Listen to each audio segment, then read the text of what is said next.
Hey Braves fans, Mac McGee here with Braves Country Radio. You can find us on youtube.com/@Braves Country.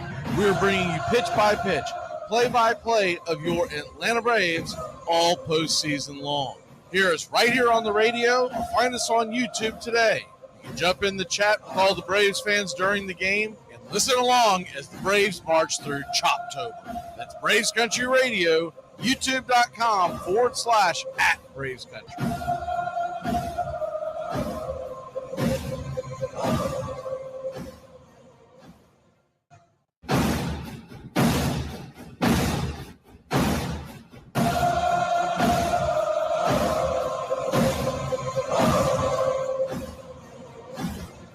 Armchair. There's something kind of about a kid that's never played baseball. We have been hoodwinked, bamboozled, and flat out deceived. Why did you get so drunk? You got drunk. I'm just really exhausted. What's in that cup? Rum and Cokes? Do you have any idea how important it is? You're trying to save the bubble. Really? This is what you're doing? Chief, what do you want to do tonight? Same thing we do every night. Try to take over the world. 106 miles to Chicago. We got a full tank of gas, half a pack of cigarettes. It's dark, and we're wearing sunglasses. Hit it. Armchair. YouTube Live. Radio station. The radio station you can call your own. Do you know what listeners like about our station? I like everything. It's always on my radio. We never stop the music, except for now, when I talk. You're listening to Braves Country with Mac McGee and the Armchair Quarterbacks. We're here live weekdays, 3 p.m. Eastern to 5 p.m. Eastern, WQEE 99.1 FM, The Key, and simulcasting on youtube.com/@Braves Country. Your first choice for Southern sports. Good afternoon. I'm Mac McGee. I don't know much, but I know one thing. We better wake the hell up. We can't go down 0-2. Come on, Braves Country.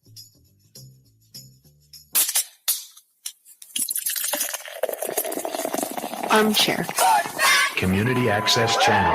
He's the armchair quarterback. He's full of beer and he's full of snacks. The all-American man. Yeah, the armchair quarterback. Hey, howdy, hi, and how the hell are you? I hope you're having a great day here on Monday as we get things going on the Armchair Quarterback Monday morning. Armchair Mondays, as we're calling it. Doing this today because we're not going to really have time to get into the world of football when we get into our pregame show at 5 o'clock today. Pregame show will come your way 5 o'clock right here on Braves Country, along with all of your radio affiliates and whatnot. But tough couple of days because I think the biggest problem with this schedule, more than anything else, I heard a lot of Braves fans griping about it, is if you lose that first game, there's a couple things in play here.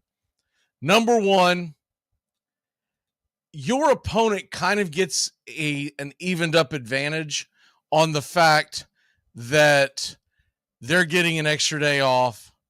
I don't really think it makes that big a deal, but you could make the argument.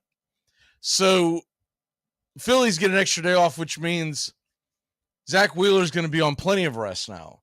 He's not even going to be on his normal rest. He's actually get an extra day of rest because he last pitched on Tuesday, and so he's had 5 days off. Now, obviously, our biggest concern is Max Fried. We'll get into all that as the show rolls along, but the Braves have had a day to kind of stew over it. I think we've had a day to stew over it.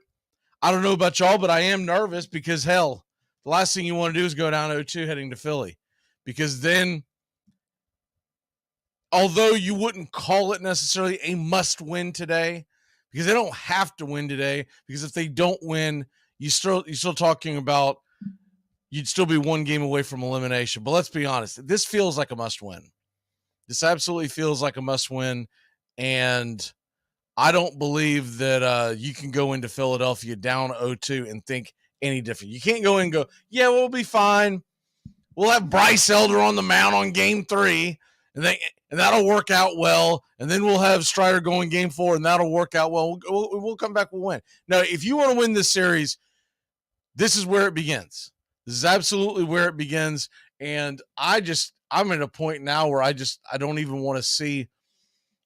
I don't want to see the stuff that we see from a lot of the Braves media. They are already making damn excuses. They were making up excuses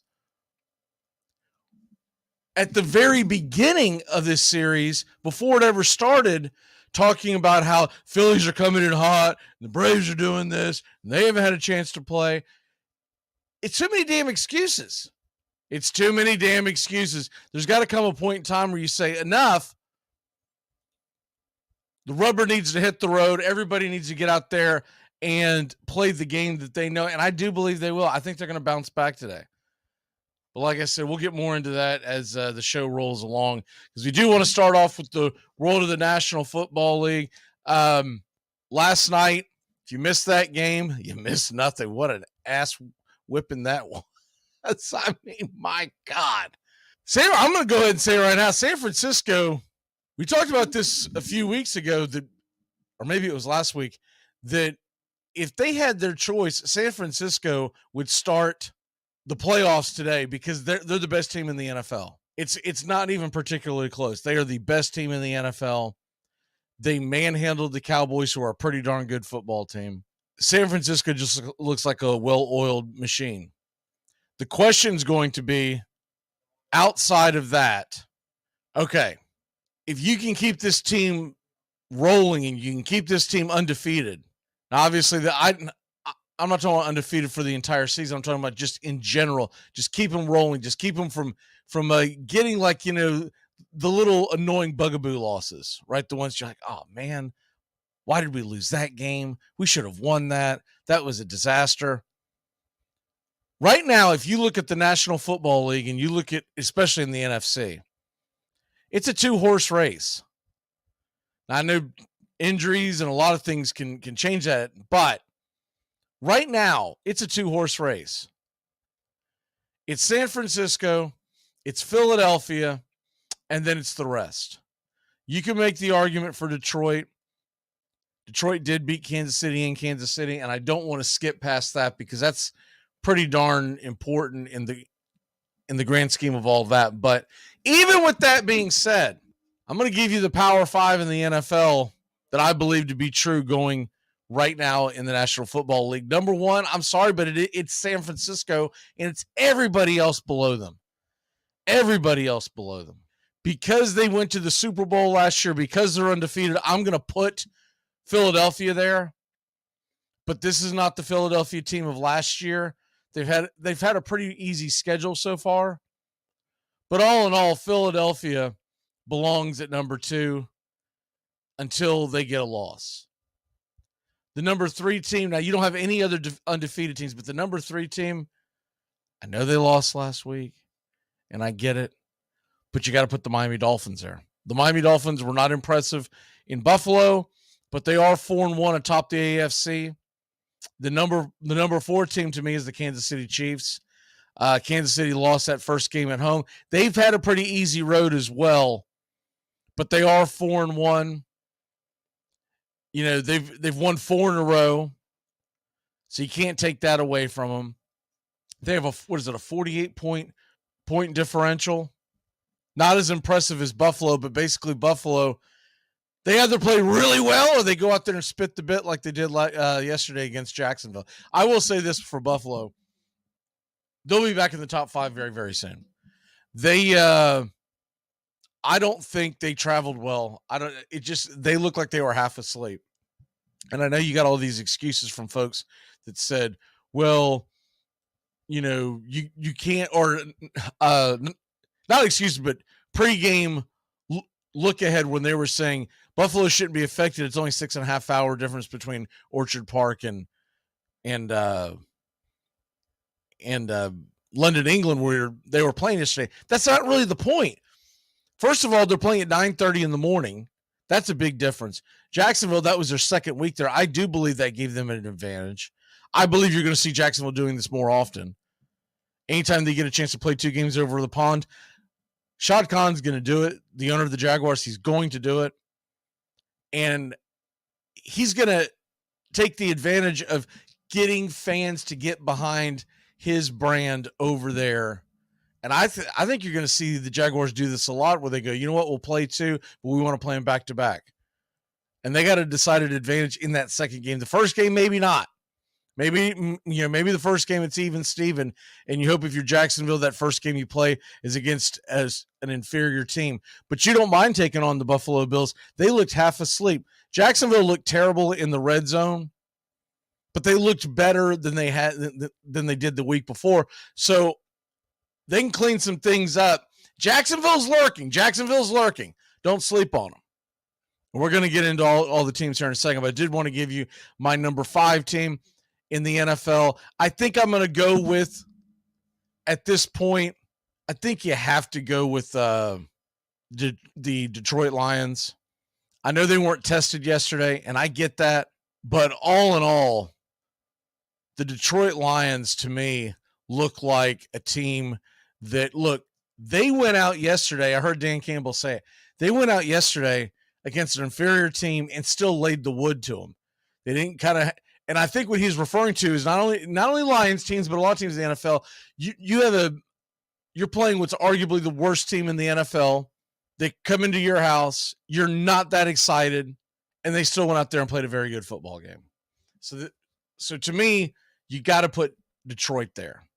All right, we are going to take a quick break and reset. When we come back, we're going to talk about the Jags.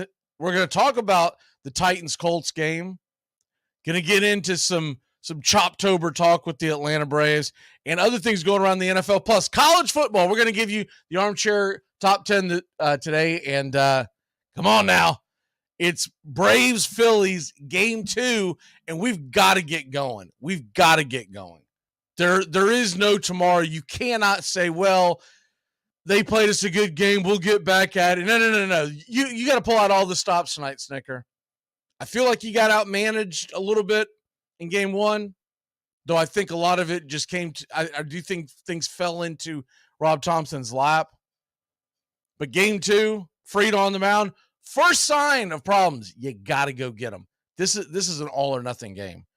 We'll be back in a flash.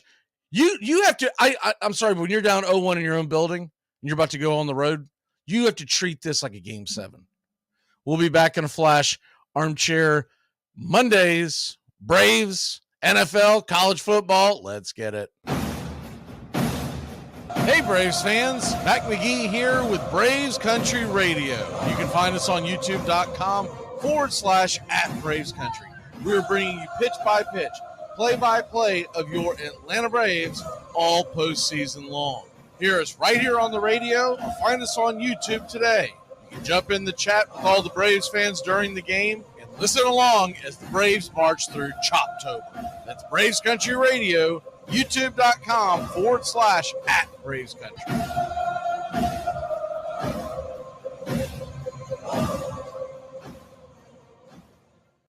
Hey, get off. What we always call on the game, PlayStation game, what we always call? Heads or tails on the PlayStation game. All right, then. You should have told him tails. I thought you told him. No, I told you. I thought you knew the special teams always coach. They don't play the PlayStation like us. They don't play it like us. I thought you told them. That's why I said they don't play the PlayStation like us. They don't play it like us. You think about it. What is there in your life, besides your love of family maybe, that carries all the way through from almost your earliest recollections till the day you die, and you care about it in one way or another? There are very, very few things that make that list. We come to things at various times in our lives, when we can comprehend them, when we have an interest in them. But we have a child's interest in baseball, in my case, from the time I was 5. I can't imagine never having an interest in baseball. So it will be one of the few things in my life that I have cared about in one way or another, all the way through.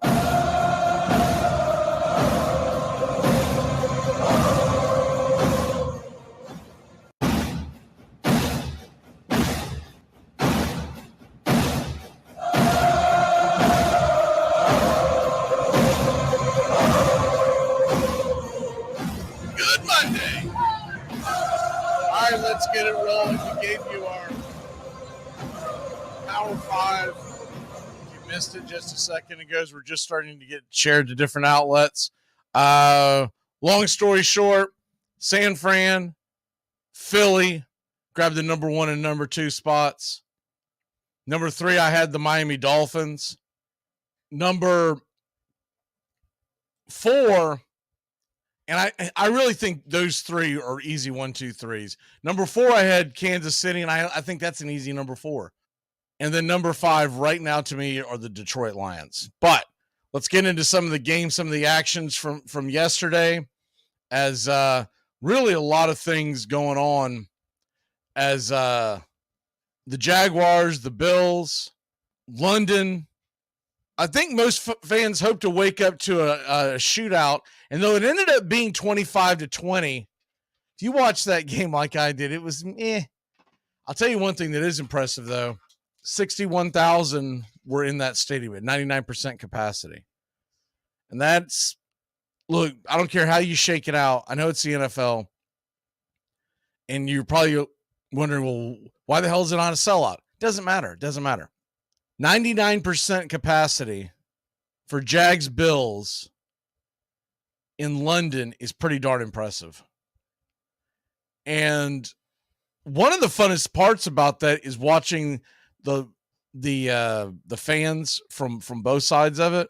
And you could see a lot of Jaguar. Now, the only thing you don't know is how many of them made the trip over there and how many of them, because Jacksonville's been doing this for so long, by far the most played team in London. You got to figure that they've got a heck of a fan base over there. And they were singing Sweet Caroline, which was a strange choice considering it's Buffalo, Jacksonville, but they were singing Sweet Caroline in between one of the breaks. That was pretty cool. All the fans getting into it. Remember last year it was Country Roads out in Germany. But Trevor Lawrence, though they had their problems in the red zone, if you look at his numbers just across the board, 25 of 37 and a touchdown. ETN goes off. He scores 2 touchdowns, 136 yards. I still contend that he should have sat down when he had that last. I don't necessarily call it a long touchdown run, but that last touchdown run that he did have is around 30 yards, and there was a little over 2 minutes left, and Buffalo had 1 timeout. I still contend he probably should have sat down, because at that point they could have churned up the clock a little bit more, and Buffalo would have gotten the ball back. Worst case scenario, Buffalo gets the ball back with 8 minutes left. Down 8 points, and would have had well under a minute left. Instead, they get the ball back with 2.5 minutes left. They score quickly. And that's the one thing that no matter what you can say or want to say about Josh Allen and the Buffalo Bills, man, can he sling that ball. And just absolute frozen ropes. And he gets down there, bang, bang in 2 plays. And Buffalo ends up scoring. They do not get the onside kick, so everything works out. And I know it's a little dicey if you do the math. It's not a given. And it's really difficult to sit there and just sit down and not take the touchdown. But the touchdown by ETN could have cost the Jags very easily, because they gave them an opportunity. They gave them a chance. But anyways, it worked out. Jaguars win at 25-20. Calvin Ridley, by the way, 7 catches, 122 yards. How about that? And Christian Kirk, 6 catches, 78 yards. The Jags offense looked great in between the 20s. It's when you get them in that red zone, they start stumbling. And I do believe they're going to get that cleaned up. But right now, it makes you a little nervous when you watch that and you see how many issues that there are in the red zone for the Jaguars so far. But they're still 3-2. They're tied up there at the top of the division with Indianapolis. More on that in a second. And all in all, you got to like what you see. As far as from the Buffalo side of it, Buffalo, 27 of 40, 359 yards, 2 touchdowns, a costly interception. But all in all, Allen had good stats, but they didn't get it done. Diggs, 121 yards? He scored a touchdown. Gabe Davis hit the century mark. He scored a touchdown. They were slinging it all over the field. But what really killed Buffalo was that they were getting killed in between the tackles. And ETN going for 100. It's very rare in the National Football League that you give up 136 yards on the ground and win the game. It's very rare. Trevor Lawrence, by the way, 7 rushes for 31 yards. It was good to see him use his legs. And they got Ridley involved in there. Two rushes on his own right for 14 yards. So all in all, I think it was a pretty solid game by the Jags, but they've got to clean up that red zone. That red zone is just it's really, really concerning across the board. Next game up on the docket we want to talk about are the Titans and the Colts.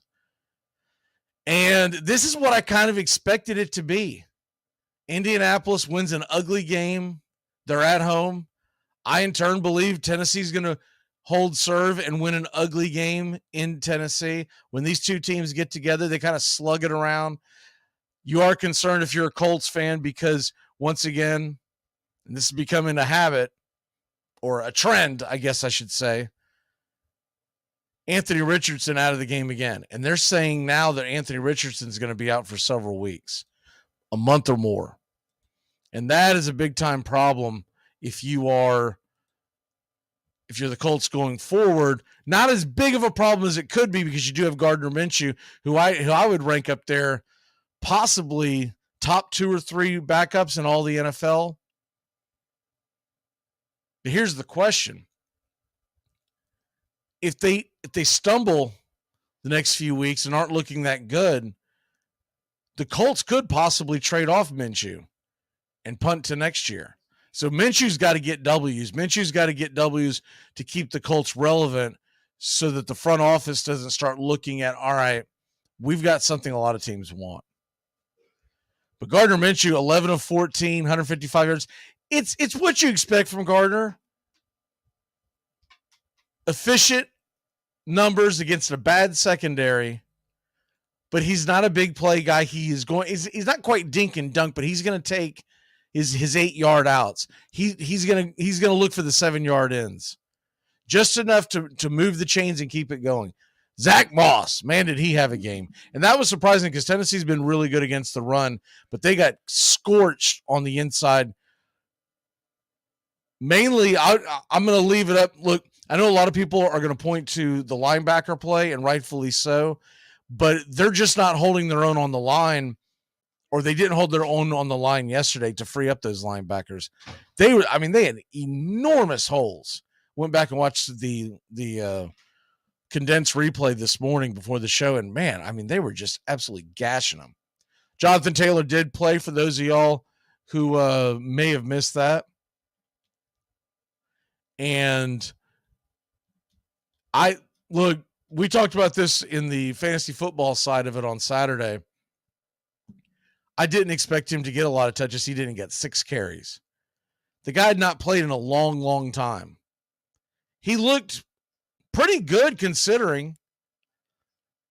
But look, you almost have to look at that as like his first preseason game. I don't expect a big number of carries next week. It'll be more, but they're going to slowly work him in because the last thing they want to do, especially after they gave this guy 3 years, $42 million, that's a lot of money to give to one player. The last thing you want to do is have him go out there popping a hamstring or something. So they're going to work him in, and Zach Moss has been phenomenal. That Colts offensive line looked great as well. And the defense played well. The one thing that I was pleasantly surprised from the Tennessee side of it, Ryan Tannehill played pretty damn good quarterback. People can say that that they do or they don't like it. I believe Ryan Tannehill played pretty darn good quarterback. And I know a lot of folks out there are always anti-Tannehill and they want to get rid of him. I was pleasantly surprised that a guy that goes in and just honestly, he moved that entire team up and down the field. But the thing that killed you in the whole grand scheme of it is this. They looked fine, not even in between the 20s, in between, we'll say, the 30s.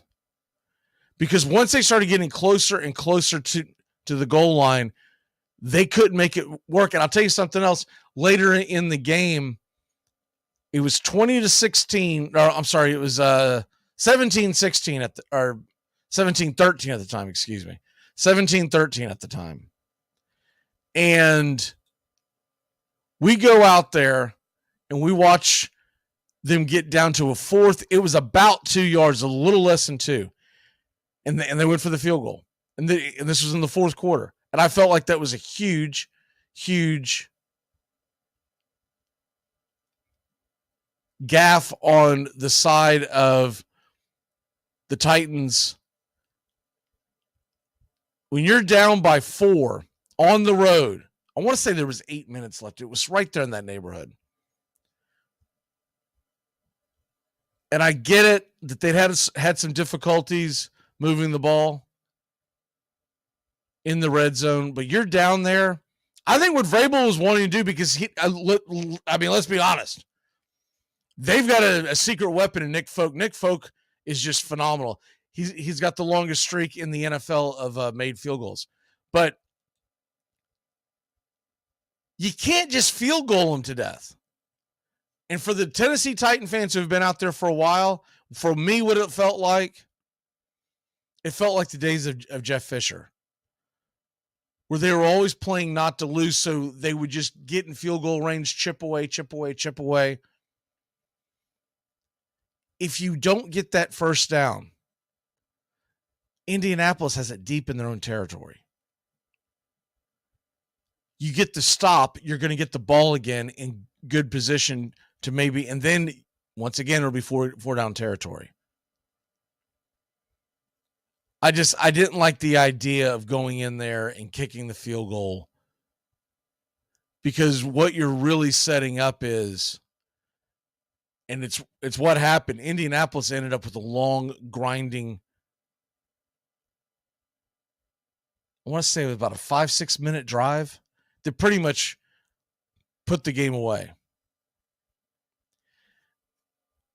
You got to be a little more aggressive, especially when you're on the road. If you're at home, I like it a little better, just because of the simple fact that you know you're going to have that crowd on your side.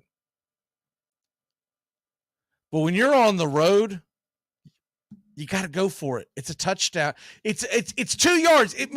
What it means is whatever 2-point conversion you have, that's your favorite 2-point conversion, and every team does this, they have one circled for the game that they really like this 2-point conversion call. That's the call. That's the one you go with. And they went for it on another play where Derrick Henry goes up the gut. And this one was really strange. This is in the second half as well, where Derrick Henry goes up the gut, and all the motion, all the pre-snap motion that they had was just unbelievably confusing to, I believe, the offense, because they had, in fact, the color commentator mentioned it at the time, they had 2 guys move, so they had to get reset. Well, when that happened, if you watched it, the Indianapolis linebackers shifted over, and they were sitting there waiting on Derrick Henry. Derrick Henry, 13 carries, 43 yards. That's not going to get it done. They've got to get the running game going. I think Henry still looks as good as he has. I don't believe it's him falling off, but this offensive line is bad, and I don't know how he's going to fix it. Next game on the docket, of course, you got the Falcons and the Texans. And look, it wasn't pretty, but the Falcons got a win. And if you look at it, they're hanging around. They're 3-2. They're in second place in the division. Tampa Bay had the week off. So they're a half game behind Tampa Bay. They're tied with the Saints, thoroughly dominated the Patriots. And by the way, the Patriots, they can make all the excuses and they can try to deflect all they want. But when I'm watching the Patriots today, in today's NFL, the last two games, New England has been blown out of the water. And they look like, to me, a team that not only do they not get good quarterback play, they're not, I don't know if it's the scheme or whatnot, but they're not out coaching anybody. That used to be Belichick's thing. He used to be able to out coach everybody. And along with your athletic ability, the older coaches seem to get phased out. At some point, they can't do it. At some point, their innovations are no longer innovative. And he's kind of stick to his guns. If you watch the Patriots offense, it's not much different than what it was when Brady was there. Biggest difference was they had Tom Brady. And Mac Jones, don't get me wrong, I'm not defending him at all. He's bad. He's a bad NFL quarterback. But Patriot fans that want to know why Bailey Zappe's not in the discussion as the starter, and maybe they'll roll the dice this week. They've been that bad. They're obviously seeing something in practice that makes them believe that he can't do it. Because there's no way Bill Belichick is going in and saying, well, we drafted him in the first round a few years back. We got to keep going with him. That's never, ever been the Patriot way. Best man plays. And that just tells you how little they believe in Zappe. It's not like Zappe came in after they benched Jones again this week. It's not like he came in and set the world on fire. But back to the Texans-Falcons game. Look, it was an ugly game. If you watch that game, it's kind of a good old-fashioned rock fight. 21-19. Atlanta gets the W. I was impressed with the fact with the Falcons more than anything else is that Desmond Ridder played within himself. He threw for 329 yards, and normally that is like lights out football. It really didn't feel like that. He was just methodically moving the ball. They had just enough of a running game to keep Houston's defense off balance. Ended up with 96 yards rushing. Bijan went for 14 and 46. Kyle Pitts, there was a Kyle Pitts sighting. 7 catches, 87 yards. He has not done anything. He finally shows up. Didn't get into the end zone, but it's promising. It really is promising. Drake London went 6 catches, 78. Really spread it around. Even Johnny Smith got 67 yards. The Atlanta Falcons got over 150 yards, 154 to be exact, receiving from their tight end position. And the defense played solid. And that was one of the more impressive defensive outings that I've seen with the Falcons. And all in all, I believe they've played pretty good defense all year long. But here's the thing. That Houston offense is pretty darn good, and they shut them down. They absolutely shut them down. I thought it was insane when I saw the pregame line. Houston's team total was 19.5. I was like, really? 19.5? They've been scoring at will this year. I thought they'd at least get in the low 20s. I lost that bet, but by a half point. You love it when it's a half point, and you're like, there's no way that this is going to turn out well. There's just no way. But they shut him down. They bottled up C.J. Stroud. He did get 249 yards, but all in all, you'll take that, especially when the fact that they only had 64 yards on the ground. And that's off of 23 carries. So it's not like they were just giving up on the running game in general. That's off of 23 carries, average 2.8 yards a carry. He did find the tight end Schultz, the ex-Cowboy, in the back of the end zone for the touchdown. But other than that, I felt like that they played a very good game. And it was just a well-executed game plan. And tip of the cap to the Falcons on that one. All right, we got to take a real quick break. When we come back, the rest of the NFL and how New York is looking better and New York is looking like it's over. We'll explain when we get back here on Armchair Quarterback. Monday morning, we'll be back in a flash here on Braves Country Radio. Hey, Braves fans. Mac McGee here with Braves Country Radio. You can find us on youtube.com/@BravesCountry. We're bringing you pitch by pitch, play by play of your Atlanta Braves all postseason long. Hear us right here on the radio or find us on YouTube today. You can jump in the chat with all the Braves fans during the game and listen along as the Braves march through Choptober. That's Braves Country Radio, youtube.com/@BravesCountry.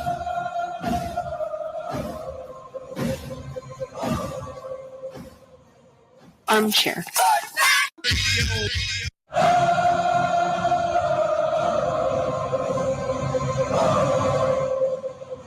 Welcome back. Oh, we're not too far away from game number 2. I'll tell you something else that I was very disappointed in. Kind of mentioned it during the play-by-play broadcast on Saturday night, but didn't get too much into it as you're more focused on the game at the time. The Braves fans have got to get into this damn game, into these games. And they were showing, and this is the typical junk that we get from the Braves media, because all they do is walk in lockstep and bootlick their way through an entire season where there were plenty of questions to be asked going into. You look into today's game, and you look at a lot of things that Atlanta, and they say, well, we tried to make this move, we tried to make that move. It doesn't matter. You didn't make any moves. You go into today's game, the reason why this game, more than anything else, other than the fact you don't want to fall down 0-2, I get that. But game 3 almost feels like you're going to need the offense to absolutely carry you because you don't have a starter you can rely on. And they did nothing. They did nothing at the trading deadline. And they're going to tell you the same old thing. We didn't foresee Charlie Morton getting hurt. How did you know Kyle Wright? Kyle Wright, who's, by the way, he's done for next year as well with his shoulder surgery. Kyle Wright hadn't done anything all year long, even when he was healthy at the beginning of the year, healthy-ish. His ERA was north of 5. So the idea that you were going to be able to rely on him was really hopes and dreams. And now you're going into a game 2. You better get that win because game 3, the last thing you're going to want to do is go into game 3 with Bryce Elder on the mound in Philadelphia. And like I said, and what makes me a little nervous going into this game is how tight is the team going to play. This team is the best talent, is the most talented team in baseball. But did they play tight? Can you put that on Snicker? But the Braves fans, you see it with the other teams. You're going to see it in Philadelphia, where the fans are rallying their flags and they're raising Cain the entire game. You just see that. I went back and watched it to make sure I wasn't imagining it. You would just see the fans get up if there were like 2 strikes on a batter at the end of an inning. That's not a rabid fan base. Maybe we're a little spoiled. I don't know. They will show the chop going when they're making a pitching change, and that's cool, and that's great. The fans are going to have to get into it and get the chop going, even if they don't want to lead you because the powers that be don't want to push the chop in the middle of the game. Whatever. That doesn't stop you as fans from raising Cain. And maybe that's one of the problems with the chop. Maybe everyone just kind of waits for the chop to get going, so everyone just kind of sits on their hands until they hear it. But all in all, when you watch the Braves' home crowd advantage, there was very little home crowd advantage because most of the game, it was a very, very dull roar. Yeah, if there's a pitching change, everybody saw the videos. It's cool. Don't get me wrong. But then it goes away the minute the inning starts. If the Braves fans want to sit there and point fingers at the front office for not doing their job, if they want to point fingers at the team not responding in game one, then you need to look at yourself as well, because if you're at that game, if you are lucky enough to be at that stadium tonight, you better not be sitting on your damn hams. You better be standing up and raising Cain. All right. Had to get that off my chest. We'll move on, but back to some football. You look at what's going on here in week number 5. Look, we're just kind of going to go through the league real quick. And all in all, week 5 to me felt like the actual beginning of the season, because you're starting to see the rubber meet the road. You got teams that were on life support that they got a stay of execution. Cincinnati Bengals bounced back in a big way. I know it was against Arizona. Arizona's not a very good football team, but Arizona has played well at home. Any way you look at it, Cincinnati got a comfortable win on the road. The teams that are still on life support, one got the win, one did not. Titans and Colts. Colts looked a little better. Titans looked like an average, below average team on the road. Colts look like an average, below average team at home. And that's the deal. I believe if that game's played in Nashville, Titans win, and it's probably pretty damn close to the same score. Other teams on life support that you can say, they're not dead yet. What about them Steelers getting that big win against the Ravens? That was huge. I still like what the Rams are doing. I just think that was a bad matchup yesterday. And they're not one of the elite teams in the NFL, but the Rams are sitting there at 2-3. They're going to be okay. They got Cooper Kupp back. I believe right now, if you get a ticket that you like, that you can play the Rams to get to the playoffs, I like the Rams to get the playoffs. I think the Rams are one of the – you make the argument the Rams are the best 2-3 team in football. Maybe Bengals, but it's right there. The Jets. Now, that's a team everybody was about ready to pull the plug on. We're going to keep them on life support for a little longer. The Jets got a big win on the road, and it was a great revenge spot, and that's why it was my lock the other day. Great revenge spot for the Jets, who you can tell really like Daniel Hackett. They really like everything about Hackett, and he's Aaron Rodgers' guy, and you know Rodgers probably had some things to say to his teammates prior to that game, and they went out there. It wasn't pretty, but they went out there and basically out-physicaled Denver. And Zach Wilson didn't look terrible. 19 of 26, 199 yards. He did have the interception. He's got to clean that up. Breece Hall, by the way, what a game he had. Remember, that's the game that he tore his ACL on. That's the game. And so Breece Hall goes out there, 177 yards, 22 carries in that long touchdown run. But Zach Wilson got it done on the ground as well. 3 carries for 26 yards. The kid is athletic. There's no argument about it. Everything's always been in between his ears. He made some bad decisions. He held on to the ball a little too long, but it's getting better.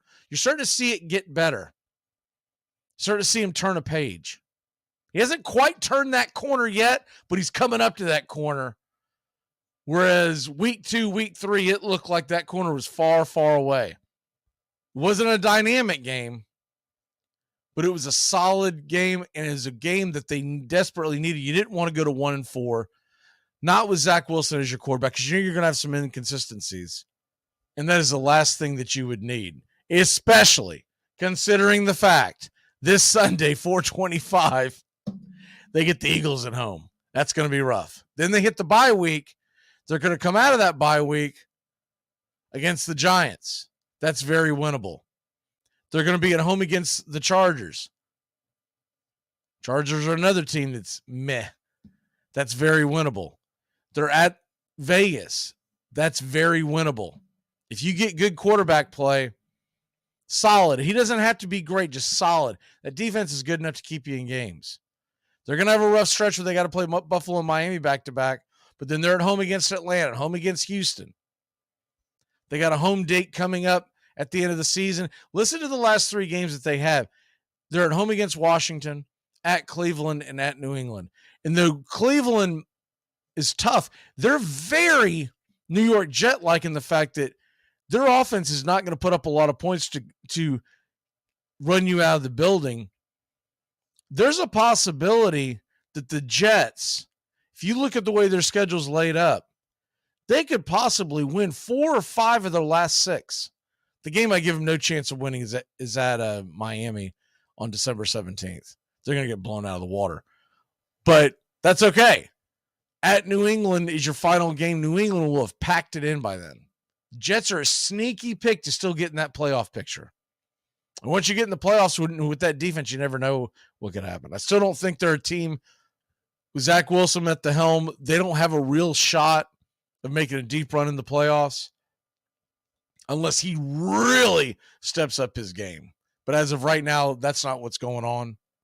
But that was an impressive win. On the road is a get-right game.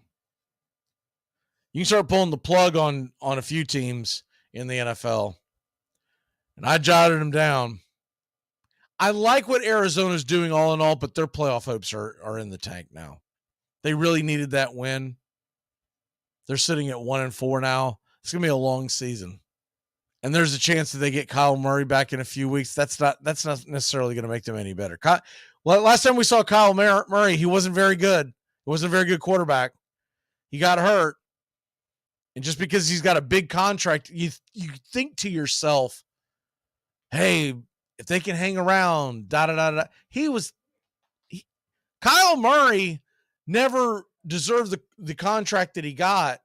And you can make the argument that may have been one of the worst contracts in NFL history, because what they end up getting out of Kyle Murray in the end is not going to be anywhere near the money that they put into it.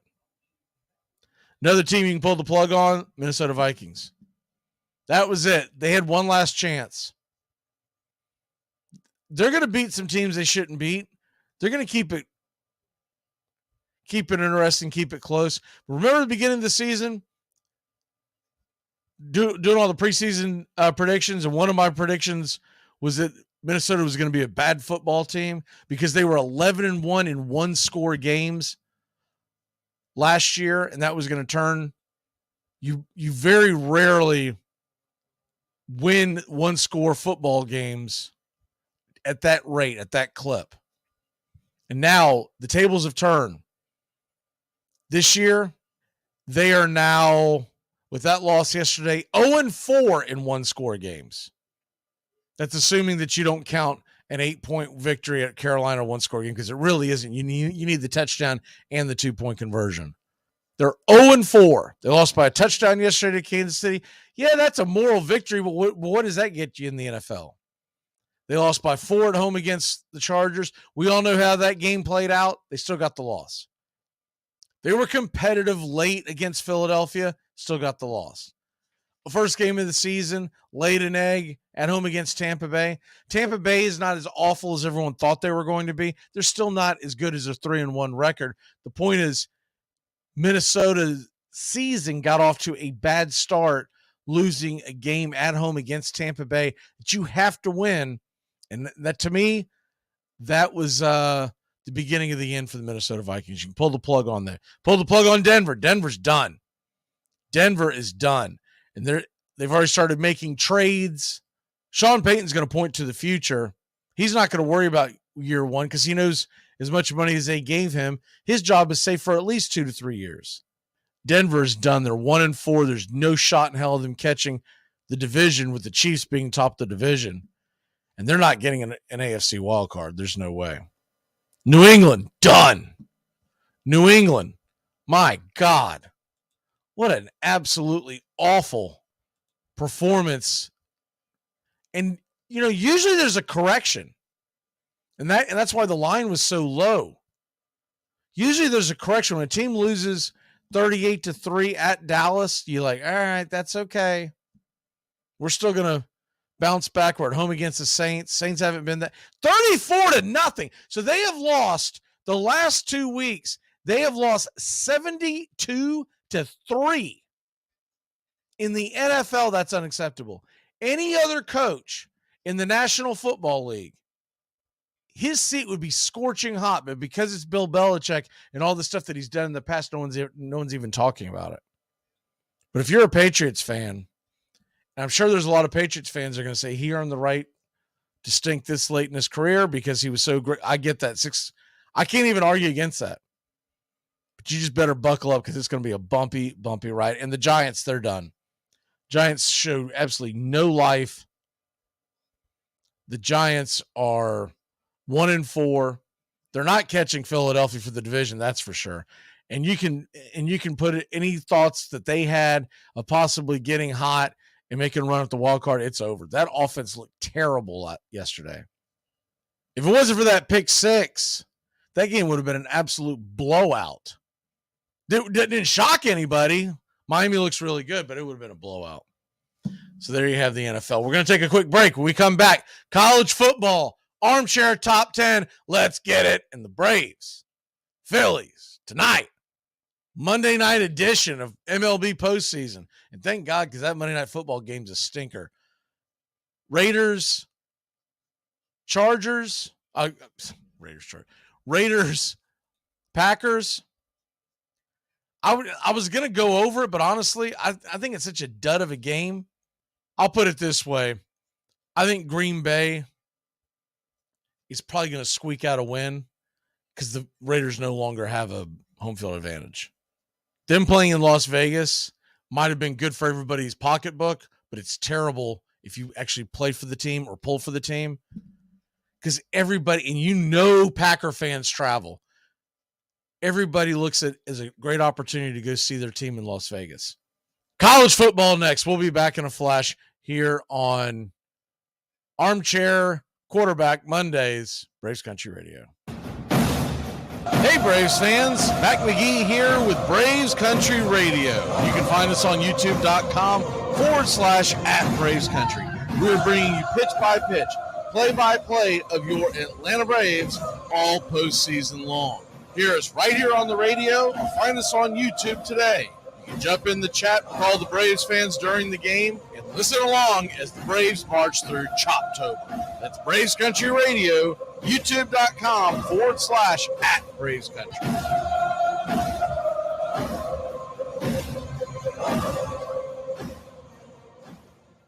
Well, the season's finally here. The Armchair Quarterbacks are back. Saturdays, 10 a.m., you'll be tailgating with the Armchair Quarterbacks. Mac McGee, Joey and Tones, and the rest of the Armchair Quarterbacks live, 10 a.m., Saturdays this fall. Talking college football, SEC, ACC, Big Ten, the NFL, fantasy football advice, and our picks against the spread. Right here on Braves Country HD, 99.1 FM, WQEE. Yeah, the Armchair Quarterback. You saying you want a piece of me?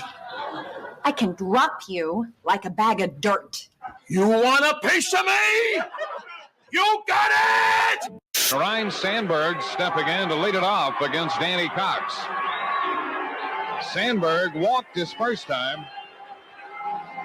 Last time up, he grounded out third to first. 1 ball and 1 strike.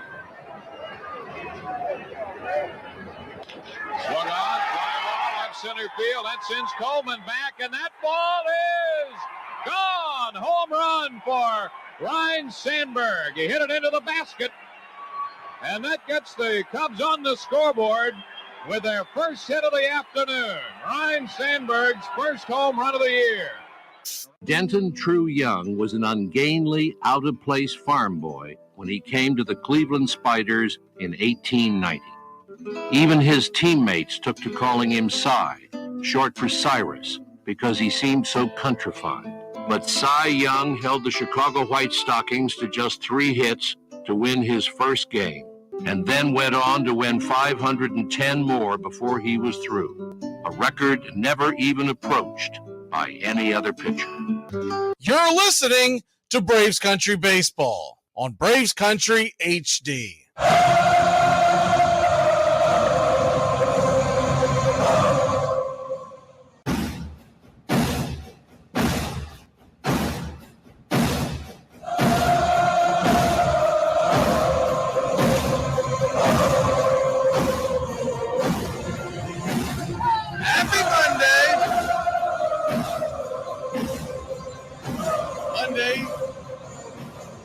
Well, Armchair Top 10. So let's go ahead and get into it. College football, pretty good slate this past Saturday. It wasn't a great slate, but it wasn't one that I'll sit here and say that I was terribly disappointed in. All in all, and we'll explain more as we get through this top 10, but all in all, there wasn't a lot of games that jumped off the board at you. This week, it's a little juicier, a little more meat on the bone. It's not a lot of great games, but there's some pretty solid ones. Now, you have to be more of a national football fan, a national college football fan to appreciate them. But Oregon-Washington, my only question with Oregon-Washington is, why is it the 3:30 game on ABC? The 3:30 game, really? I'm guessing it's because, well, no, because NBC's carrying the Notre Dame USC game. They went with Miami, North Carolina at 7:30. I think they got that backwards. I really do. Miami, North Carolina should be the appetizer going into Oregon, Washington. It's a bad job by ABC, by college football, for choosing that. I guess they're going with the idea that they're going to get more eyeballs because it's two East Coast teams. I don't think that's right. I think the nation would have rather have seen two top 10 teams undefeated, see what they got. College football fans are like, I haven't seen these teams. I'm sure a lot of teams east of the Mississippi, or a lot of fans east of the Mississippi have not watched a lot of Oregon and Washington football. It'd be an opportunity to really dig your teeth into it. It's really dumbfounding that that's what and you're going to be going up against USC Notre Dame, which is going to get much bigger eyeballs because USC and Notre Dame have their fan bases. Anyways, especially after that Miami loss. First of all, what is Miami still doing in the top 25? They are an absolute fraud. An absolute fraud. And I'm not even going to talk about what everybody is harping on with the bad decision-making by Mario Cristobal. By the way, this isn't the first time he's done that. I saw a video the very next morning, someone pointing out he basically did the same exact thing when he was at Oregon that cost Oregon a win. He didn't run the clock out. There was a turnover late in the game. Stanford ended up tying the game, and then Stanford won it in overtime. Just nobody paid attention to it because it's Pac-12 football, and Oregon was not undefeated at the time, chasing down a possible playoff berth. But I've talked about this before, and I'm going to say it again. Miami is a fraud. If you think that the Miami Hurricanes just got a bad break because the coach did an incredibly stupid thing, for folks who may have missed it, I doubt you have because you have to be on a rock at this point. But he tried to run the clock out up the middle as opposed to taking a knee. He takes a knee, the game's over. That's the short of it. Instead, there's a fumble. Georgia Tech goes the entire length of the field in like 26 seconds. And it's a great win for Georgia Tech. It was an exciting win for Georgia Tech, not taking anything away from Georgia Tech. But Miami's a fraud. Georgia Tech is in a complete rebuild. This is not a Georgia Tech team that you're like, well, I told you had to watch it. No, this is a complete rebuild. They're doing a great job at Georgia Tech, by the way. This is a complete rebuild. When the Miami Hurricanes, you look at what they did against a Georgia Tech team whose defense is on their best days average. Tyler Van Dyke had 3 interceptions. Everyone wanted to pat TVD on the back because they beat Texas A&M at home early in the season. Texas A&M is a touch overrated. Just because Texas A&M kept it close with Alabama, these aren't one of the great Alabama teams. But you just look at, if you just pulled up the box score on the Miami game, you would not look at that and say, well, this is a top 25 team.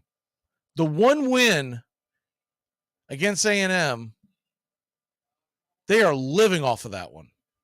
Absolutely living off of that one.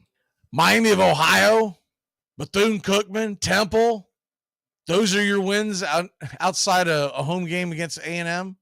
And yeah, they're impressive blowout wins. Mark my words, this Saturday, North Carolina is going to boat race them. and ABC deserves every damn bit of what terrible viewership they're going to get, because it's going to be like halftime and everyone's going to say, well, the heck with this.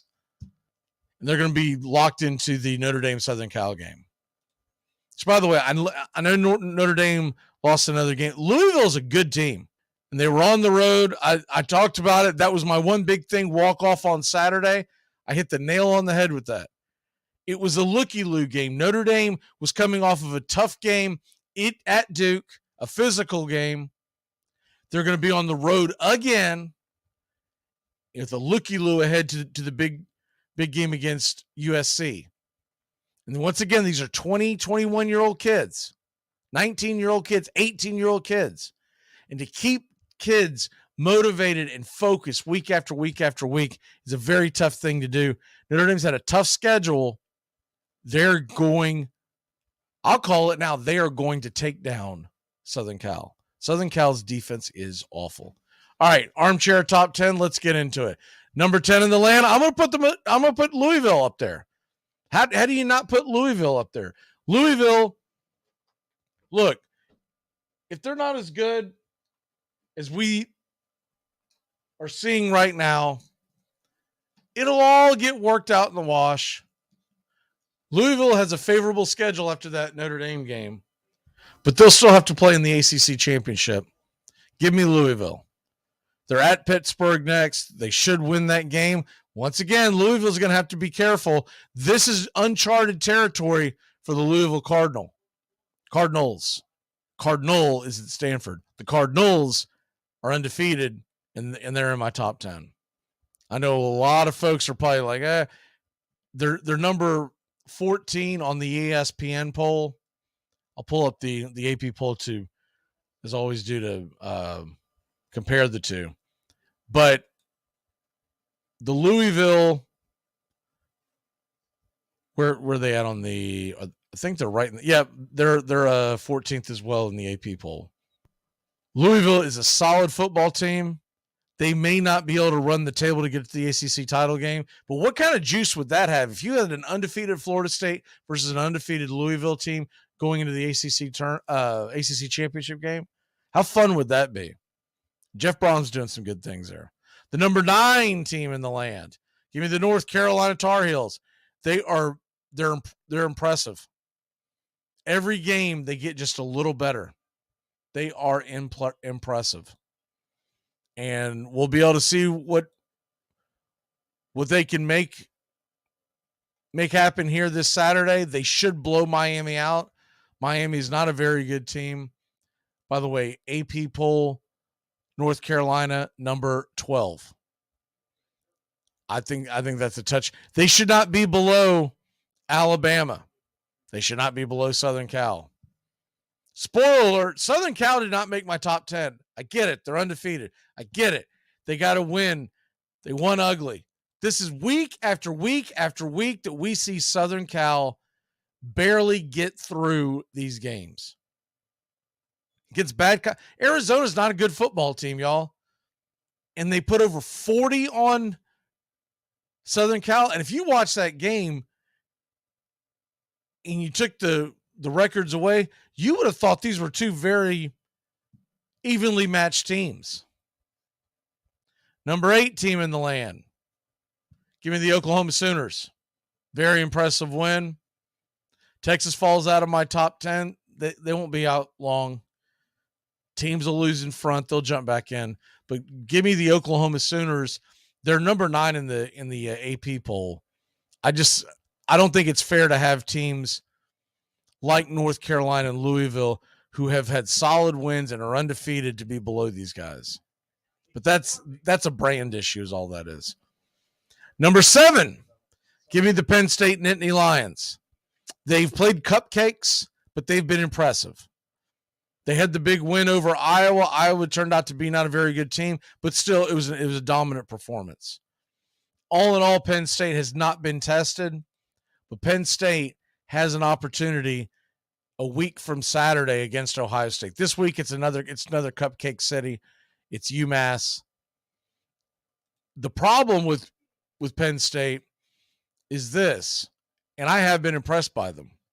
they lose a game, it's going to be much more difficult for them to right the ship and get back in the playoff picture, because when you have played, here's who they've played so far: Northwestern, Iowa, Illinois, who's terrible, Delaware. The West Virginia game actually looks a lot better than it did. But once again, that was week one. It's hard to really gauge off of week ones.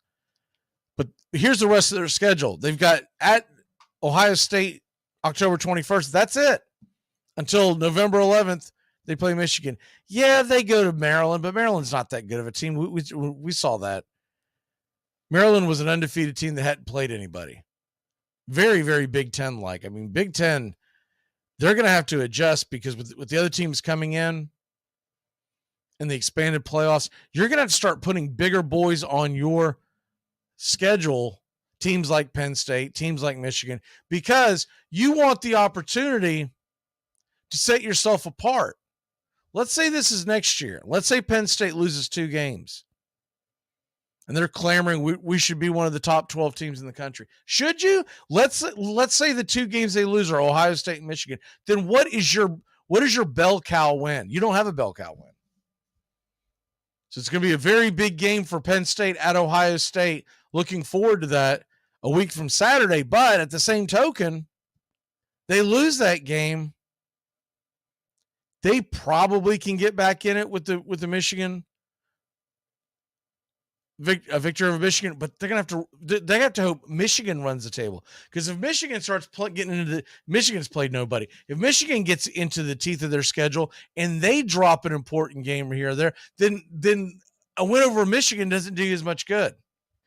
Number 6 on the Armchair Top 10 this week. Give me the Ohio State Buckeyes.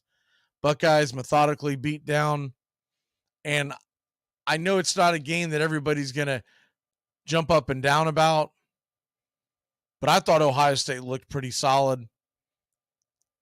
Their offense isn't as explosive as it has been, but it's still a good offense. This week they're at Purdue.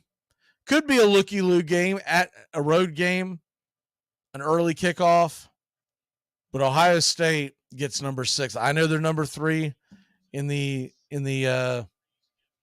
ESPN poll and the AP poll. They are number 3 as well. I mean, all I can say is how.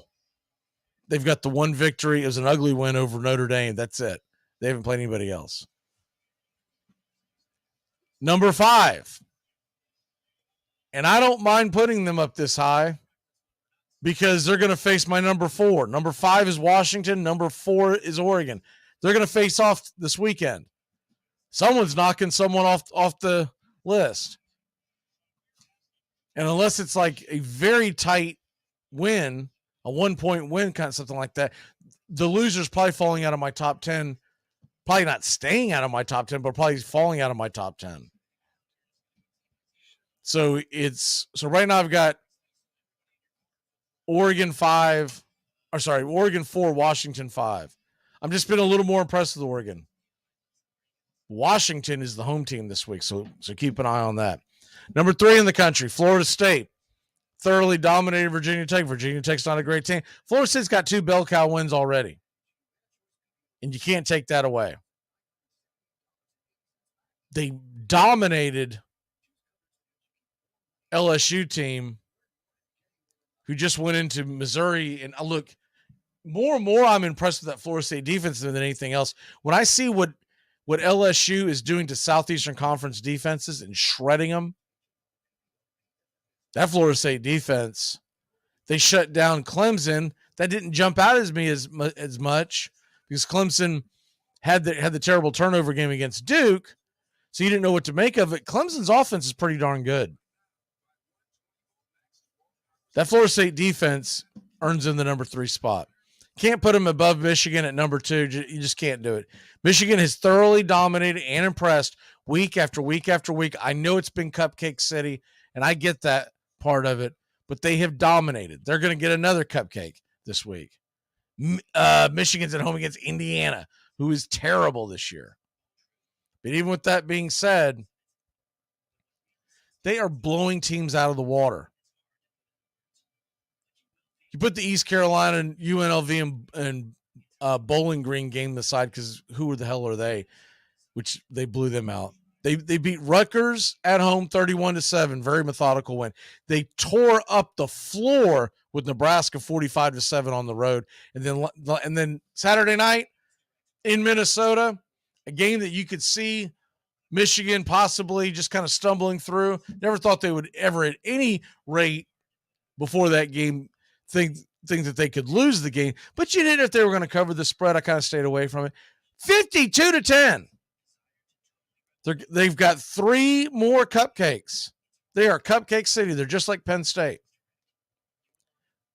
Iowa, Michigan State, and Purdue are the next 3 games. And then they get the showdown in Happy Valley. Once again, so dumb that Fox is making these their day games. Really missing an opportunity. But anyways, they're going to play at Penn State, noon kickoff, November 11th. That's when the Michigan season starts. And then they will have a game at Maryland, and then they will have a game at home against Ohio State. Maryland is not that great of a team, but I will tell you this, that could be a looky-loo game, because you get Maryland sandwiched in between, and it's a road game. You get them sandwiched in between Penn State and Ohio State. It's just going to be natural, and there's no days off, no bye weeks. It's just going to be natural to want to put not necessarily your worst foot forward, but you're going to probably go out there 80% focus, and that can get you beat. But Michigan's my number 2 team, and then Georgia. Try to tell everyone on Saturday. They all scoffed. They all laughed. Georgia blew them out the door. Georgia gets Vanderbilt this week. They're not going to get tested this week. Georgia's next big test is, or I don't know if I'll call it a big test, but it's a test. It's a rivalry game, October 28th against Florida. Whatever that line is, take Florida, because Florida has not been that impressive. That line is going to be skewed in the direction of Georgia. And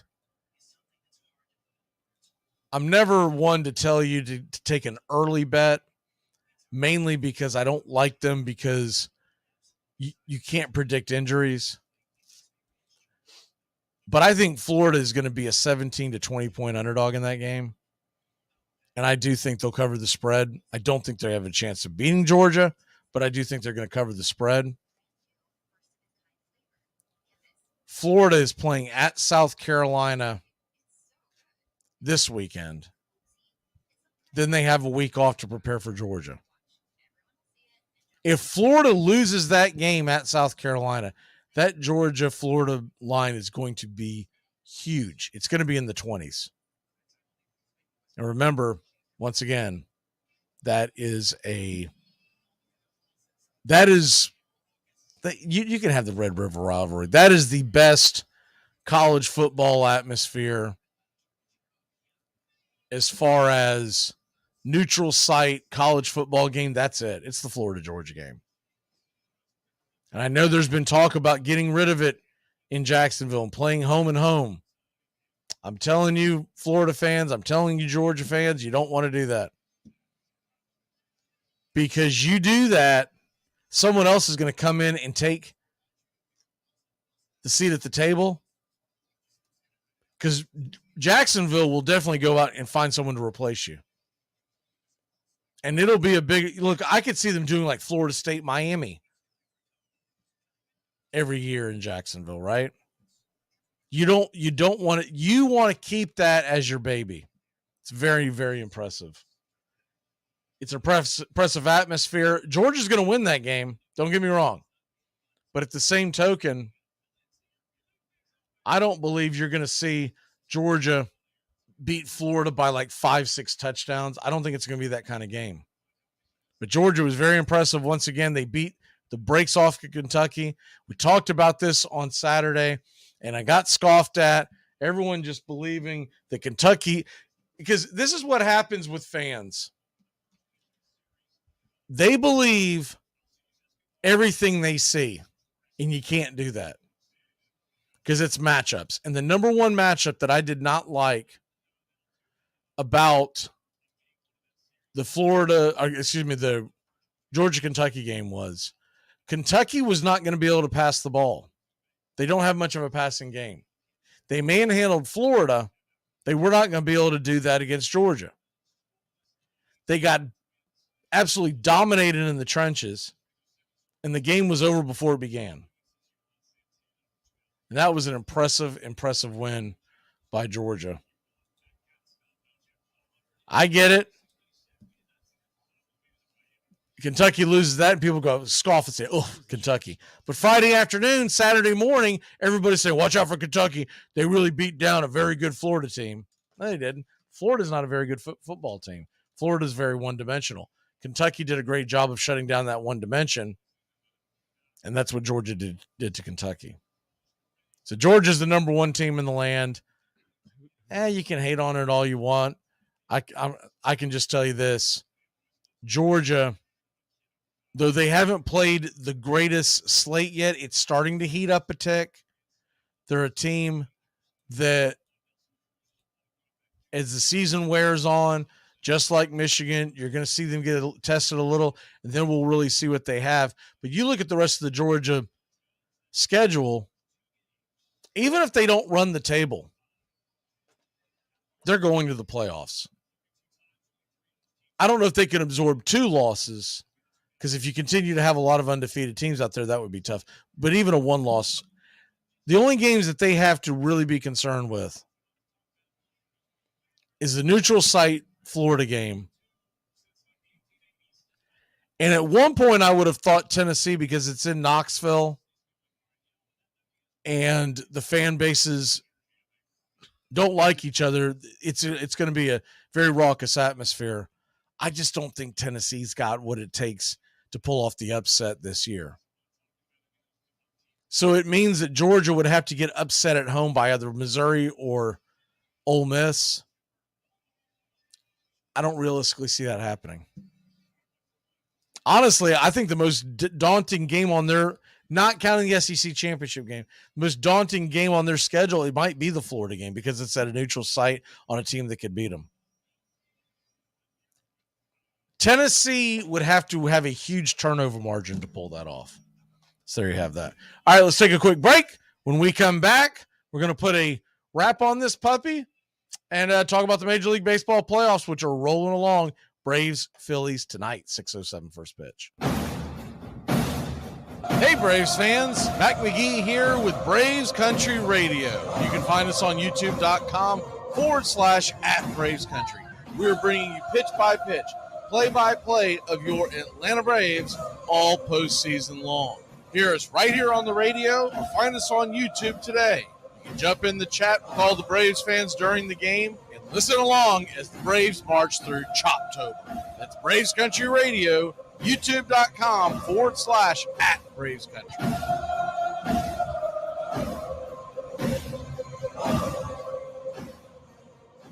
Well, the season's finally here. The Armchair Quarterbacks are back. Saturdays, 10 a.m., you'll be tailgating with the Armchair Quarterbacks. Mac McGee, Joey and Tones, and the rest of the Armchair Quarterbacks live, 10 a.m., Saturdays this fall. Talking college football, SEC, ACC, Big Ten, the NFL, fantasy football advice, and our picks against the spread. Right here on Braves Country HD, 99.1 FM, WQEE. Yeah, the Armchair.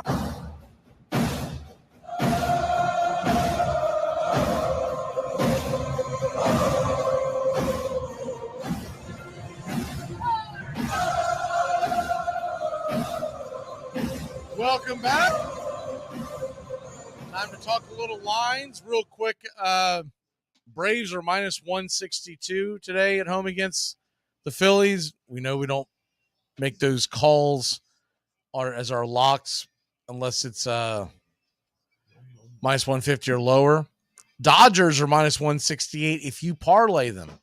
It's a plus 158. I really like that today. I don't think the Braves and Dodgers are going to just not show up. I believe there's a lot of fight in both teams. So I really like Braves, Dodgers tonight to Take them on the money line to win. Get both games. Bobby Miller's got phenomenal stuff. Dodgers will bounce back. They were humiliated in game one. They'll bounce back. They'll get the W. Braves will get the win. And my biggest concern with the Braves tonight, more than anything else, would be the fact that we are facing Zach Wheeler, who we have had just a terrible go with. But I believe in this Braves offense, and I believe if the Braves see a pitcher enough times, they're going to make the right adjustments. You're also just assuming Wheeler's going to go out there and have his good stuff. But what the Braves are going to have to do, we'll get more into this in the pregame show, what the Braves are going to have to do is they're going to have to work the count with Wheeler. Because you've got to get him out of the damn game by the 6th inning. If you let the game be scoreless,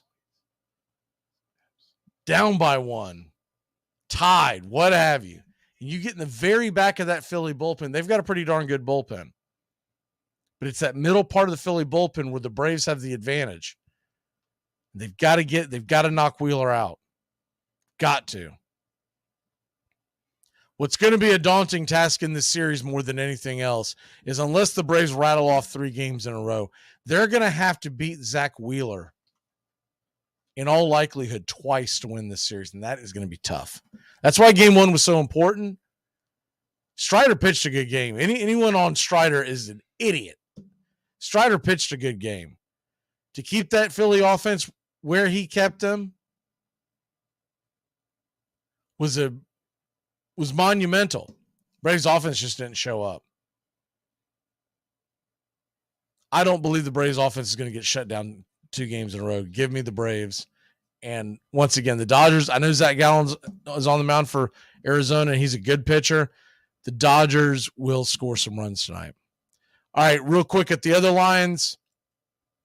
Remember, the pregame show, if you want to listen to or watch over on Braves Country Radio, pregame show, Braves Country Radio today. We're going to come on the air at 5 p.m. for the pregame show and probably get it rolling about 5:07 with the 6:07 first pitch. So we're going to go over the entire game, the whole 9 yards, and talk much more baseball. We do some football talk here in the early going because there's no way that you could squeeze everything in with all what's going on in the world of sports. We're going to get into all the baseball talk, the pregame show, 5 o'clock hour. And if your radio affiliate's not picking it up, go to YouTube. Simple. It's free. Just go over youtube.com/@BravesCountry, or you can just search Braves Country Radio will pop up. And then we will have pitch by pitch, play by play of your Atlanta Braves tonight, 6:07. And remember something too. The game being on our channel, you have an opportunity to watch the game with other fans. So it's a lot of fun. Folks like Shooting the Bull. I do the play-by-play to just kind of keep it. I can't sit back and do the cheerleading channels. I can't do it where they just sit there and watch the game with you and they'll kind of talk every once in a while and they're just it's Dullsville. We bring you the pitch-by-pitch, play-by-play, and hopefully you'll enjoy it tonight. Game 2, we're going to get it. All right, real quick look at the early lines we're going to start with college football. We'll take a look at the NFL later this week. It's really hard to get into the NFL because until the weekends, which tonight, Raiders, Packers, I know those are 2 franchises that have big fan bases. Yeah, that game is a whole lot of dud to me. I'm much more interested, not just in the Braves game, but in Dodgers Diamondbacks tonight. College football week. This will be week 7. It's hard to believe that we're already there in college football, but First of all, you've got a couple of games this week. The early lower level, we used to always call them action, but it's not all MAC games nowadays. But you actually have a Tuesday game, Liberty and Jacksonville State. You've got a Wednesday, couple of Wednesday games. UTEP is on the board versus FIU, Sam Houston State versus New Mexico State. Honestly, like, you are really scrounging for college football if you're watching that.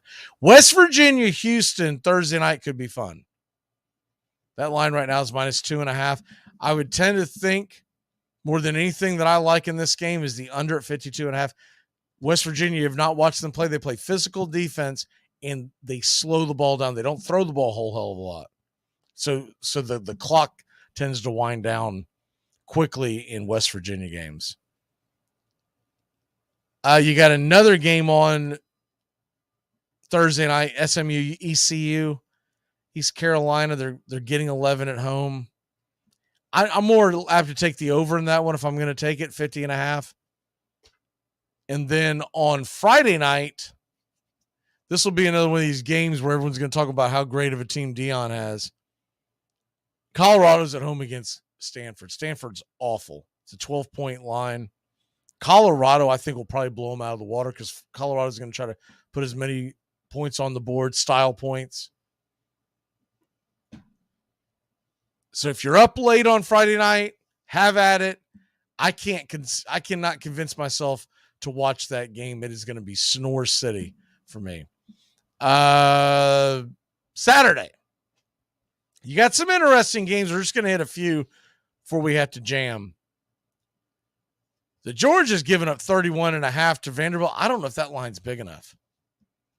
How is Vanderbilt going to move the ball on Georgia? And Georgia will just methodically win that game like 38-0. They don't even have to do a whole lot. They just have to not fumble the ball, and they're going to cover that spread. Same thing with Indiana, Michigan. Michigan's giving up 34 points at home. How is Indiana going to stay close? Georgia and Michigan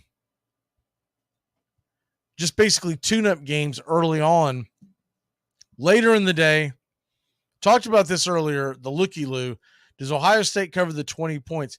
On paper, they should. On paper, Ohio State's been pretty dominant. But Purdue has played some tough games. My thing with this is I'm going to let it ride for a while. If it gets up above that 21.5, 22 points, I'm probably more likely to grab it. If you really want to jump on it, jump on this game early in the week, and you don't believe that Ohio State is going to look ahead, then I would grab it now at 20. I don't think it's going to get any lower than that. Syracuse is at Florida State. Florida State's giving up 17.5 points. Syracuse is a solid football team. I don't think they're going to play well on the road. I'm probably steering clear of this game. I might be looking at some props later on in the week to see what the actual player props are. But all in all, Florida State should win this game going away. I would think that they could and will cover the 17.5 points, but it's not a given because Syracuse plays a very slow it down game. So a 17-point win by Florida State will still look impressive, but you won't cover the spread. Same thing with Alabama, Arkansas, 19.5 points. Alabama has been too topsy-turvy for me to give up that many points. Here's the interesting one. Tennessee, Texas A&M. Tennessee is a 3-point favorite at home. A&M's coming off a physical game against Alabama. A&M is on the road. Tennessee has been off. I like Tennessee to get them. 3 points. I'd probably give up the 3. If not, the money line's only at 160 right now. It's only going to go up. Notre Dame is a favorite at home against Southern Cal. 2 points, but 125 on the money line is where I would go. A lot of folks are going to say, well, that's just Notre Dame getting the benefit of the doubt, and people are underestimating Southern Cal, and a lot of money is going to come in on Southern Cal. They play in Los Angeles, a lot of fans. Notre Dame is going to win that game. Notre Dame is going to win that game. I don't see how Southern Cal is going to move the ball. What I saw from the offensive line play of Southern Cal getting dominated in times in pockets of that game against Arizona, Notre Dame is just going to punch them in the mouth and keep going. And it's going to be, everyone's down on Sam Hartman right now. I think a lot of Notre Dame fans don't realize what they were watching the other night. They're looking at, this is Louisville. We should beat Louisville. Things aren't the same anymore. You can't look at the brand of the helmet anymore because of the NIL. Teams improve quickly. Louisville is a good football team, and they had a great game plan as well, but they're a good football team. Notre Dame is going to get back right in front of the home fans. Won't be easy, but I like Notre Dame to win that game. Over under, by the way, 62.5. That seems high because Notre Dame's playing these low-scoring games. Southern Cal's defense is atrocious. So maybe an opportunity there to tease that game. You get Notre Dame on, if you tease them on the 4, I would probably do a 7-point teaser just to get the number right. Because then you get the over at 55.5, which is very gettable, and Notre Dame would be getting 5. Other games on the docket before we have to jam out of here. Lines that are interesting. Very interesting. First of all, Penn State 43-point favorites at home against UMass. I know there's a look-ahead spot. UMass might be the worst football program in America. They're terrible. Penn State has been running the score up. They've been going after style points. James Franklin is very aware of the point spread. I'd be all over giving Penn State's 43 up. I think they're going to blow them out. The idea that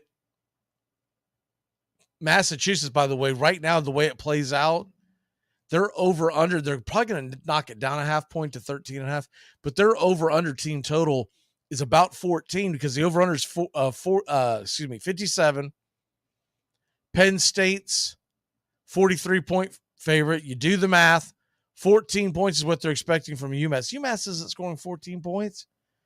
UMass won't get past midfield. So I really like that number. Oregon, Washington, we talked about this a little bit earlier. Oregon's getting 3 points. It's going to be a nip and tuck game. Washington's got the big advantage being at home, but it's an early kickoff, so it's not as good of an advantage. We're seeing it as 3:30. It's going to be 12:30 Pacific time. That's not an advantage. Something, if I'm a Washington fan, I'd be ticked off about. So Oregon and the points is the play for me on that one. Auburn is getting 11 at LSU. A lot of folks are going to be very tempted to grab Auburn. They play much better at home. I don't know if they can hang with that. LSU's offense is a well-oiled machine. I would steer clear of that game. Missouri at Kentucky, that's a fun one. Everyone's going to be down on Kentucky this week. Kentucky will bounce back. They will beat Missouri. Missouri's defense is a sieve. Kentucky will be able to run on Missouri's defense. And Duke is sitting there minus 3.5 at home against NC State. Money line is minus 175. I like Duke. All right, that'll do it for us. 5 o'clock pregame show. We'll probably come on right at 5:07, give you a full hour before kickoff, and we'll have pitch-by-pitch, play-by-play of your Atlanta Braves. Game 2, Braves Country Radio. Find us today, youtube.com/@BravesCountry. You're looking for Braves Country Radio on YouTube. Have a great one, y'all, and we'll see you mañana. And hopefully, we're sitting there with a tie series heading back to Philly. But we'll get into all that, and I'll give you my pick to click and everything on the pregame show.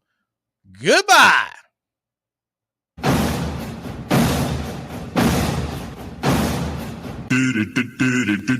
Goodbye, sweetheart. Well, it's time to go. We're back tomorrow with another show. Well, unless we're fired, we'll talk to you then. Goodbye, sweetheart. Goodbye. Goodbye. Guys and gals, it's time to go. We'll see you on the next show. Same bat time, same bat channel. Thanks for listening to Braves Country with Mac McGee and the Armchair Quarterbacks on 99.1 FM WQEE, The Key in Noonan, Georgia, and simulcasting on youtube.com/@Braves Country. Braves Country comes your way weekdays, 3 p.m. Eastern to 5 p.m. Eastern. Please follow, like, and subscribe today. Armchair Quarterback Radio, your first choice for Southern sports. Something of the 5th of September. Something of the 5th of September. She said a lot that I can't remember. Something of the 5th. Can I get another cigarette, please? Can I get another cigarette, please? Yeah, I know I live to regret it. Just give me another cigarette, please.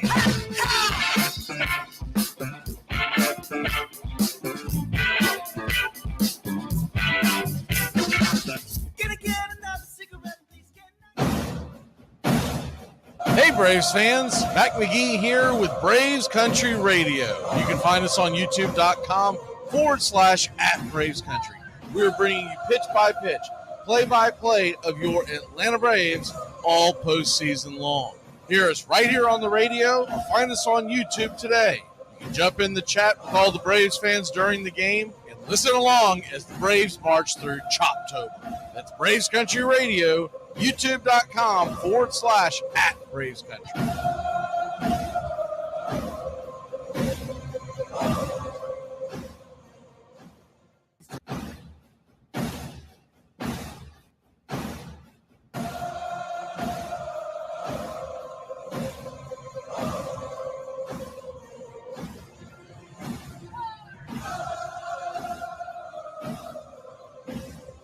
You dumped a porn star?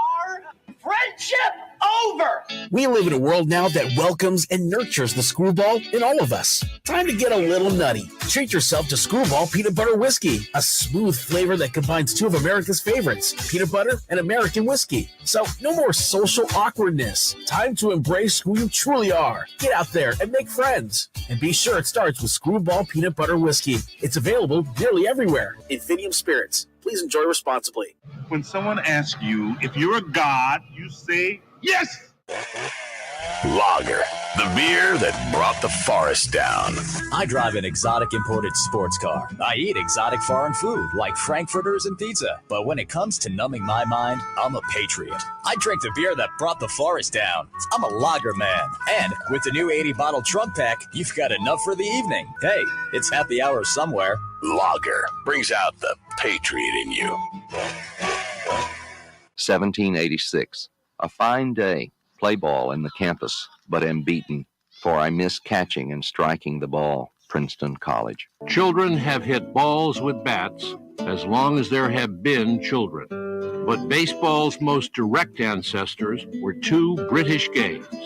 Rounders, a children's sport brought to New England by the earliest colonists, and cricket, a stately pastime divided into innings and supervised by umpires. By the time of the American Revolution, there were many variations. Boys played one version or another in schoolyards and village greens and on college campuses. You're listening to Braves Country Baseball on Braves Country HD. Please like and subscribe today, youtube.com/@Braves Country.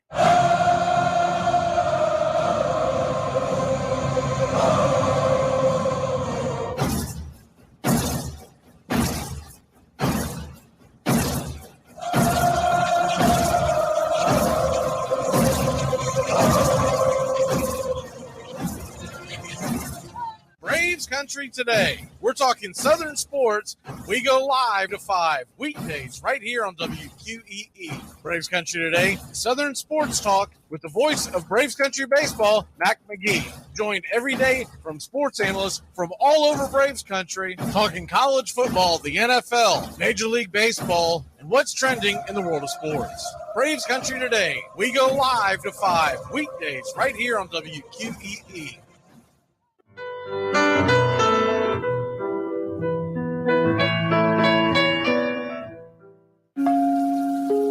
Lineup for yesterday by Ogden Ash. A is for Alex, the great Alexander. More goose eggs he pitched than a popular gander. B is for Bresnahan, back of the plate. The Cubs were his love and McGraw his hate. C is for Cobb, who grew spikes, not corn, and made all the basemen wish they weren't born. D is for Dean, the grammatical diz. When they asked who's the tops, said correctly I is. E is for Evers, his jaw in advance, never afraid to tinker with chance. F is for Fordham, and Frankie and Fish. I wish he were back with the Giants, I wish. G is for Gehrig, the pride of the stadium. His record, pure gold. His courage, pure radium. H is for Hornsby. When pitching to Raj, the pitcher would pitch, then the pitcher would dodge. I is for me, not a hard-hitting man, but an outstanding all-time, incurable fan. J is for Johnson, the big train in his prime, was so fast he could throw 3 strikes at a time. K is for Keeler, as fresh as green paint, the fastest and mostest to hit where they ain't. L is for LaHoy, whom Clevelanders love, Napoleon himself with glue in his glove. M is for Matty, who carried a charm in the form of an extra brain in his arm. N is for Newsom, Bobo's favorite Ken. You ask how he's here, he talked himself in. O is for Ott, of the restless right foot. When he leaned on the pellet stay put. P is for Plank, the arm of the A's. When he tangled with Matty, games lasted for days. Q is for Don Quixote, Cornelius Mack. Neither Yankees nor years can halt his attack. R is for Ruth, to tell you the truth. There's no more to be said, just R is for Ruth. S is for Speaker, swift center field tender. When the ball saw him coming, it yelled, I surrender. T is for Terry, the giant from Memphis, whose 400 average you can't overemphasize. U would be Ubel if Carl wore a Cockney, but we say Hubble in baseball like football in Rockney. V is for Vance, the Dodgers' very own Dazzy. None of his rivals could throw as fast as he. W, Wagner, the bow-legged beauty, short, close to all traffic with Honus on duty. X is the first of 2 X's in Fox, who was right behind Ruth with his powerful socks. Y is for Young, the magnificent sigh. People battled against him, but I never knew why. Z is for Zenith, the summit of fame. These men are up there. These men are the game. Lineup for yesterday, Ogden Ash, January 1949, Sport Magazine.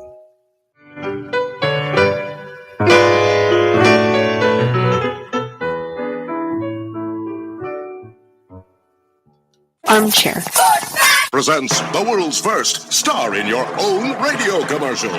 Okay, guys, whenever you hear this sound, insert your name. Hi there. Braves country. Sorry I'm late. Sometimes there just aren't enough hours in the day to be a neurosurgeon and a swimwear model. Oh, am I thirsty? How about it? Braves country. Got anything tall and cool? Oh, those. Braves country. You are so thoughtful. But of course, Braves country. The first choice for every occasion. You know, I have a confession to make. If I ever had a son, I'd want to name him Braves country. Oh, Braves country. Come here now. Braves country. Braves country. Braves country. Well, you did very well in your first commercial. Braves country. Have a Braves country. You've earned it. Armchair. Hey Braves fans, Mac McGee here with Braves Country Radio. You can find us on youtube.com/@Braves Country. We're bringing you pitch by pitch, play by play of your Atlanta Braves all postseason long.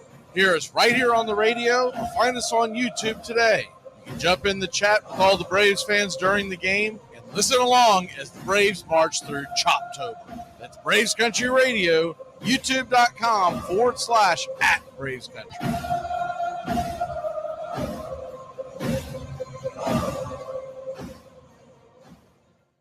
Walt Whitman. Brooklyn Eagle, 1846. In our sundown perambulations of late, through the outer parts of Brooklyn, we have observed several parties of youngsters playing base, a certain game of ball. Let us go forth a while and get better air in our lungs. Let us leave our close rooms. The game of ball is glorious.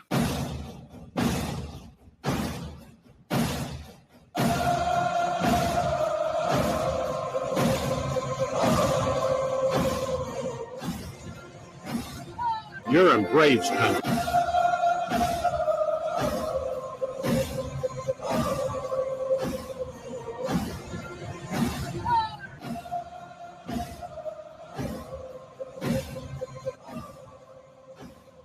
Good afternoon, Braves Country. I hope y'all are having a great day as we're getting ready for game number 2.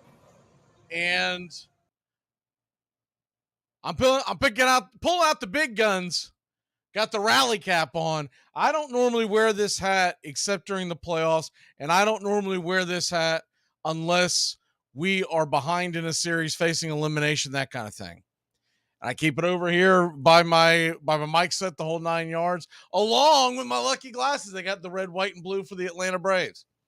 I'm pulling out all the guns because we need it today. We need anything that you can do to help us get your lucky stuff on, because you don't want to go down 0-2. It's not the end of the series if they lose today, but it'll feel like you have to play perfect. And at that point, my fear would be, even though the Braves are the better team, and make no doubt about it, they are the better team. At that point, you would start, it's just human nature. You would start, grasping at straws. You'd start being really, really tight. And I think they were a little tight in game 1. If you hear some of the interviews from yesterday from the Atlanta Braves, the players themselves, they don't use the word, but it sounded tight. It sounded like that they were just really anxious and amped up, and hopefully those jitters are out of it. And if they play their game, I have no doubt the Braves are going to pull this game out tonight. And I do believe we're going to get a W in Philadelphia. I'm not convinced it's game 3, but I like our chances in game 4 with Strider on the mound. The Phillies can't hit Strider. They put a couple runs across him the other night, but we didn't lose because of Strider. We lost because the offense didn't show up. So hope everyone's having a good time in Braves Country. Monday night game, 6:07 first pitch, a little earlier than what we're used to. It's going to be a nice night at the ballpark. It's going to get down into the high to low 60s. You got the wind blowing. It's being projected now between 5 to 9 miles an hour going right field to left field. That's how it's being projected. Of course, we all know the wind can change, but right now that's what it's being projected. And that has a lot to do with who my pick to click tonight will be, and we'll talk about that at the end of the show. But we're going to bring you pitch-by-pitch, play-by-play right here. And we're going to hopefully get a good performance out of Mr. Max Fried. Max Fried was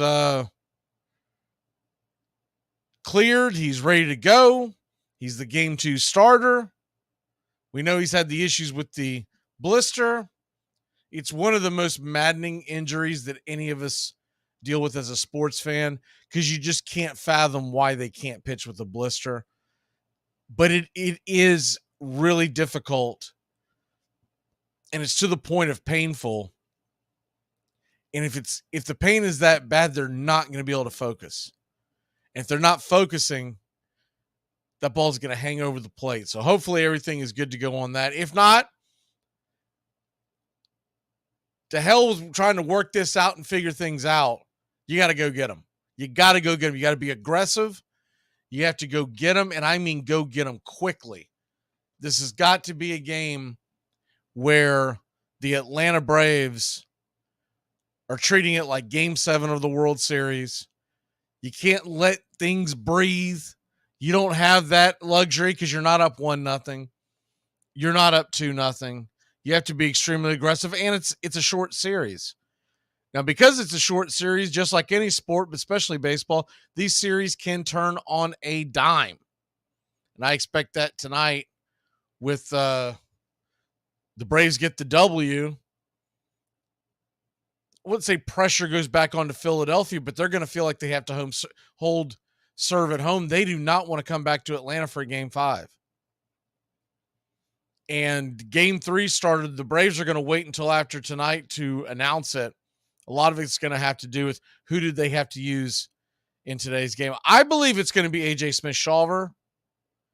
But if they have to use Shawver in this game, then all that's out the window, and it's probably going to be Bryce Elder.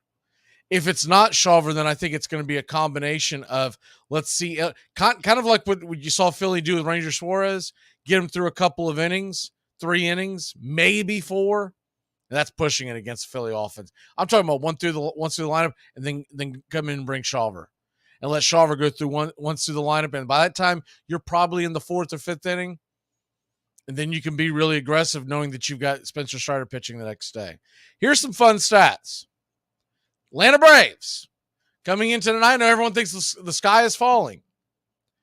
You realize we have lost our last 10 game 1s in NLDS. Last 10 game 1s we have lost. Here's something even more incredible. Game 2s in the NLDS. Atlanta Braves have won 16 of 18. Now, I will put a star by that and say 15 of 17 because one of them was a Game 2 win against the Marlins in the pandemic. And, of course, it wasn't on the road, it wasn't at home, it was in Houston. The other win or other loss was in Houston way back when Houston was in the NL. And that was the famous series of The Thing. Remember Walt Weiss's incredible stab? They called his glove The Thing. That goes back to that era. So Braves know how to come off the mat. I expect them to come out swinging. Now, I feel a lot better if it wasn't Zach Wheeler. Zach Wheeler, outside of maybe Jacob deGrom, but there's not a big. I honestly think Zach Wheeler is probably the one pitcher in baseball that I will say has seen the Braves as much as he has and continues to have incredible success. But it has gotten better. If you look at some of the numbers over the last few years, some of the things that jump out at you is the Atlanta Braves. First of all, in the 2 starts that the Braves saw Wheeler end of the season just a month ago, the Braves did work 5 walks in those 2 starts. They did not strike out more than 5 times in either start. They're putting the ball in play, and putting the ball in play to me is going to be the number 1 key for the Braves to get this win tonight. What Zach Wheeler likes to do, he likes to work the bottom of the zone early in the count and then try to get you to chase once he gets out in front. If you have not seen the lineup, it's right there in front of you right now on the screen. If you're listening on radio, don't worry, we're going to go over it. But it is back to normal. This is the normal Atlanta Braves lineup. This is the one that, why, God, what in the hell? Well, we got an explanation. I still don't love the explanation, but we did get an explanation of why they changed the lineup so drastically in Game 1. I think there's going to be a comfort factor. It's Ronald Acuna Jr., Ozzie, Riley, Olsen, Ozuna. Those are your first 5. Darno is going to be behind Ozuna. I was a little surprised by that, but I think they're just trying to bust up. If you put Darno, Rosario, Arcia, and Harris the way they have it, it literally at the bottom of the lineup when you're trying to do matchups as far as not just when Wheeler's in the game, but when Philadelphia thinks about going to the bullpen, you're going righty, lefty, and then you're back to the top of the order. And remember, for a while, this was the lineup that they were using. And it was only recently that they started dropping Murphy and d'Arnaud down into the 7th, 8th slot. This is the one that I like. This is the one that I like. I think gives you the most bang for the buck. Thing about d'Arnaud, first of all, he's 8. You realize this? He's got a 381, 8 for 21 clip against Wheeler. That's something. That is something. Other guys in the lineup, how have they fared against Wheeler? Acuna is 12 for 46, a 261 average. That doesn't jump off the board. He's got 4 home runs. 4 home runs. And only struck out 10 times. And the majority of the strikeouts were earlier in his career. Ozzie Albies. This is the one where you're like, ugh, do we want him in the 2 slot? I'm fine with it. Keep Ozzie where he's at. He's 7 for 44. It's a 159 clip against Wheeler. Now realize a lot of his struggles were at the beginning of Ozzie's career against Wheeler. He's fared a little better recently. Nothing great, but he does have 2 home runs now. Remember, it wasn't until this year, realistically, that Ozzie became a force from the left side of the plate. He was always looked upon as a punch and Judy hitter from the left, and from the right is where he had his power. So keeping that in mind and how dominant Zach Wheeler has been, it's not awful numbers, especially the fact that he's got 2 home runs in that stretch. Austin Riley, how has he fared? He's got a 275 average, 11 for 40, 1 home run. He does have 12 strikeouts, but I think that's bound to be there when you talk about a power pitcher like Wheeler from the right side of the plate. Matt Olson, much smaller sample size for Matt Olson. He's 5 for 20, 2 home runs, a 250 average, 8 Ks, 3 RBIs. Not terrible, solid. Marcell Ozuna has not fared well against Wheeler. He's 9 for 47, a 191 clip, and 1 home run. And I know some folks might be out there thinking that, well, maybe we should have put someone else at designated hitter. No, I like having Ozuna behind Olson. Whether he has a good night against Wheeler or not, you're going to want him in the lineup later on. You're going to want him stretched out. You want him ready to rock. And the fear of having Ozuna behind Olson in that lineup is going to allow Olson to see much better pitches. Because who are you putting behind Matt Olson that's going to make Wheeler feel like he has to face, that he doesn't want to put him on? There's not a lot of options on our bench. There really aren't. Not to be able to face a guy like Wheeler. I mean, I guess one thing you could have done, you could have put Murphy at the plate and d'Arnaud to DH and then pull d'Arnaud out. But I think you're overthinking, not to mention the fact d'Arnaud typically catches Max Fried. Rosario, he's 2 for 16. Not a great clip. No power numbers. 2 strikeouts. No RBIs. Arcia, 3 for 16 versus Wheeler. Harris, 2 for 11 versus Wheeler. Arcia does have a home run. But all in all, when you're talking about the bottom of the order, the 7, 8, 9 guys, it's going to be dicey. I would love to see Harris use his speed, drop a bunt down.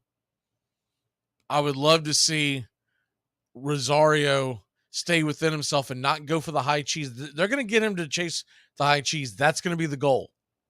It is what it is. They're going to try to get him to chase the high cheese. As hard as Wheeler throws,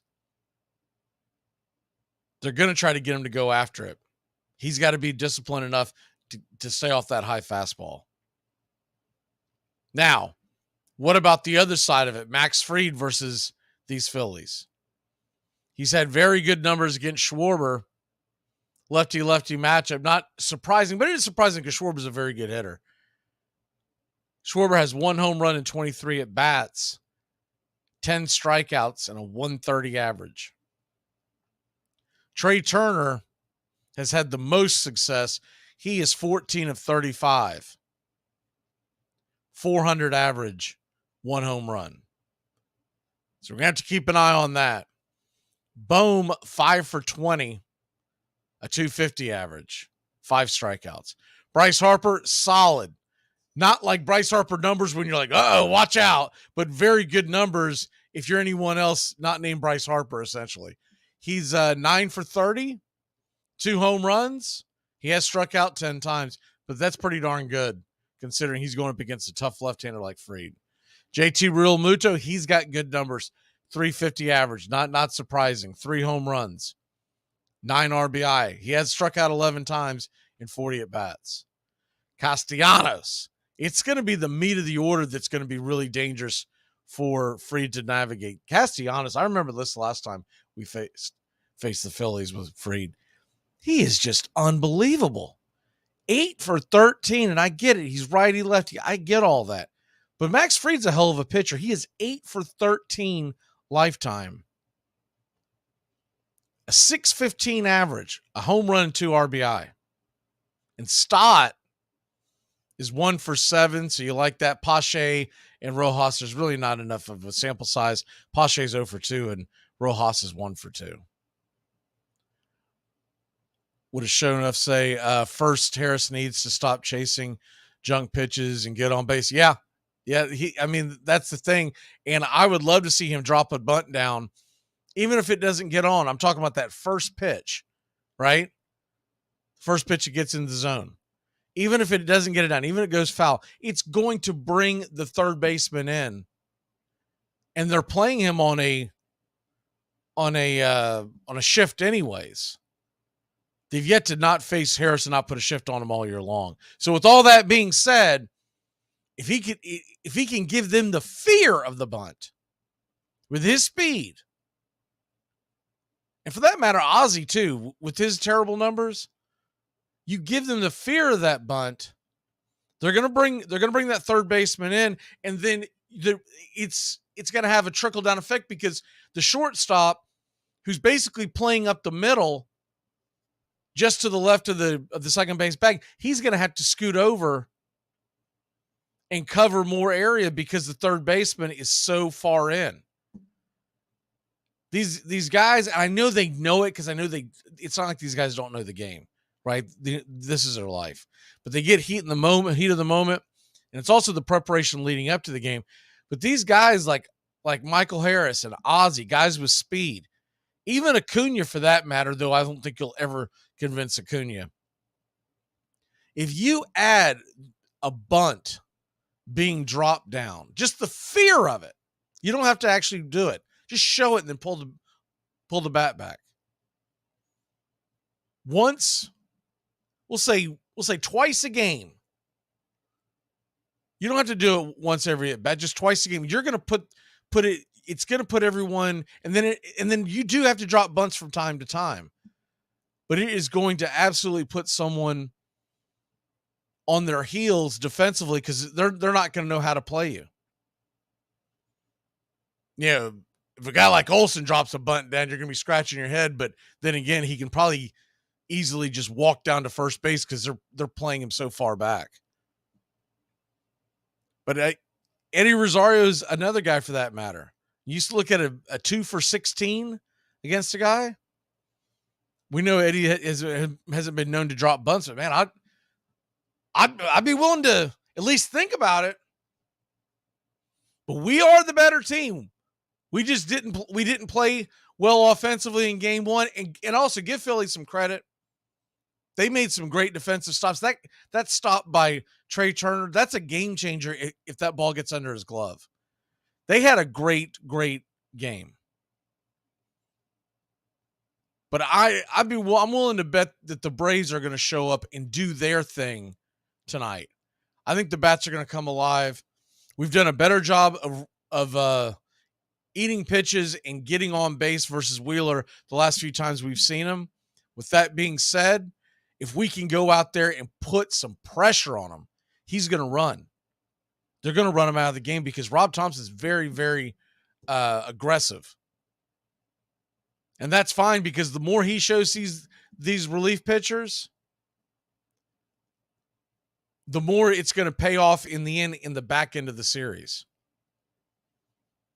The back end of the series, let's say this series goes 5 games. It's going to be advantage Atlanta Braves if Rob Thompson's constantly going out there and having a hair trigger on his starting pitchers and going and getting them in the 4th and 5th inning. Because then in a calendar week, a guy like Acuna, a guy like Olsen, a guy like Riley, Ozuna, Ozzie, all of them, they will have seen this pitcher 2-3 times, maybe even 4 times, and that's usually advantage offense. And I do believe in this offense. I think this offense, you can't keep this offense down.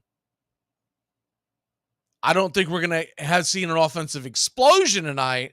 I would be absolutely shocked if they ran Wheeler out of the game, scored 11 runs, and it was a laugher. But I think you're going to see the offense wake up tonight.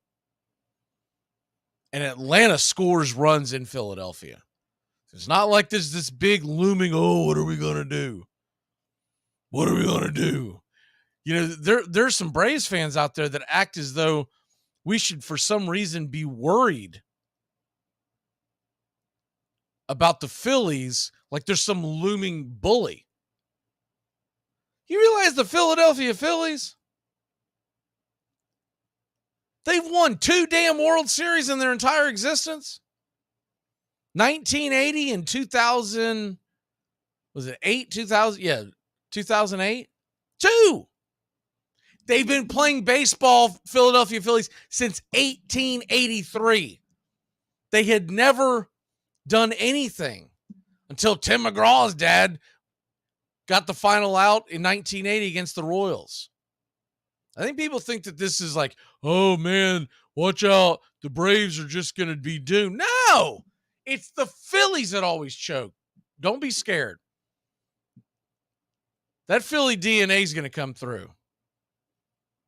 You got to look at a lot of factors, and one of them would be the fact that the Braves are built for this. They're built for a series like this.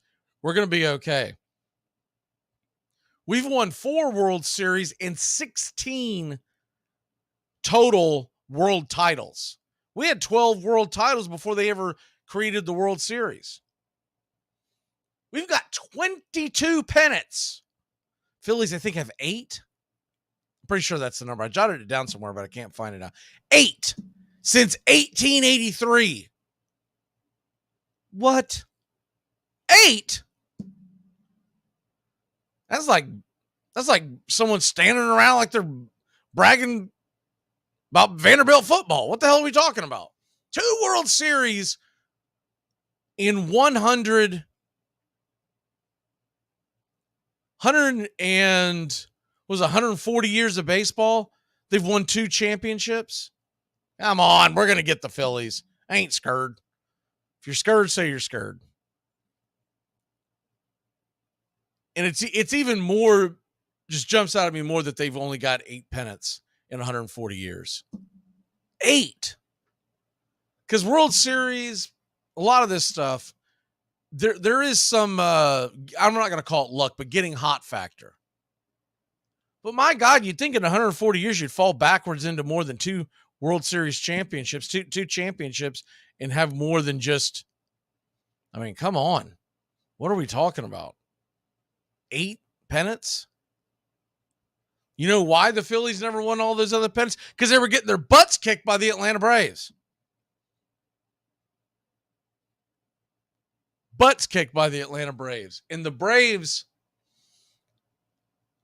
have been doing this since the beginning. This isn't something new. I know there are Braves fans out there that think that the Atlanta Braves are some, lesser than franchise. 16 championships. A lot of folks don't recognize it because they start the World Series count, blah, blah, blah. 16 championships. The only one that dwarfs us are the New York Yankees. That's it. We belong here, and this is our team. This is our time. Not these Phillies. Who wants to watch the Phillies choke again in the World Series? Not I. All right, let's take a quick break. When we come back, we're going to give you the pick to click and all that jazz. We're getting closer to first pitch. You're watching Braves Country today. We're coming to you live from Braves Country radio studios and all across, not just YouTube. Find us on YouTube to get today, youtube.com/@BravesCountry. Braves Country Radio coming to you live on all of your outlets around the globe on the radio. Keep it locked in. Let's get it. It's a beautiful day at the ballpark as well. If you're going to the game, you got to be happy about that. Hey, Braves fans. Mac McGee here with Braves Country Radio. You can find us on youtube.com/@BravesCountry. We're bringing you pitch by pitch, play-by-play of your Atlanta Braves all postseason long. Hear us right here on the radio or find us on YouTube today. You can jump in the chat with all the Braves fans during the game and listen along as the Braves march through Choptober. That's Braves Country Radio, youtube.com/@BravesCountry.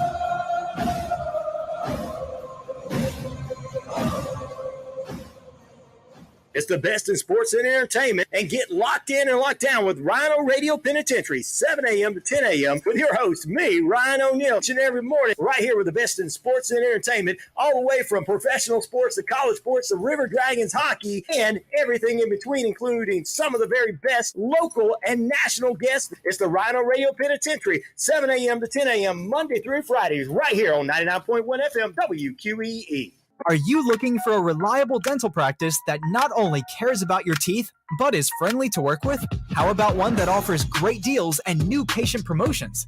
Well, your search is over. Most Valuable Smiles in downtown Eatonton, Georgia is committed to giving you the biggest and brightest smile.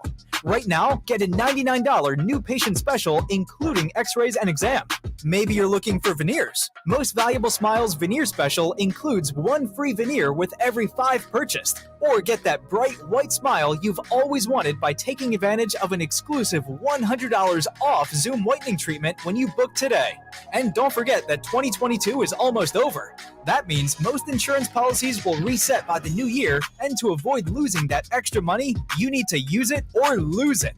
Book an appointment today with Most Valuable Smiles in downtown Eatonton to lock in these exclusive deals. Call 706-623-0318 or visit mostvaluablesmiles.com.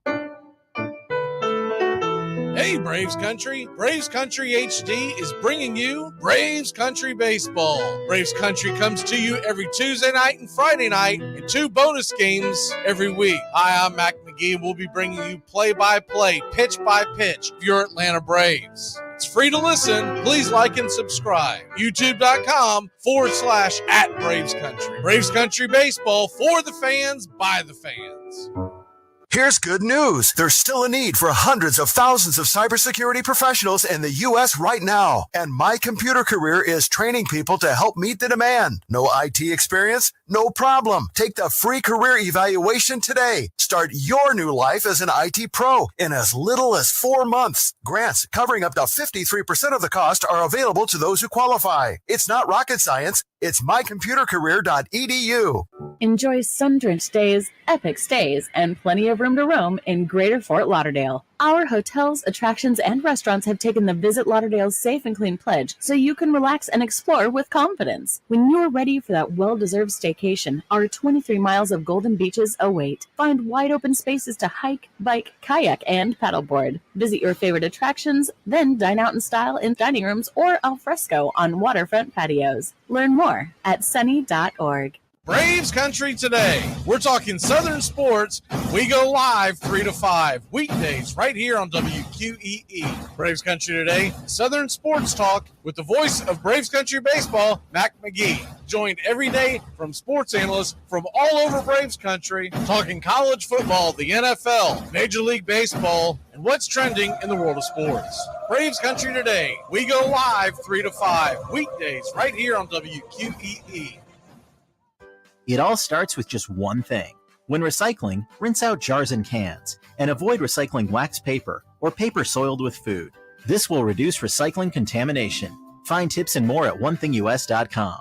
What's your one thing? Hey, sports fans, it's Rod Peterson here, host of The Rod Peterson Show, inviting you to join us daily for 2 hours of Atlanta's funnest sports talk right here on WQEE. I say fun because it is. You've never heard a show like it because we make the listeners a part of the show every day between noon and 2 p.m. Eastern. You'll hear plenty of the best sports talk, including the latest on the Falcons, the Braves, and more. And who knows, you might even hear you. That's The Rod Peterson Show, daily at noon, right here on WQEE 99.1 FM.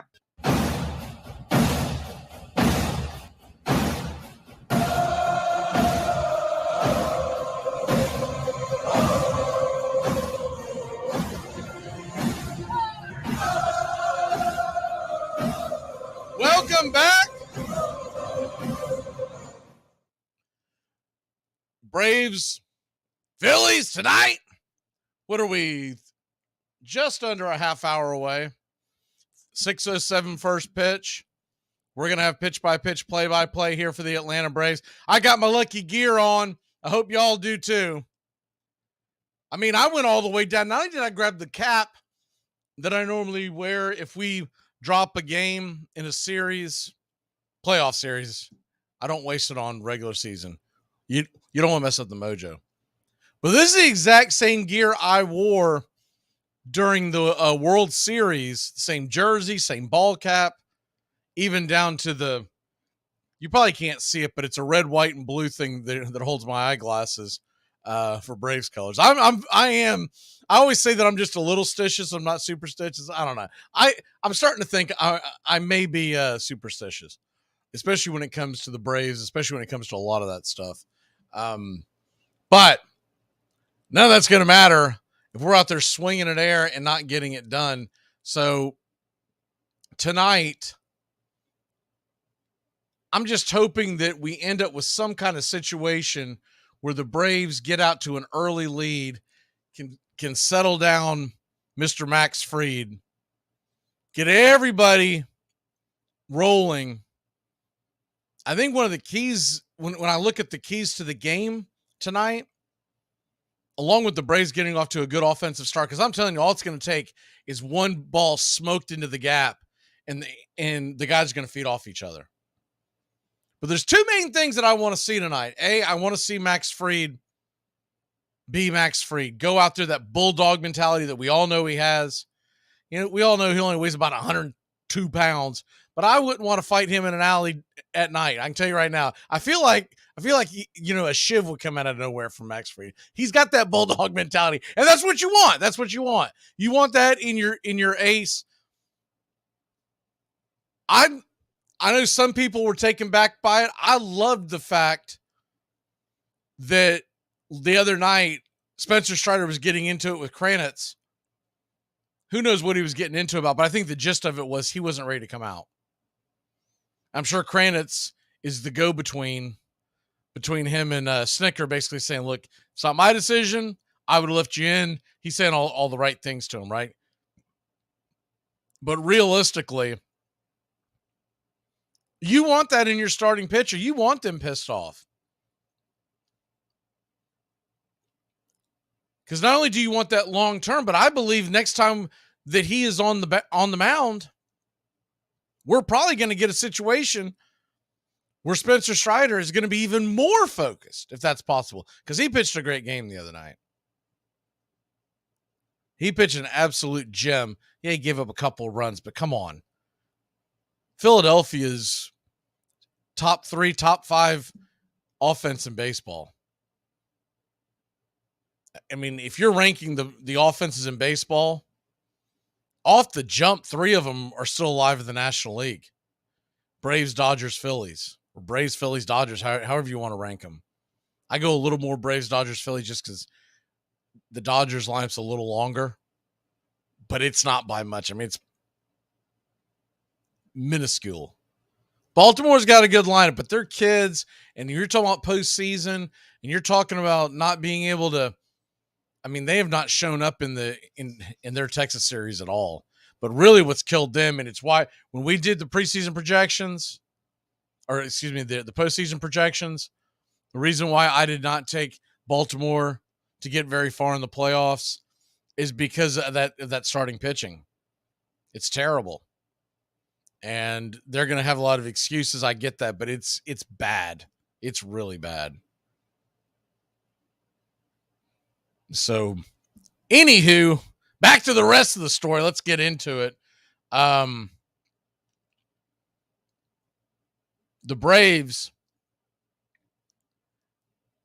they commented on why they went all nutso and changed the damn lineup. And they said it was because they thought that Ranger Suarez would be on a short leash. Of course, they're saying that now. And that it laid out better to make it more difficult to go to the bullpen. I'm not buying any of that junk. I think what really happened, but they're not going to throw anyone under the bus, is that the analytical team had been working on that lineup against the possibility of any of these pitchers, and they wanted to go out there and they basically outsmarted themselves. They got too cute. And you can say whatever you want about how, well, if you have player in X position as opposed to Y, it's going to make it more difficult for the Phillies bullpen to go 1, 2, 3 in whatever inning. You're doing all the projections. There is something to do with the comfort level of these batters when they are used to a guy like, we'll take it. Look, we know it hasn't been the same exact lineup the entire year, but pretty much, it's about June. We've had pretty much the same exact lineup. And Austin Riley batting second has got to be something different, much different to him than batting third. Not having Olsen right behind him. Or I'm sorry, not having Olsen right behind him, but then you don't have the Ozuna, because remember, they didn't just move everyone up a notch. They ended up having Ozuna down in the lineup underneath Ozzy. So if you didn't think Ozzy could do well against Suarez, okay, fair enough. That doesn't mean you flip-flop and rattle around the whole lineup. Just drop Ozzy down in the lineup, put someone else up at the number 2 position, and leave the entire thing the way it should be. I mean, honestly, with the lefty and you're going to put a righty there, I'd be okay with you putting Arcia or whoever, you wanted to go Pilar that night, that's fine. But when you look at that lineup and you look at the fact that tonight we've got Acuna, Ozzy, Riley, Olsen, Ozuna, and then a Travis d'Arnaud who hasn't had a great year this year, but he's 381 lifetime against Zach Wheeler. And you think Zach Wheeler doesn't know that? And Zach Wheeler knows who he's given home runs up to in this lineup. He has given up a home run to everybody in this lineup except Rosario and Harris. And they don't have a big sample size. He will give up a home run ball because he throws the ball hard. If you make hard contact with it, the ball's going to fly. But that's all I've got on that. I just feel like that you need to be realistic with this stuff. I'm not going to drag them over the coals, but I am glad that they came back to their senses and put a normal lineup. If they go back, I guess my point is, if they go back to Suarez on game 4, and we see that same goofy ass lineup, my head's going to explode. What's the old saying? Dance with the girl that got you there. Do not try to. You see this in all sports since analytics have really become a big thing over the last 10 to 15 years. You can outthink yourself, get too cute, and put yourself into a hell of a damn situation, which is what happened the other night. The offense didn't do a damn thing. And you can't tell me that some of it didn't have to do with the fact of just a calm factor. We are the better team. We're going to get the W. I'm convinced of that. Real quick, here are my pick to click and the prediction. I'm going to take Ronald Acuna Jr. with his 4 home runs and a 261 average, 7 RBIs. I'm going to take Ronald Acuna Jr. to do something special tonight. Almost went Olsen, but Ronald Acuna Jr. can beat you in so many different ways. I'm going to take Acuna. And I'm going to take the Braves to win this one convincingly, 7-2. 7-2. I think Max Fried goes out and pitches a hell of a game. And I think the Braves wear him down, and we get the 7-2 Ronald Acuna Jr. We'll get a couple of big flies, and the Braves bullpen will slam the door. All right, we're going to step away for a second, take a quick break, do lineups, church of baseball, all that jazz. When we come back, pitch by pitch, play by play of your Atlanta Braves as we can see Max Fried warming up right now, baby. Let's get it. Hey, Braves fans. Mac McGee here with Braves Country Radio. You can find us on youtube.com/@BravesCountry. We're bringing you pitch by pitch, play by play of your Atlanta Braves all postseason long. Hear us right here on the radio or find us on YouTube today. You can jump in the chat with all the Braves fans during the game and listen along as the Braves march through Choptober. That's Braves Country Radio, youtube.com/@BravesCountry.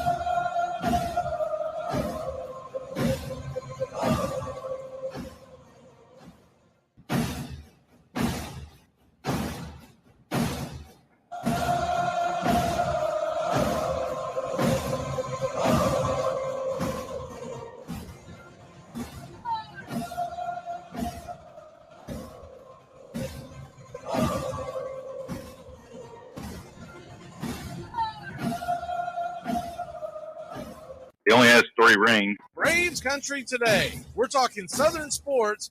We go live to 5 weekdays right here on WQEE.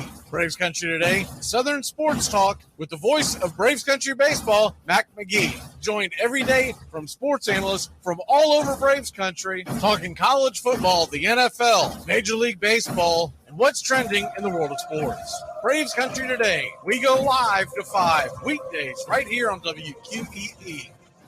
We got a tie. We need to fix it. We need a tiebreaker. I agree. Ties are not acceptable in fantasy football. Fantasy football is about proving that you are better than your friends, not equally as good as your friends, okay? It's not communism. We're not coveting Billy Joel cassette tapes and wearing ill-fitting blue jeans. It all starts with just one thing. When recycling, rinse out jars and cans, and avoid recycling wax paper or paper soiled with food. This will reduce recycling contamination. Find tips and more at onethingus.com. What's your one thing? It is a haunted game in which every player is measured against the ghosts of all who have gone before. Most of all, it is about time and timelessness, speed and grace, failure and loss, imperishable hope and coming home.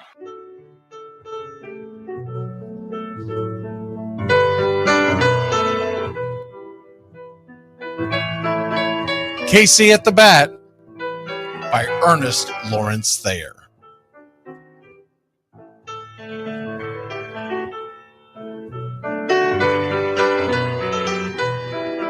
The outlook wasn't brilliant for the Mudville Nine that day. The score stood 4-2, but with 1 inning more to play.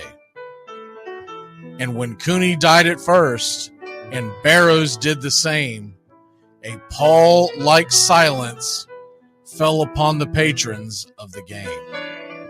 A straggling few got up to go in deep despair.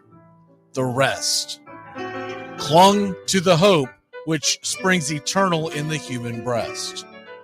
They thought if only Casey could but get a whack at that, we'd put up even money now with Casey at the bat. But Flynn preceded Casey, as did Jimmy Blake, and the former was a hoodoo, while the latter was a cake. So upon that stricken multitude, grim, melancholy sat, for there seemed but little chance of Casey getting to the bat. But Flynn let drive a single, to the wonderment of all, and Blake, the much despised, tore the cover off the ball. And when the dust had lifted, and men saw what had occurred, there was Jimmy safe at second and Flynn a hugging third. Then from 5,000 throats and more rose a lusty yell. It rumbled through the valley. It rattled in the dell. It pounded on the mountain and recoiled upon the flat, for Casey, mighty Casey, was advancing to the bat. There was ease in Casey's manner as he stepped into his place.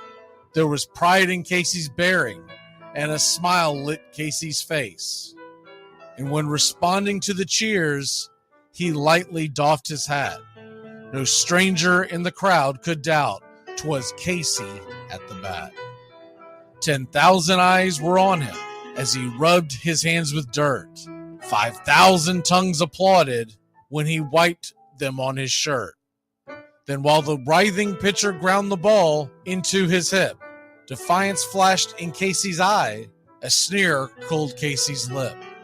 And now the leather-covered sphere came hurtling through the air, and Casey stood a-watching it in a haughty grandeur there. Closed by the sturdy batsman, the ball unheeded sped.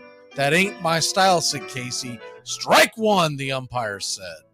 From the benches black with people, there went up a muffled roar, like the beating of a storm waves on a stern and distant shore. Kill him! Kill the umpire! Shouted someone on the stand, and it's likely they'd have killed him had not Casey raised his hand. With a smile of Christian charity, great Casey's visage shone. He stilled the rising tumult. He bade the game go on. He signaled to the pitcher, and once more the dun sphere flew. But Casey ignored it, and the umpire said, "Strike two." "Fraud!" cried the maddened thousands, and echoed answered, "Fraud!" But one scornful look from Casey, and the audience was awed. They saw his face grow stern and cold. They saw his muscles strain, and they knew that Casey wouldn't let that ball go by again. The sneer is from Casey's lip. His teeth are clenched in hate. He pounds with cruel violence his bat upon the plate. And now the pitcher holds the ball, and now he lets it go. And now the air is shattered by the force of Casey's blow. Well, somewhere in the favored land, the sun is shining bright. The band is playing somewhere, and somewhere hearts are light. And somewhere men are laughing, and somewhere children shout. But there is no joy in Mudville. Mighty Casey has struck out. Casey at the Bat, Ernest Lawrence Thayer, published June 3rd, 1888. San Francisco Examiner.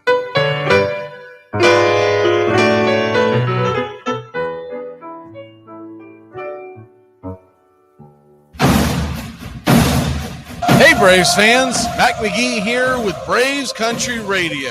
You can find us on youtube.com/@Braves Country.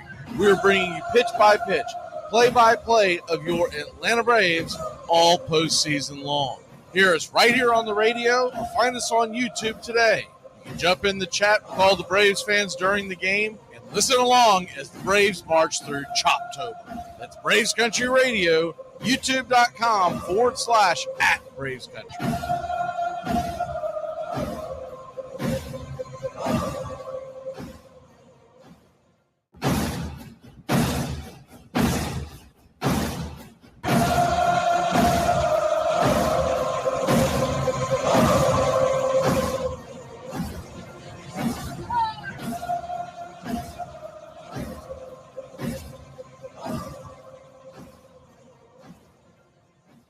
On a beer?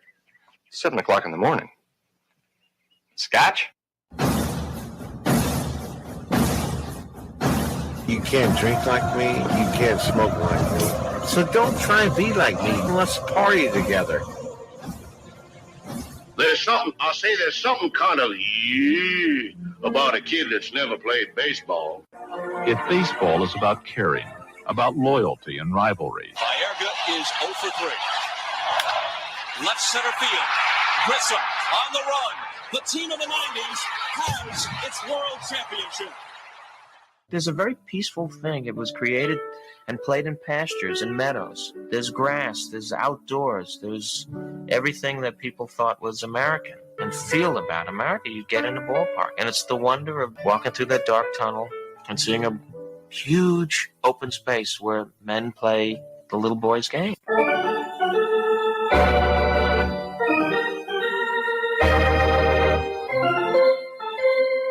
I believe in the Church of Baseball. I've tried all the major religions and most of the minor ones. I know things. For instance, there are 108 beads in a Catholic rosary, and there are 108 stitches in a baseball. I prefer metaphysics to theology. You see, there's no guilt in baseball, and it's never boring. It's a long season, and you gotta trust it. I've tried them all, I really have. And the only church that truly feeds the soul day in, day out is the Church of Baseball. Touch a ball, Joe. You'll never hit a bigger home run in your life. A room in right center. If he hits one there, we can dance in the streets. The 2-1. Swung line drive left field. One run is in. Here comes Braves. Here's the throw to the plate. He is safe. Braves win. Braves win. Braves win. Braves win. You're in Braves country.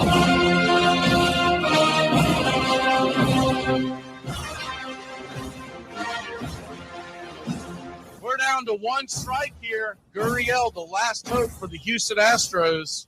Here's the 0-2 pitch. Swung on, bounced over to Dansby. Dansby fires it over to first. And here comes the dog pile. Fire the cannons in the battery. Do the chop all throughout Braves country. Pop that top. Your Atlanta Braves have won it all.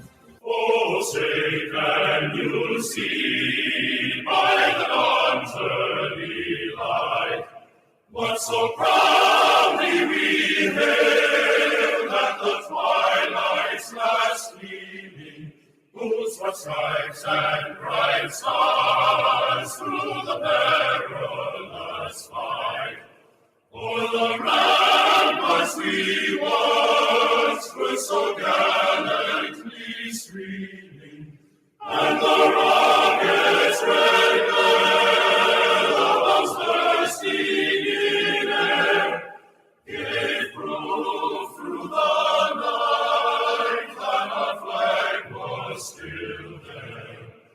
Oh, say does that star-spangled banner yet wave o'er the land of the free and the home of the brave? Play ball.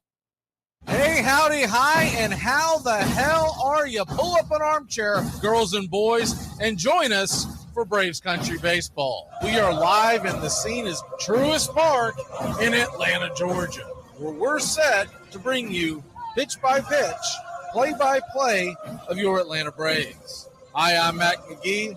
Here are your starting lineups for today's action.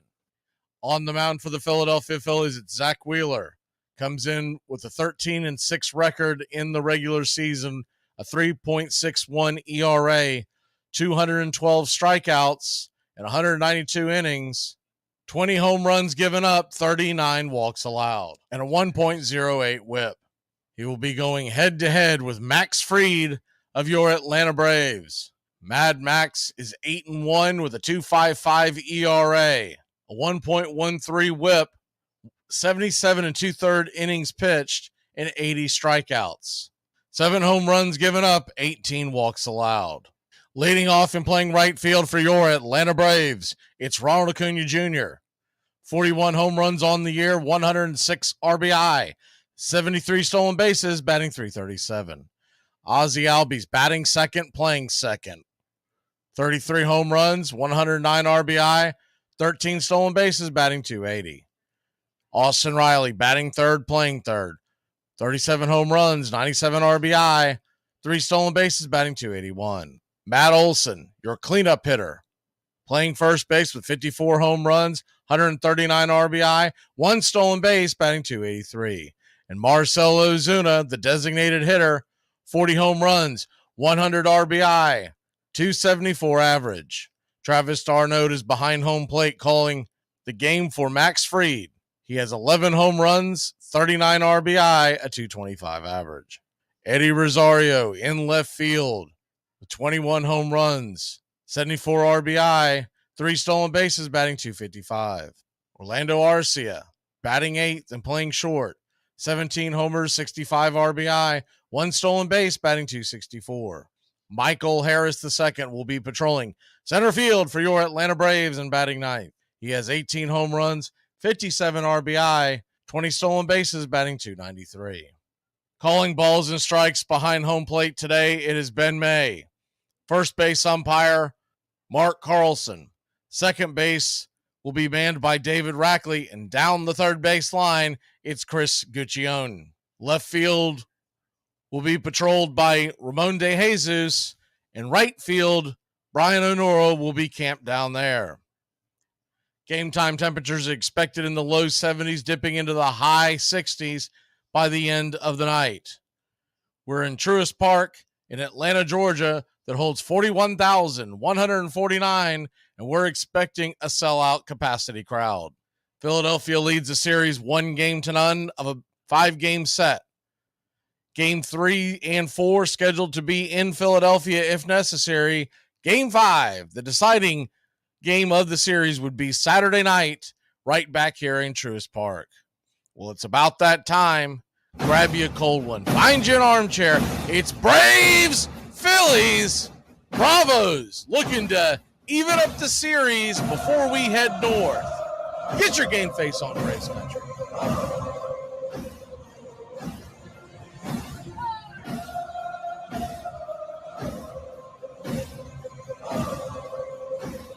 Good evening, ladies and gentlemen.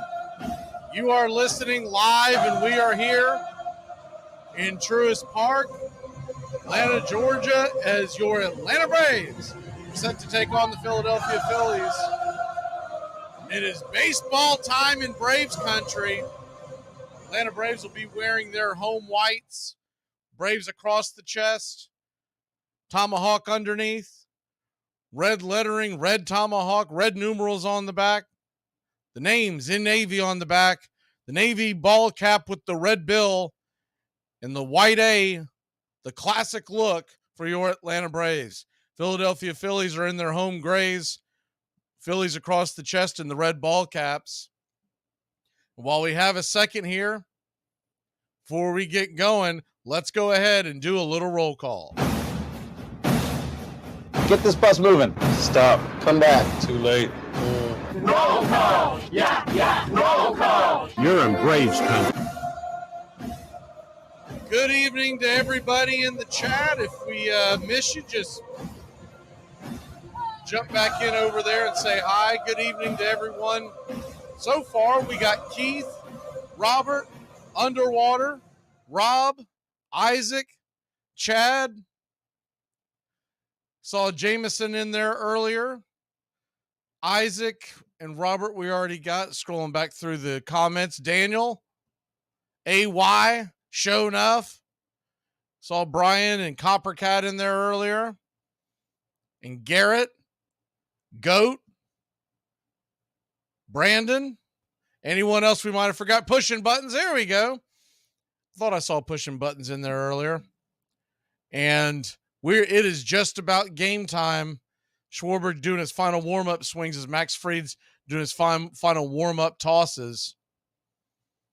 Doesn't get much bigger than this tonight. We may have to reset from what I remember in the past, we have to reset the scoreboard screen with this site, but it works better because the TBS feed is much slower. So as we wait for Max Fried to finish up his final warm-up tosses, here's hoping that blister doesn't pop up. I think most people are aware of this, but if you are curious, he can't wear anything on his finger to protect the blister because it would be looked upon as a foreign substance, and then you get into the whole doctoring the baseball thing. Hey, there's SSW. Haven't seen you in a while. Good evening, Edward.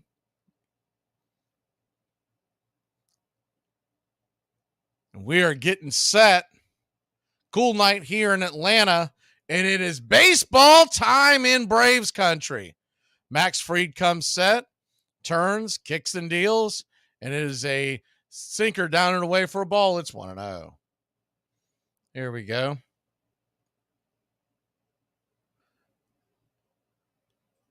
The 1-0 pitch. Inside, 95 misses, 2-0. Max Fried starting off a little rocky here. Remember, he hasn't pitched in a couple of moons on a major league mound in a meaningful game. The 2-0 pitch from Max, right there on the edge, called for a strike. It's 2-1. Good slider by Max on the outer edge. Braves nothing, Phillies nothing.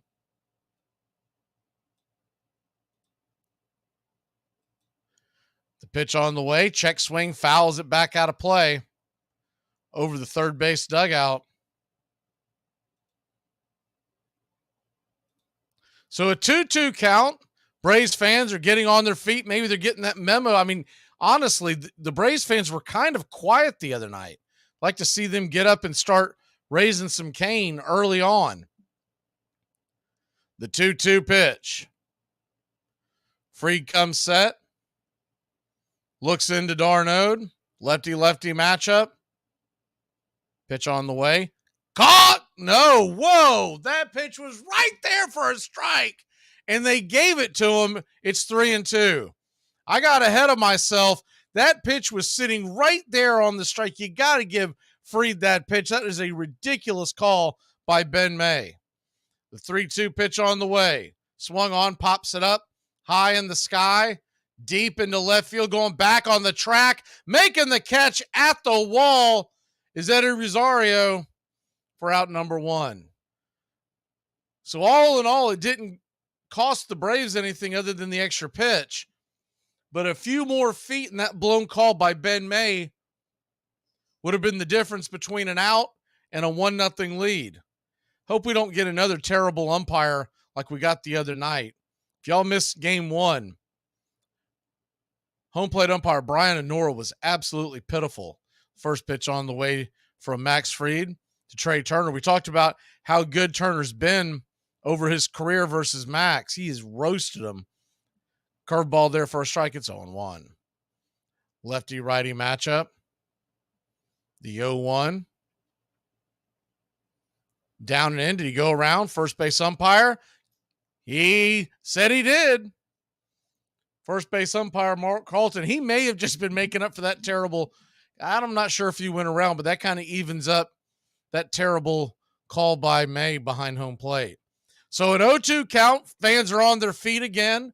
You got to love to see the Braves fans into it early on. The 0-2 pitch, curveball, just misses outside. You would have liked to have that call, but all in all, did look like a ball. It's 1-2.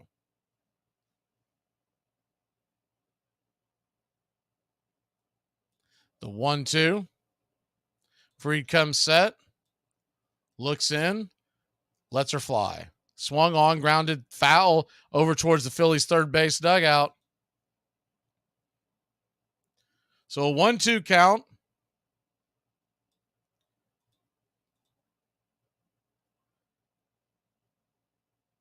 Braves nothing. Phillies nothing. Top of 1 out. We're just getting going here in game 2. The 1-2 pitch in the dirt, 2-2. So a 2-2 count now.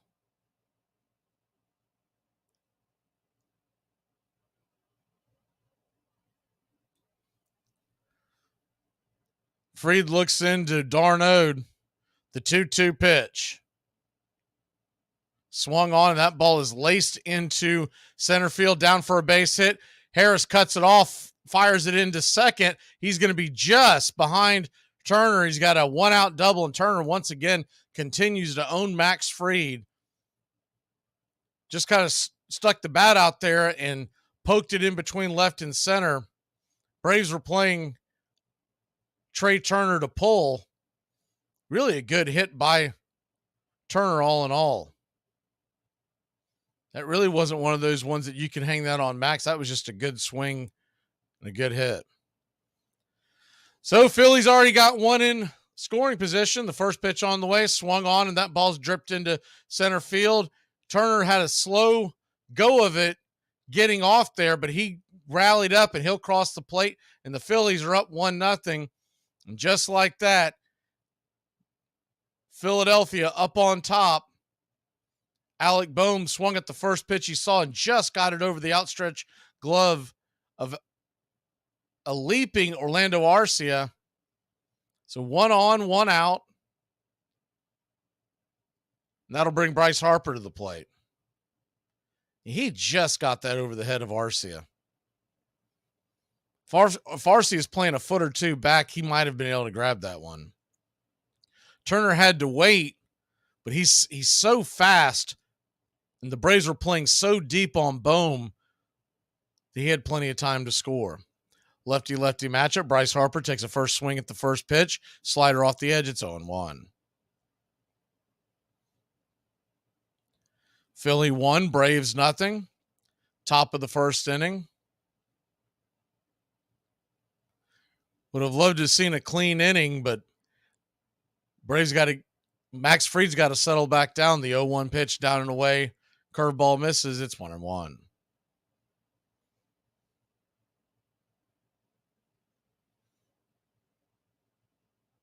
The 1-1 from Fried.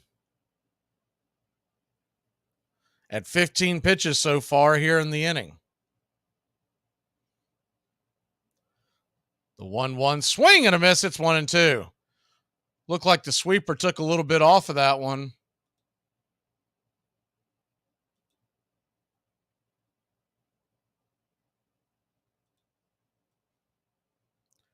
So a 1-2 count. Braves fans now on their feet again. At least a few of them. They're clapping.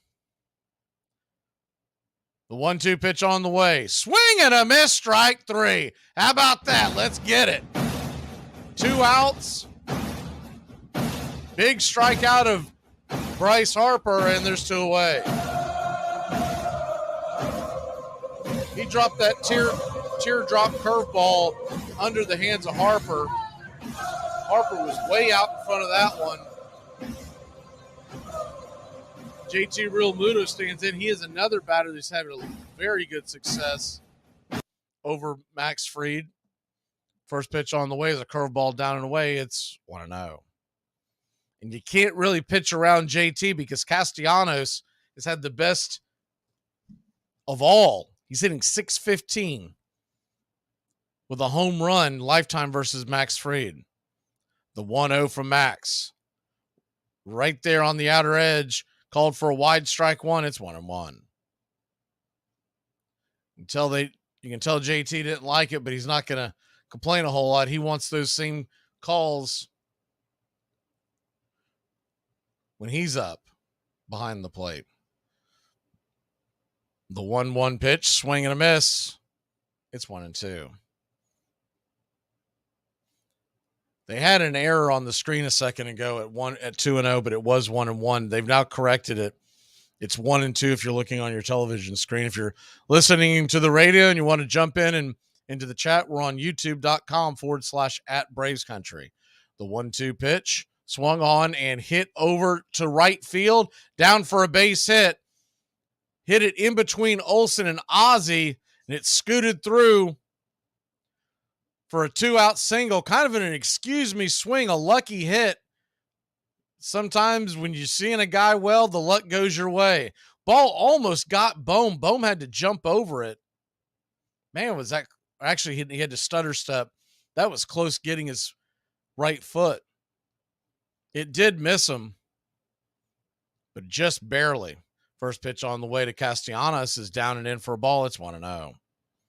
You do wonder if you're Fried, are you pitching around Castellanos, you would load the bases. You've had much better success against Bryson Stott. The 1-0. Lefty-righty matchup. Pitch on the way from Fried, down and in, 2-0. So a 2-0 count. I mean, if that's the game plan and they get to 3-0, I'd say you just put them on, don't mess around. The 2-0 from Max. Runner at first, runner at second, 2 outs. The pitch on the way. Swing and a miss, 95 right down the pipe on the outer edge. It's 2-1. Good pitch by Fried.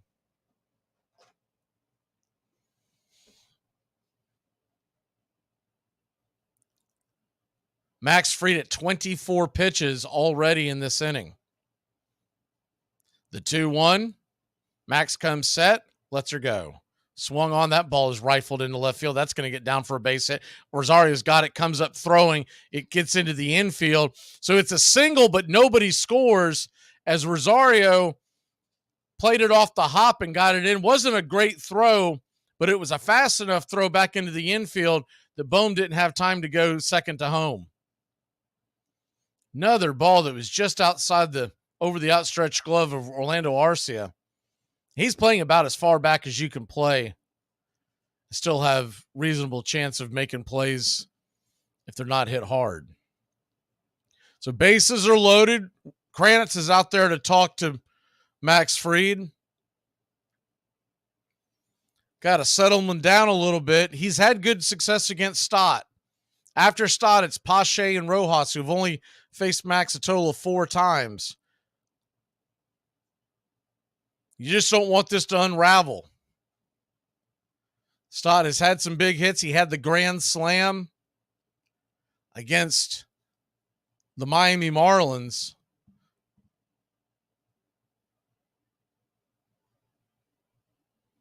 So Stott will come to the plate. It's a lefty-lefty matchup. Max comes set. The pitch on the way. Down below the knees for ball. It's 1-0. Nowhere to put Stott. Braves trail 1-0.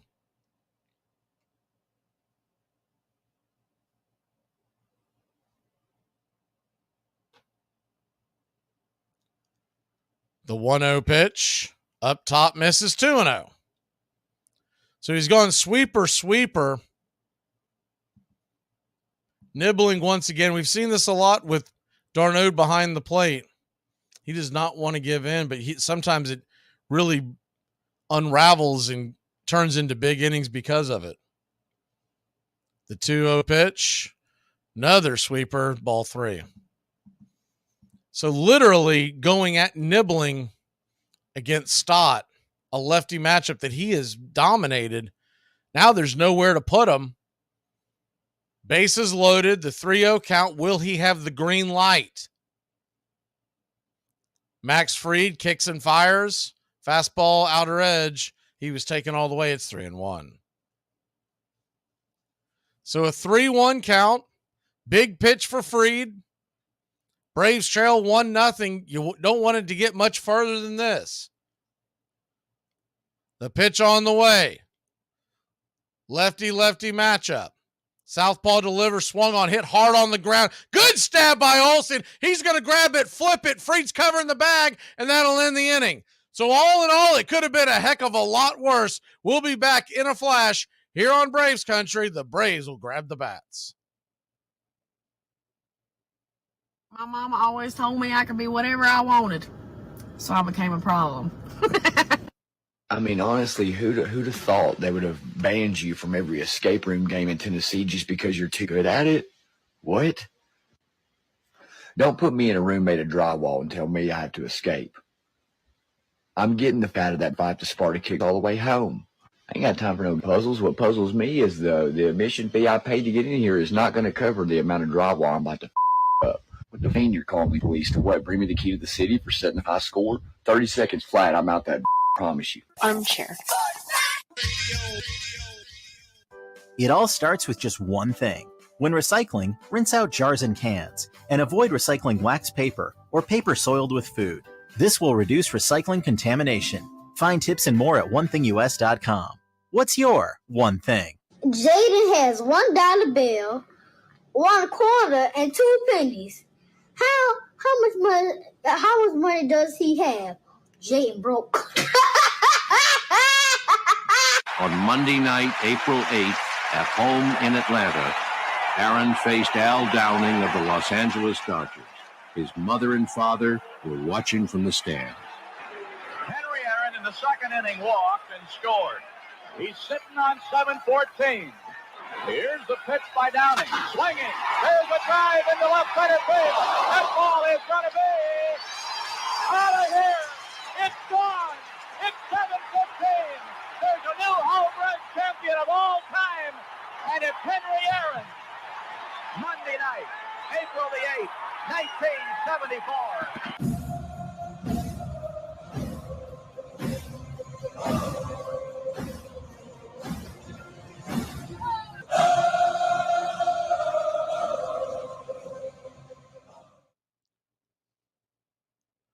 Welcome back. Braves Country Baseball. Ronald Acuna Jr. will lead off. The one thing you can say is that home plate umpire Ben May is squeezing that zone. If he continues to do that all game long, the Braves need to keep that in mind because they could maybe get Wheeler out of the game early. But if they go in there overly aggressive and give him early quick innings, you're playing into the hand of the Phillies. They really want to get 6 innings out of Wheeler. They don't want to have to go play the bullpen game against the Braves earlier than that. Ronald Acuna Jr. stands in. The first pitch on the way is a fastball, outer edge for a strike. It's 0-1. 98 miles an hour right down the pipe. The 0-1 pitch swung on, foul back out of play. It's 0-2. So an 0-2 count to Acuna. Braves looking to get across on the board for the first time in this series. The 0-2 pitch on the way. High and out of the zone, 98 miles an hour. It's 1-2. Tried to get him to chase that fastball up around the letters. Something that Eddie Rosario is going to have to keep an eye out for when he comes up because he's got a penchant to go out there and chase up high. The 1-2 pitch, check swing foul. Acuna tried to lay off of it, but the bat just kind of reached out there and slapped it towards the first base dugout. We'll do it again. It's 1-2. Phillies 1, Braves nothing. Bottom of the first inning. If you're just joining us, Max Fried gave up a run, but it could have been worse. They had the bases loaded in a 3-0 count to Stott, and Fried was able to get out of the jam. Time is called. Ronald Acuna Jr. will use his timeout after he waited for Wheeler to get set for a second. Now we're ready. The 1-2 pitch. Swing and a miss, strike 3. 98 blew it right by him off the edge, and there's one away. I think Acuna might have been sitting on something off speed. The guy throwing that hard, you're gonna have to live on that fastball, especially with 2 strikes. You're gonna have to just assume it's coming and then react. Easier said than done. First pitch on the way to Ozzy's 98 up top, right there on the letters for a strike. It's 0-1. Great thing about the Braves offense, one swing they can change a game anytime. 307 home runs this season, most ever in the National League, tied for most ever in Major League Baseball. The 0-1 pitch, swing and a miss, it's 0-2. So an 0-2 count to Ozzy. You'd like to see him at least eat some pitches here, work this count a little bit. The 0-2 pitch on the way, off the plate wide. Curveball misses. It's 1-2.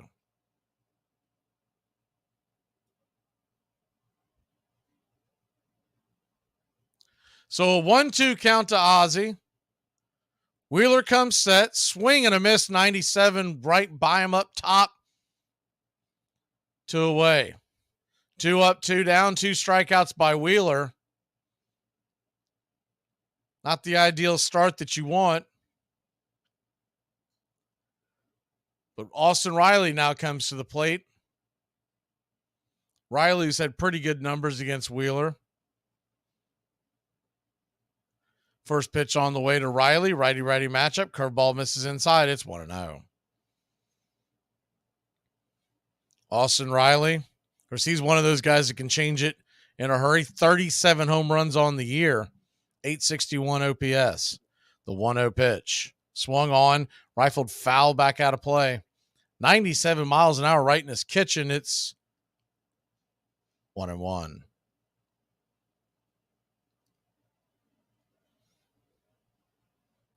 So a 1-1, 2 down, bottom of the first. Pitch on the way inside, almost gets him. Close shave there with Riley. Riley had to spin out of the way. Just got out of the way of that one, up near the hands. Now he's got the count in his favor. The 2-1 pitch. Olsen stands on deck. Wheeler kicks and deals. Swung on, banged foul down the third base line. It's 2-2.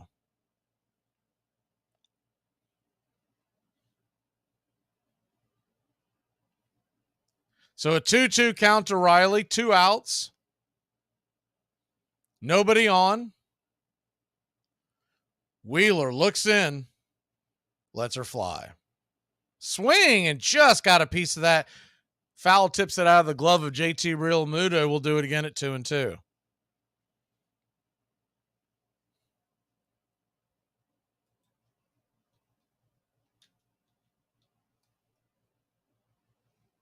The 2-2.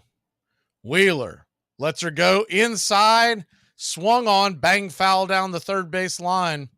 Plenty foul, but Riley stays alive. Probably a ball, but that was really close with 2 strikes. That's a difficult one to take. The 2-2 your count. Wheeler looks in. The pitch on the way. Swing and a miss, strike 3. 93 miles an hour. Chase another one up around the letters, and that'll end the inning. 3 up, 3 down, 3 strikeouts. We'll be back in a flash. Max Fried will try to calm it down. Braves trail 1-0. So, from now on, no more easygoing, devil-may-care, everybody's best friend dad. I'm cracking down, and I'm cracking down hard. Starting right now, fun time is over. So where was I for fun time? Braves country today. We're talking Southern sports. We go live 3 to 5 weekdays right here on WQEE. Braves country today. Southern sports talk with the voice of Braves country baseball, Mac McGee. Joined every day from sports analysts from all over Braves country, talking college football, the NFL, Major League Baseball, and what's trending in the world of sports. Braves country today. We go live 3 to 5 weekdays right here on WQEE. Wendy's only makes one kind of breakfast, your new favorite one. How do we do it? With fresh cracked eggs, oven-baked bacon, and flaky croissants. You know, the things your old breakfast wasn't doing. So toss that old news and its soggy eggs somewhere useful. And get to Wendy's. A sausage, egg, and Swiss croissant, bacon, egg, and Swiss croissant, and honey butter chicken biscuit. Choose wisely. Choose Wendy's. His livelihood was taken away after the 1920 season, and with it, really, his life. He lived another 30 years, but not very happily. Joe Jackson played outlaw baseball in South Georgia for a time, then ran a liquor store in Greenville, South Carolina. Ty Cobb once came in for a fifth of bourbon. Jackson did not seem to recognize his old rival. Cobb finally asked, "Don't you know me, Joe?" "Sure, I know you, Ty," Jackson answered.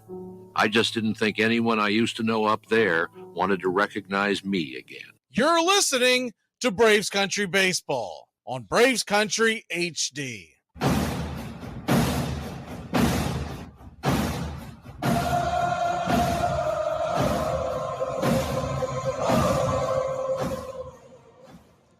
Welcome back to Braves Country Baseball right here on Braves Country Radio. Please like and subscribe today.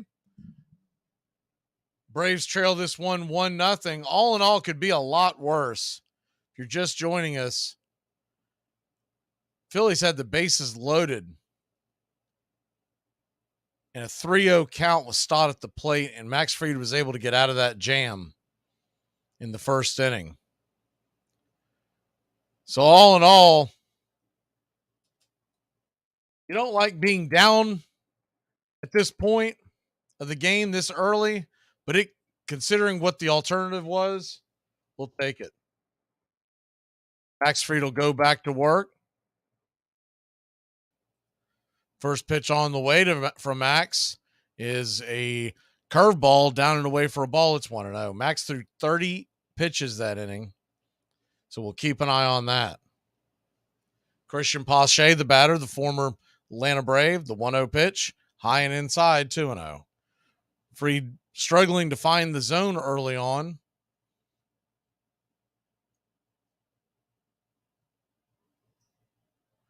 The 2-0 pitch from Fried. Fastball up top for a strike. It's 2-1. If you missed the intros, Ben May is your home plate umpire tonight. Carlson at first, Rackley at second, and Guccione at third. The 2-1 swing and a miss. It's 2-2.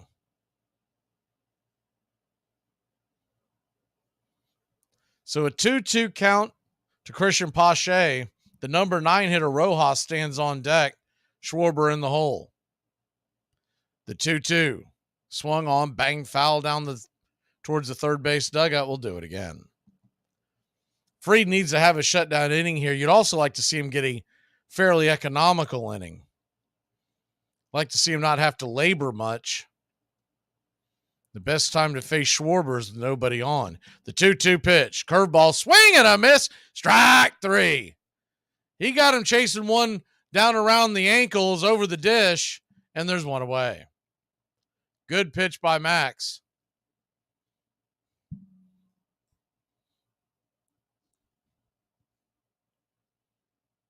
Atlanta trails the series 1-0. They trail the game 1-0. Still a long way to go. First pitch on the way to Rojas is down and in for a ball. It's 1-0. Rojas, one of those guys that you don't want to put him on the base paths. Very good speed, this young center fielder. The 1-0 pitch. They're going to say that missed high and inside, but that was a strike. Once again, Ben May is calling a very tight zone so far. The 2-0 pitch. Lets her fly. Right there at the knees for a strike. It's 2-1.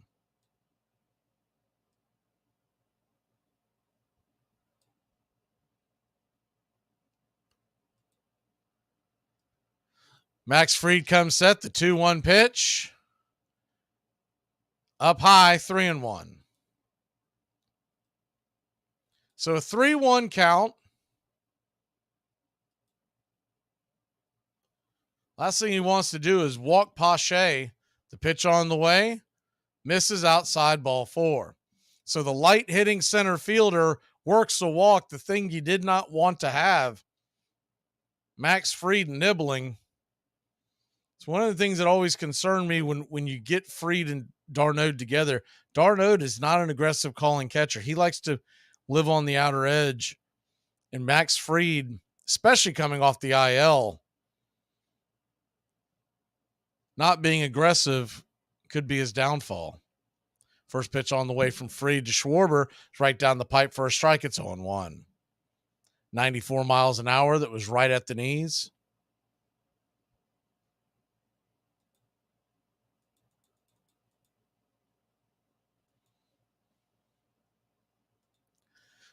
The 0-1 off the plate wide. Sweeper misses way outside wide. 1-1. Max Fried does have a good move to first. Rojas dancing back and forth. He's a threat to go. Max is also a threat to pick you off. The 1-1. Rojas inching towards second. Pitch on the way. Right there at the knees for a strike. It's 1-2. So a 1-2 count. You've got Trey Turner on deck. You'd love to see a double play here. Braves fans are on their feet. Rojas bouncing back and forth. The 1-2 from Max. Looks over. Flips it over to first. Man, does Max have he has got a good pickoff move. Everything's legal on his pickoff move. He just has mastered it. He lifts that leg slowly. You don't know which way he's going. And sometimes it can just buckle your knees as a runner. The 1-2 from Max lets her fly. Swing and hit high. Fairly deep into left field, but Rosario's got it. He'll make the catch for a long out, number 2.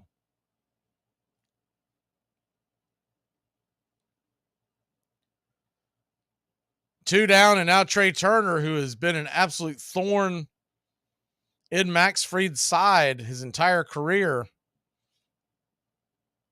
comes to the plate. He's already got a double. He scored the run.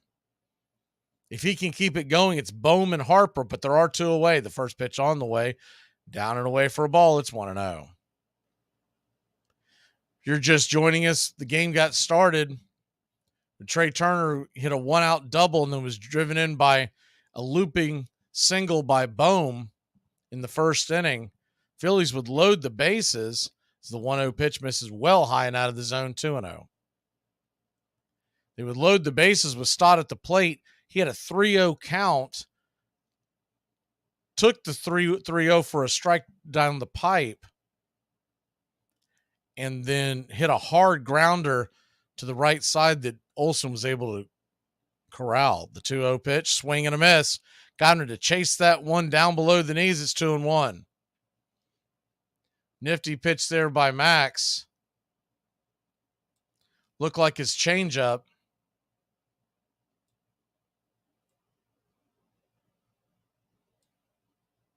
So the 2-1 pitch. Runner on first, 2 outs, 95 up top for a strike. Good pitch. Even with Ben May pinching the zone, that was a picture-perfect strike up top. Braves fans on their feet, rooting on Max. The 2-2. Pitch on the way. Did he go around? They're going to check down first. Runner took off, and he will be safe at second. So the runner is safe.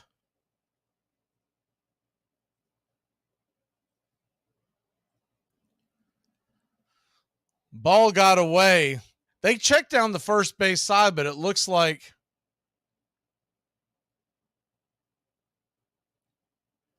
he probably did not go around. Any way you look at it, the 3-2 pitch swung on, grounded over to short. Arcia's got it, fires it over to first. He got him. A good 6-3 put out. Arcia, good defensive play, and that'll end the inning. Phillies threatened but failed to score. We will be back in a flash here on Braves Country Baseball. You praying? I'm asking the Lord to watch over my little girl. Well, while you're at it, ask him for a win. I got money on this. You bet on a kid's baseball game? I got 3-1 odds. I actually was jogging off the field. I'm like, dang, boy, he looked mad. Boy, he finna give it to somebody. And then I'm like, oh, it's me. So, like, when he was saying that, he was telling me to time up the blitz on the motion. And I know y'all seen, like, how many times do I have to tell you? You know the word. But, like, when he said that, it was kind of like one of those things that you just have to not hear how he's saying it, but you have to hear what he's saying. And, it's another thing when you look at it as far as never knowing when the camera's on you and being coachable. And I feel like the relationship that I have with him, he knows that I can take coaching like that. And it's hard coaching. And when you choose to come here, you never know when he can chew you out. And like people always say, you should be worried when he's not saying something. Armchair.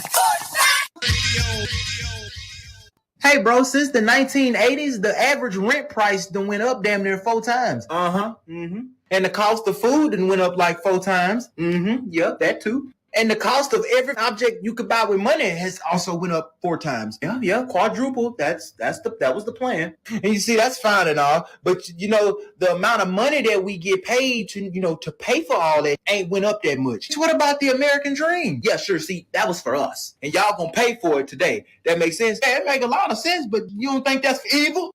On opening day 1974, the Braves played the Reds. 3-1 pitch. There's a drive into left field. That ball is going, and out of here. Henry Aaron has just tied Babe Ruth in the all-time home run parade. The crowd is up. a standing ovation. His teammates are there to greet him. A 3-run blast by Henry Aaron has tied the great Babe Ruth.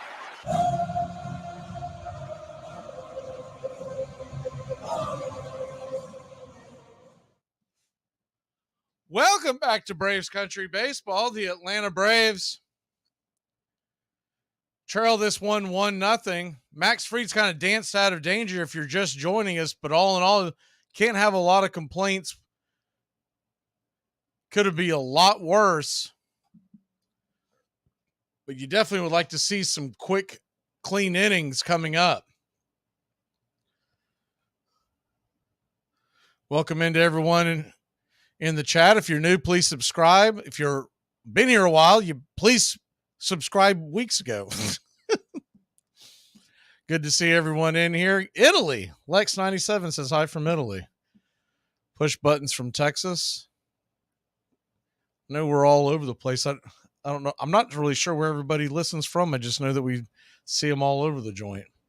First pitch on the way to Matt Olson. His first at bat, takes the pitch high for a ball. It's 1-0. Matt Olson, 54 home runs, 139 RBI on the year. We could use one right now.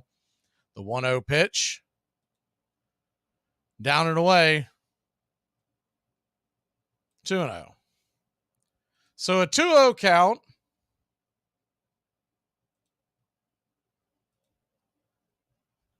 Pitch on the way. Inside, ball 3. 3-0 count. I think most of y'all know this by now, but don't click on any of that spam. We ban and delete them, but it is nothing but trying to get your credit card information.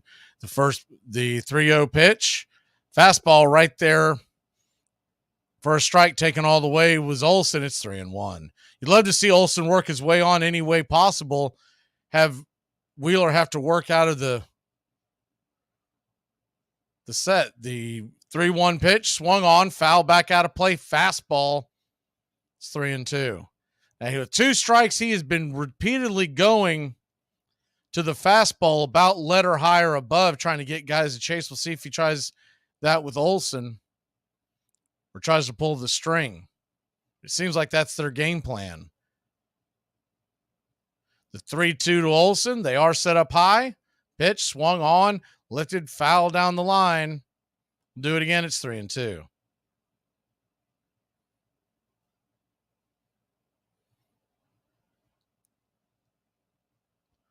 Philly 1, Atlanta 0. Just here in the bottom of the second inning.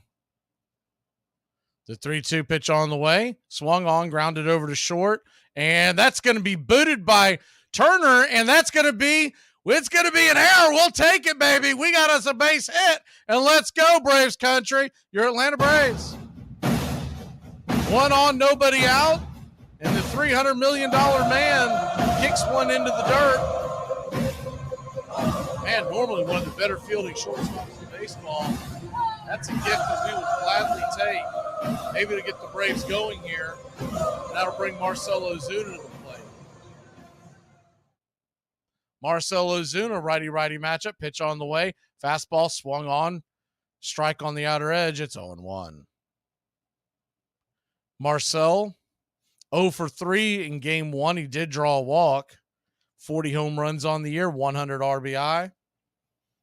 The 0-1 pitch. In the dirt, 1-1.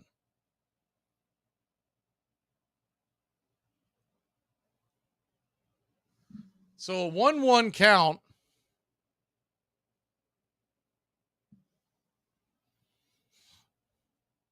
Bottom of the second, nobody out.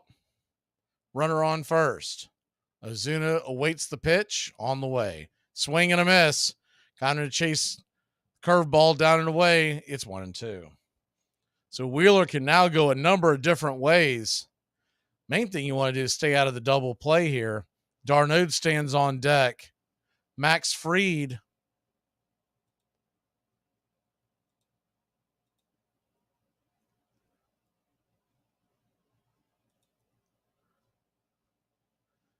on the mound for the Braves, giving up 1 run through 2. The 1-2 pitch. Caught, looking, strike 3. Ozuna's got to swing at that. He didn't like it, but it was definitely a strike. He's been pinching the zone, and that might be what Ozuna's got the problem with, because he has not given that call a couple of times for Max. But to the letter of the law, that was definitely a strike. So 1 down.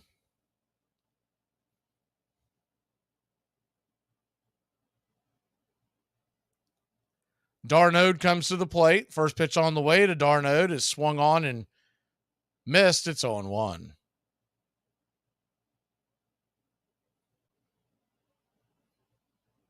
Braves went back to their traditional batting lineup. The 0-1 pitch. Swung on, rifled, fouling out of play. It's 0-2. He's due, Travis Darnode, to really have himself a game. He had some games in October of 2021. He hasn't hit well this year. I think a lot of that has to do with the fact that he hasn't been in the lineup regularly. But he's due. The 0-2 pitch. They set up outside wide. Curveball swung on, fisted, foul, and out of play. Up against the screen behind home plate. We'll do it again. It's 0-2. Zach Wheeler, by the way, is at 30 pitches with 1 out here in the second. So you like that. You like that trend. Braves doing a good job of at least working the counts. The 0-2 from Travis. To Travis. Pitch on the way. Swing and a miss. Up top. Strike 3. Wheeler once again getting them all to swing at that fastball. Let her high. It's really hard to lay off when that ball's coming in at 98.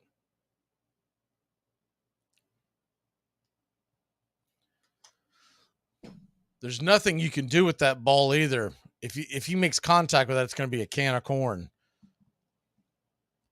So that'll bring Eddie Rosario to the plate. Eddie Rosario takes the first pitch, and it is called a ball. It's 1-0. Eddie Rosario, 21 home runs this year. He's 1 for 2 in the series so far. He had that great at bat the other night, the single to right field. The 1-0 pitch swung on and dropped out of the glove by JT Realmuto. It looks like it was a foul tip. It's 1-2. Lex is asking what time is it? At the game that's being played, it is 6:51. They're playing on East Coast time, 6:51 Eastern. The 1-1 righty-lefty matchup. Pitch on the way. Swing and a miss. Eddie chased a bad curveball in the dirt. Really bad at bat so far by Eddie. You got to lay off that one. When you got an even count, you got to lay off that one. There's no way that was going to be a strike, but even if it was, if you make contact with that pitch, all you're going to do is just bang it over to first. So the 1-2 pitch, runner on first, curveball in the dirt. That one was much lower, easy to stay off, and it's 2-2. The one thing the Braves have done is they've ran through almost 2 innings, 35 pitches on Wheeler. Braves have yet to get a base hit. They do have the error. They got Olsen to the base. The 2-2 to Eddie. Pitch on the way. Chase one well out of the zone again. Another bad at bat by Eddie Rosario. That's become a theme for him the last couple of months. We'll be back in a flash here on Braves Country. Here he comes again. Hey, my nephew you've been talking about, he's 3 for 3 Is that right? That's right. You know what that sounds like? What? ThingsThatDidn'tHappen.com. Really? Yep. Baseball's not for everyone, man. Sign him up for karate or something. All I see is swinging at air. This portion of the show is being brought to you by our mystery sponsor, a product that is so good that they're paying us to keep anyone from associating it with this program. You'll do anything to stay healthy, so isn't it time to think about your water? Aquasana water filters remove contaminants other filters don't, like lead, bacteria, viruses, and pesticides. Up to 99% of 88 contaminants, while leaving vital minerals you need like potassium, calcium, and and magnesium. Visit waterfilter.com now. That's waterfilter.com for pure, delicious water and the ultimate peace of mind. Aquasana. Better water, better you. It's the perfect time to start planning for your healthy, pest-free lawn with True Green, America's #1 lawn care company. True Green's science-based approach and local expertise will help give your lawn the year-round care it needs to be thick and weed-free. Go to truegreen.com/radio. Just call 866-946-5956 or go to truegreen.com/radio today and get a lawn to be proud of. George Stallings was the manager of the Miracle Braves of 1914, who went from last place on July 4th to winning the pennant and eventually the World Series against the highly favored Athletics. But when he was dying, so the story goes, one of the would-be, soon-to-be mourners said, "George, what's killing you?" Stallings replied, "Bases on balls." You're listening to Braves Country Baseball on Braves Country HD. Please like and subscribe today, youtube.com/@Braves Country. Hey Braves fans, Mac McGee here with Braves Country Radio. You can find us on youtube.com/@Braves Country. We're bringing you pitch by pitch, play by play of your Atlanta Braves all postseason long. Hear us right here on the radio or find us on YouTube today. You can jump in the chat with all the Braves fans during the game and listen along as the Braves march through Choptober. That's Braves Country Radio, youtube.com/@Braves Country.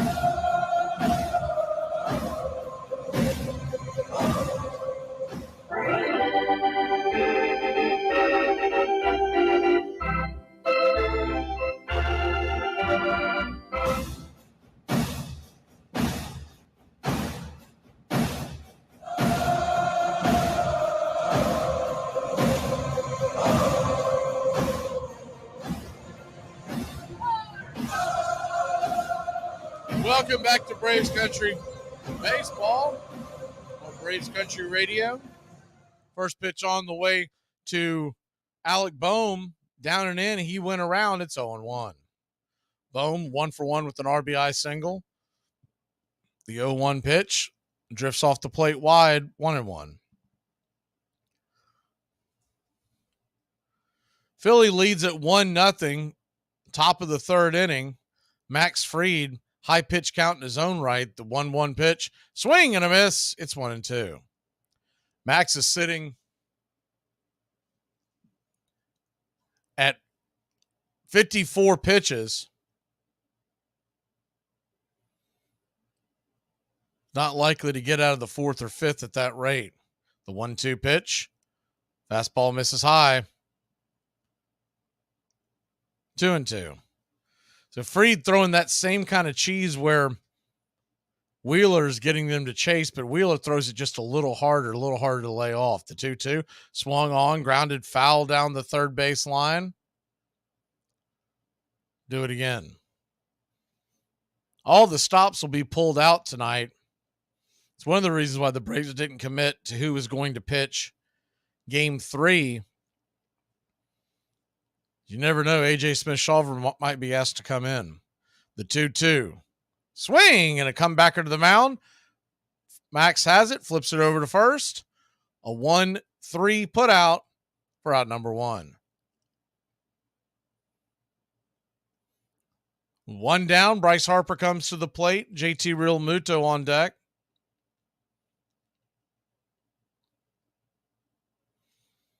Lefty-lefty matchup. First pitch on the way. Swung on, and that ball is laced into left field. That's going to get down for a base hit.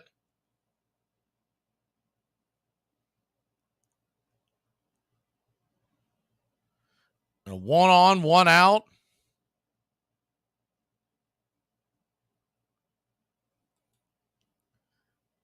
Tried to get him on the outer part of the plate, and he just went with it. Didn't try to do too much with it. JT Realmuto will come to the plate, and JT been another thorn in Max's side.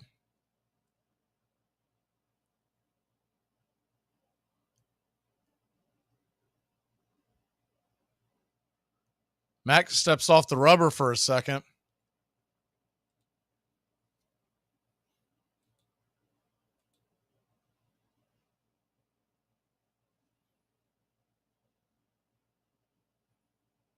I think they're saying they're making the notion. So first base umpire Mark Carlson was making the motion like there was two moves made to first. Olson's putting up his finger for once, and now there's a lot of confusion. First pitch on the way from Max to d'Arnaud, down and in. Curveball nowhere near the zone. It's 1-0. That curveball really works more for Max against these good hitters if he's ahead in the count. When he starts nibbling early on, that's where he really falls in trouble, and that's what we're seeing tonight. The 1-0 from Fried, up top. Same spot that he rung up Marcelo Zuna, he calls that a ball, and it's 2-0. JT Realmuto's got a look on his face like he just got away with something. The 2-0 pitch to JT. Swung on. That ball is blasted. And it is gone. So Max Fried has coughed up 3 runs. The Braves trail 3-0. He hasn't pitched well at all, but also that terrible call by home plate umpire Ben May leads to that because you fall down behind 2-0 and then you're kind of forced to go in. Braves trail 3-0. Still a long way to go in this one. Fried's got to settle down. He's got to be more aggressive earlier in the counts. That was another spinner that he was trying to throw a slider. That thing hung.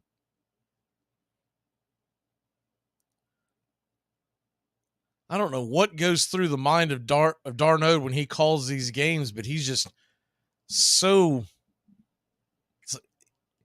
I don't want to say they're pitching scared, but they're just absolutely not aggressive. First pitch from Fried's down and in for a ball. It's 1-0. The 1-0 pitch swung on, pops it up high in the sky, out of play. 1-1.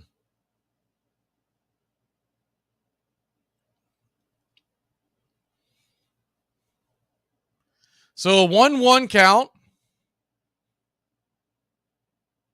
Pitch on the way, swing and a miss.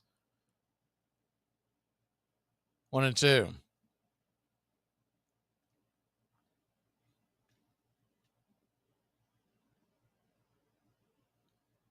The 1-2. In the dirt, 2-2.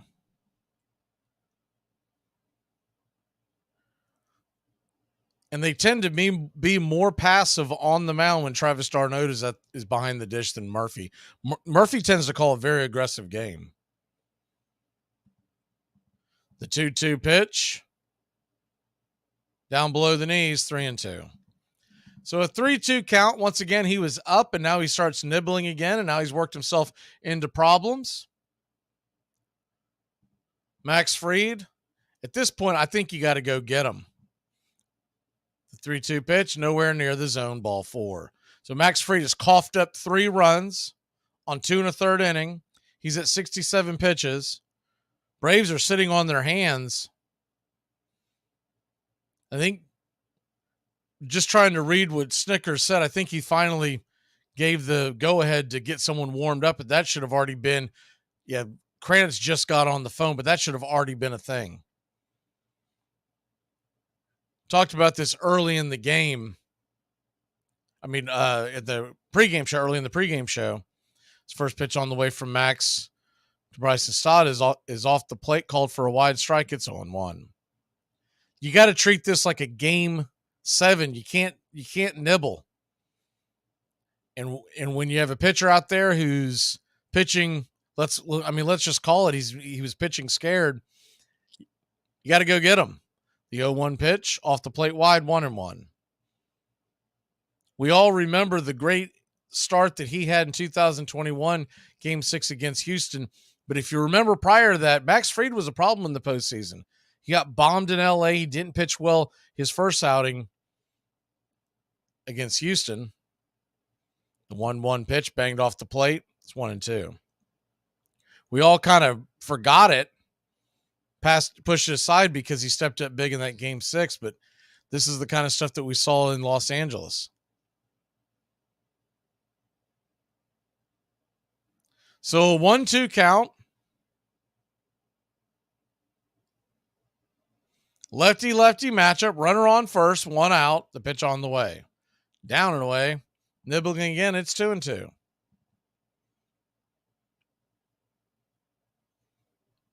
2-2 count from Max Fried.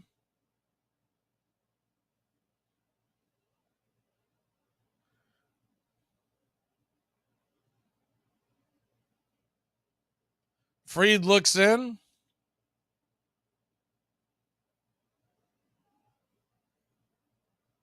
The pitch on the way.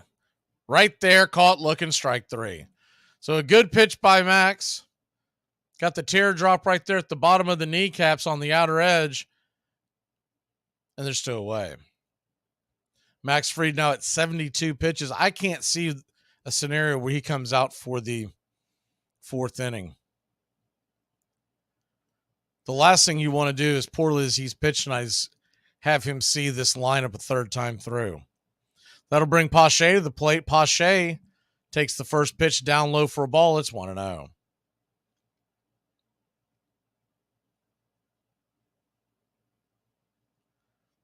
See the question in the chat. This is game 1 of the best of 5 series. The 1-0 down and in, 2-0. But games 3 and 4 are set to be in Philadelphia. If the Braves get it to a game 5, it would be in Atlanta. But you don't want to go on the road down 2-0. The 2-0 to Fried. 2-0 from Fried, excuse me. Swing and a miss, 92 inside. 2-1. So a 2-1 count. Max Fried up at 75 pitches. Runner on first, 2 outs. Runner will be going at the crack of the bat. The pitch on the way. Swung on, lifted high. Not very deep. Crowling it in, making the catches. Ronald Acuna Jr., and that'll end the inning. But not before Max coughs up a couple more runs. It's 3-0. We'll be back in a flash. The Braves will grab the bats. Dad! What? I know you drink a lot, but what the heck? What do you mean? Look what you had me for lunch yesterday. Half a taco from dinner last night. A hot dog bun. A whole thing of Greek yogurt. Oh, God, I'm sorry. A piece of lettuce. A strawberry. A raw egg and a fat carrot. Oh, my God. Would you just go get dressed for school? I tell you, I never thought I'd get a chance to do this right here. This is about the 4th inning I went. This game's kind of dragging on a bit. I wouldn't blame them if they found out, that it's going to be a little bit longer and they went on to bed. I appreciate y'all staying. It means the world to me. People all the way up in the upper deck, people down here in the lower bowl, man, I love y'all so much. I'm so proud to be a St. Louis Cardinal for this long and to win 200 games the other day with everybody supporting me. It was a dream come true. The first one's called Hey Y'all, and it's all about growing up in the South. It's all about good manners, and sitting up straight, and respecting your elders, and I hope you like it. Let's play it for them, Gary. 300 writers who had largely ignored him till now began traveling with the team, determined to be on hand when he broke the record. But at season's end, his total was still 1 short of tying Ruth's mark. The pressure from the media and the fans continued all winter long. I was a prisoner in my own apartment, he said. I lived like an outcast in my own country. At one point, he was receiving 3,000 letters a day, most of them unsigned. I don't want them to forget Ruth, Hank Aaron said. I just want them to remember me.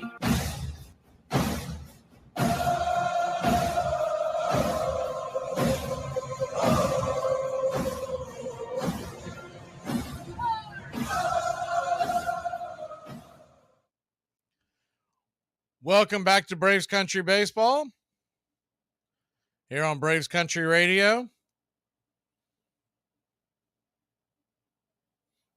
Atlanta Braves trail 3-0. Jeremiah says, you can thank the Braves GM. You have this roster for years. I think that's that same roster that kicked the crap out of the Astros in the 21 World Series. So, no. Thank you.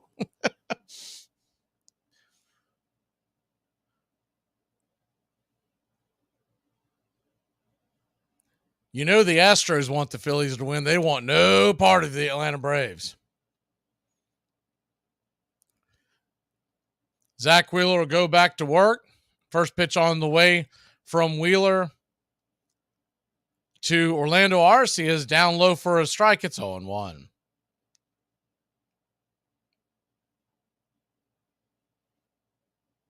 The 1-0 pitch. Rocks and fires inside 2-0. So a 2-0 count to Arcia.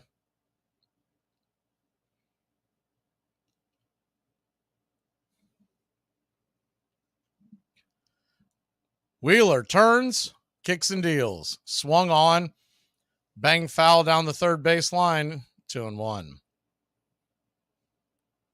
Wheeler has a no-hitter going here in the third inning. Base runner did reach via the error last inning, so the perfect game is by the wayside. The 2-1 pitch. Downstairs misses, 3-1. So a 3-1 count to Orlando. Michael Harris, the second, stands on deck. Acuna in the hole. I think Max Fried is done. They're having that talk in the dugout. The 3-1 pitch is swung on and pulled, banged, fouled off his instep. We'll do it again. It's a full count. Having that look like you're not going back out there, which he should not be going back out there. The 3-2 pitch from Wheeler on the way, swung on, pops it up high behind home plate. Real Muto makes the catch, and there's one away.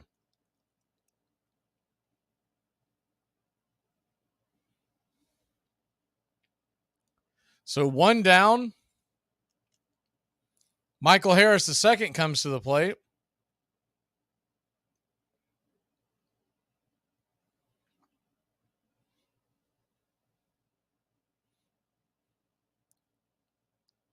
Just reading the room in the dugout, it doesn't look like Fried is going back out. And Tonkin was getting warm. He should be ready to roll. First pitch on the way to Michael Harris, the second. He's right there for a strike on the outer edge. It's 0-1. Philly 3, Braves nothing. Still just the bottom of the third inning. The 0-1 pitch swung on, foul back out of play. It's 0-2. I'd like to see the Braves at least work the count a little bit here with Wheeler, run his pitch count up. He's at 44 through 2 1/3. The 0-2 pitch in the dirt, 1-2.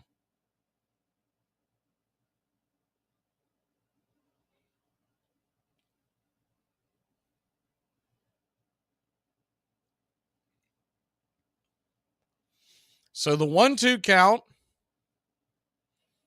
Wheeler turns and deals. Swung on. Excuse me.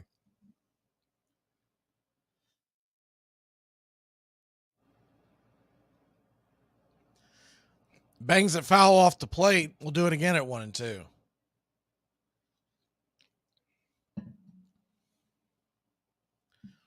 You got a 1-2 count. Pitch on the way.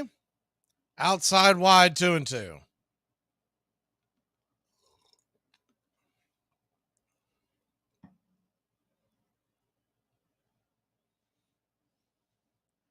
The 2-2. Wheeler lets her fly. Swung on, bang foul down the first base line. We'll do it again. So a 2-2 count to Michael Harris, the second. Nothing else. He is running the pitch count up. Wheeler looks in, turns, lets her go. Swung on, foul back out of play. We'll do it again.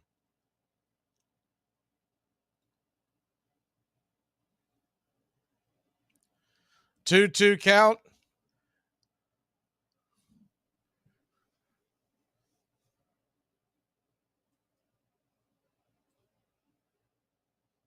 The pitch on the way. Swing and a miss. Strike 3.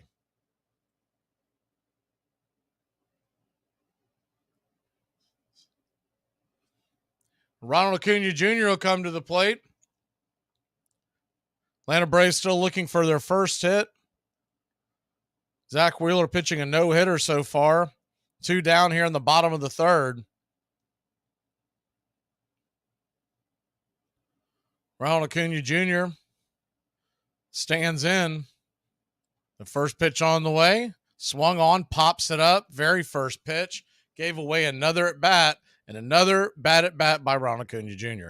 We'll be back in a flash here on Braves Country. Braves trail 3-0. Wait, what'd you say? I know you're watching football all day, so I'm going to go get you some more beer and make some wings for lunch. And I was also thinking that we could hang that TV outside so you could have 2 games at once. Why are you crying?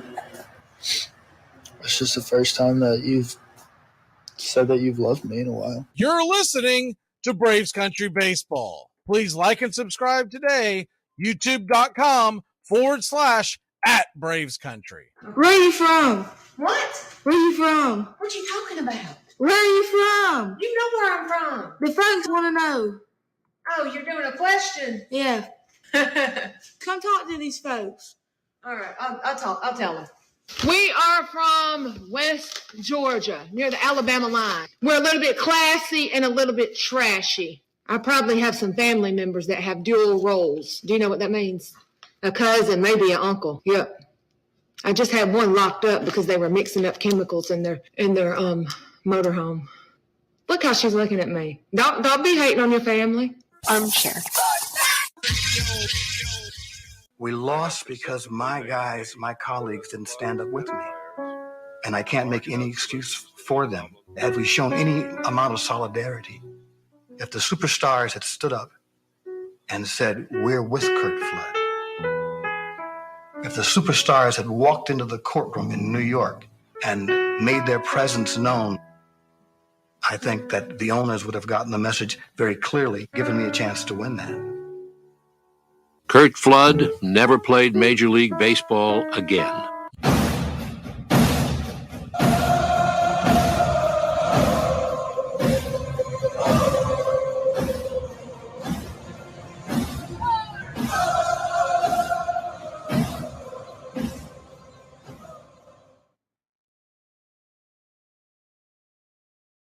Welcome back to Braves Country Baseball.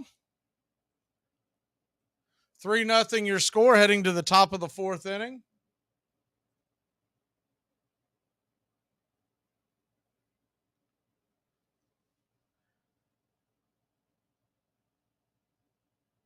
Atlanta Braves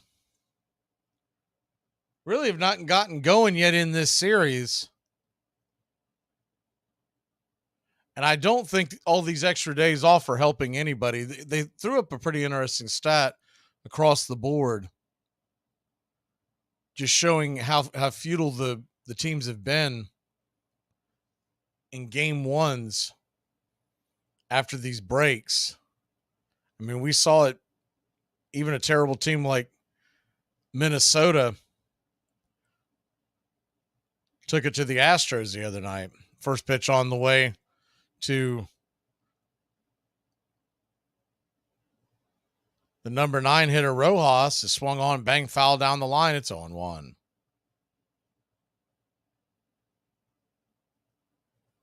The 0-1 pitch off the plate wide, 1-1. You should definitely get reseeding here in this round. It's one of the most dumbfounding things that Major League Baseball does. The 1-1 pitch swung on. That ball is rifled down the left field line. Hard hit ball. They did send Fried back out there. It's a little bit of a head scratcher. My guess would be he's there to face Schwarber, and then they got to go get him. The 1-2 pitch. Swung on, pops it up. High in the sky, can of corn. Ozzie waving everybody out. There's one away. You got to figure Rob Thompson is going to be very aggressive too. The moment that Wheeler starts to show a crack, he's going to go deploy his bullpen. They were off yesterday. They were off the day before game 1, and they're off tomorrow. So if we go by the script of game 1, he's going to be extremely aggressive. The first pitch on the way from Max Fried. Kyle Schwarber is a curveball down around the dirt. It's 1-0. The 1-0. Lefty-lefty matchup. Max had 81 pitches. Pitch on the way. Down below the knees, 2-0. So they left him in there to face the left-hander. It may not been a good idea because quickly down 2-0. Remember, Schwarber had 47 home runs in his own right. It's a terrible batting average, but he just swings for the fences is essentially what he does. The 2-0 pitch. Downstairs, ball 3. So Max Fried, who has had absolutely nothing going on tonight, they were trying to get another couple outs from him, and you get the idea of it, but it just hasn't worked out. The 3-0 pitch, ball 4. Max Fried nowhere near the zone on any of those pitches. You would think they're going to go get him now, and Snicker's sitting there on his can, and it really is dumbfounding. I cannot believe they're not going to go get him now. Now it's absurd. They had Tonkin warming up. He looks warmed up, unless they're going out there to buy some time. But Tonkin looks like he's going back, getting ready again. Unbelievably bad managing. First pitch on the way, swung on, grounded over to short. Arceus got it. He fires over to second for the put out. No way to get Trey Turner. Ozzie didn't even turn around. Unless he stepped on a landmine, there was no way Trey Turner was going to be out on that slow developing play. Kind of a gift, all in all, if you look at it, because Fried has been struggling to find the zone, and Turner went up there and swung at the first pitch he saw. Fried flips it over to first to keep Turner close by, going to try to keep him out of scoring position. Once again, you've got a runner. I mean, the guy at the plate has already got a base hit off of Fried, and he's a righty. Tonkin should be warm. He's been warming up for an inning. Lefty-righty matchup. Pitch on the way, off the plate wide. 1-0.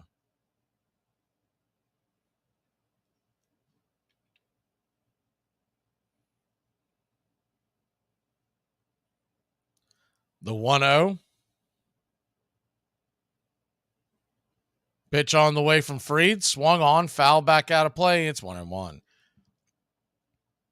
Still a long way to go in this one, and game's never over when the Braves offense is involved, but you just would have thought that Snicker would be more aggressive.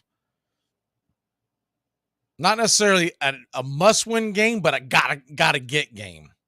The 1-1 pitch, off the plate wide, 2-1. So 2-1 count to Bone. Bryce Harper stands on deck. And though they might be wanting to get past Harper, with 2 outs, you could have been aggressive and brought Tonkin in. The 2-1. Curveball in the dirt, 3-1. Nowhere near the zone, nibbling left and right. And Harper standing on deck, and Tonkin, I mean, he's not really the guy you want to go to put out the fire with. Harper coming to the plate. The 3-1 pitch. Top of the zone, first strike. It's 3-1. Or, excuse me, 3-2. So a 3-2 count. He's been really all over the place about that top corner. That's the one that he called the strike looking for Ozuna, but that's also the one that he's pinched a couple of times. Full count, runner on first, 2 outs. Braves fans are finally starting to wake up a little bit. They come to their feet. The pitch on the way. In the dirt, nowhere near the zone, ball 4.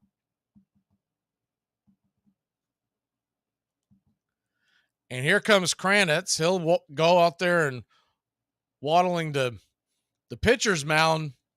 And this is really just to buy time because they sat Tonkin down and they're warming him back up. But they also, I don't think they want to bring in Tonkin to face Harper. So I think the conversation might be something to the effect of pitch around Harper, don't give him anything. If you walk him, you walk him. But that's easier said than done because Max Fried's a competitor. Max Fried's not used to struggling like this. And this was one of the problems that we knew was going to arise when guys got the blister, doesn't pitch for a few weeks, comes back in a big spot here. And I know a lot of Braves fans really want the Braves to lock him up long term. I just don't see doing it. He'll be 32 years old when his next contract begins, and he's going to be asking for 30, 35 a year. I guarantee it. So I don't think there's any way it wouldn't surprise me if he gets moved in the offseason. Lefty-lefty matchup, pitch on the way to Harper. Did he go around? Looked like he did. They did call it a strike. It's 0-1.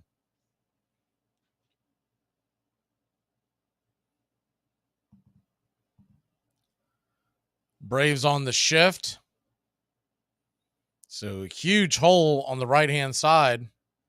The 0-1 from Max. Lets her fly right there at the knees. Called for a ball. It's 1-1. Ben May calling a very tight zone tonight. The Phillies have taken advantage of it. The 1-1.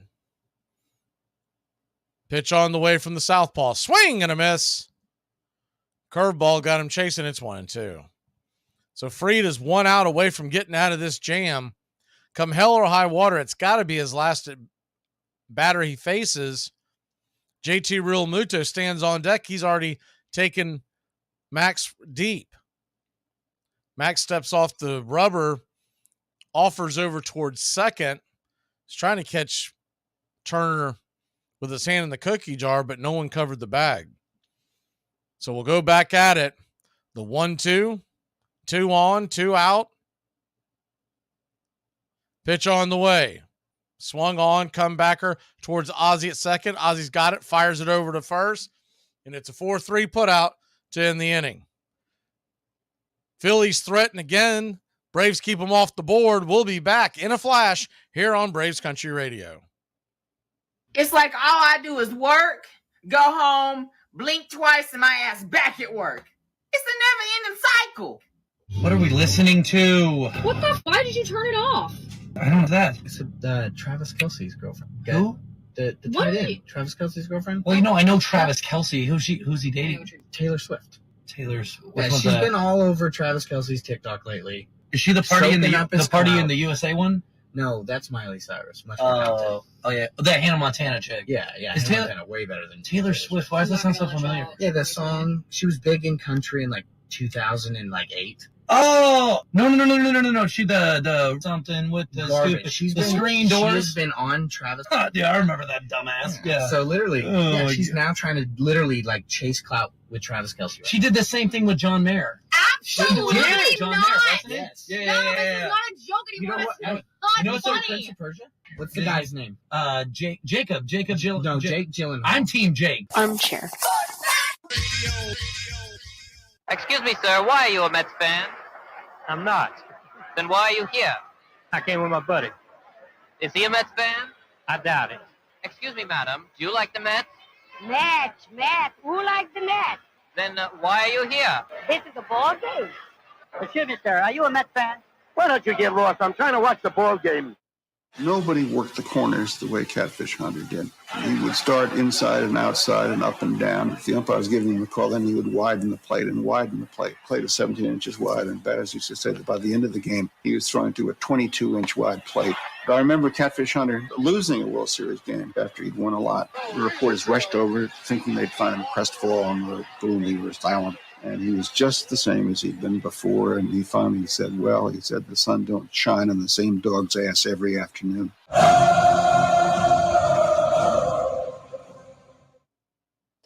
Welcome back to Braves Country Baseball.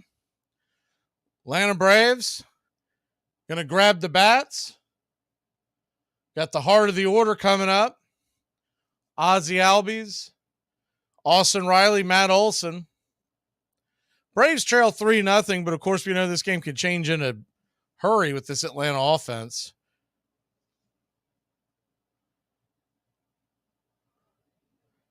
Only game on right now. The Dodgers do play the Diamondbacks later on tonight. They got pounded in their first game, so they'll be trying to even up their series as well.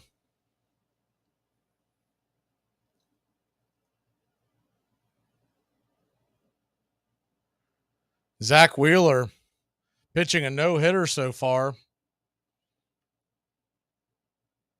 We begin the fourth inning. The first pitch on the way is a curveball down and away for a ball. It's 1-0.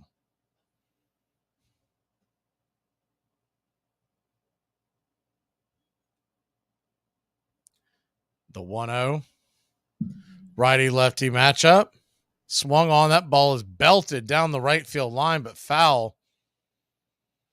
It's a hanger, just couldn't keep it straight. 1-1. So a 1-1 count. Wheeler at 53 pitches to start the fourth. Wheeler turns and deals, and curveball off the plate wide, 2-1. Braves normally pitch really well,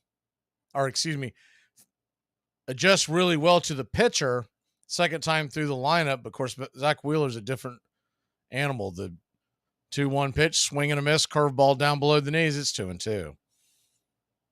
Good pitch by Wheeler. One of those ones that looked like it was going to hang in the zone, and it just took a nosedive. Austin Riley stands on deck. He struck out his first time up. The 2-2 pitch. Swung on, just got a piece of that, keeps it alive. We'll do it again.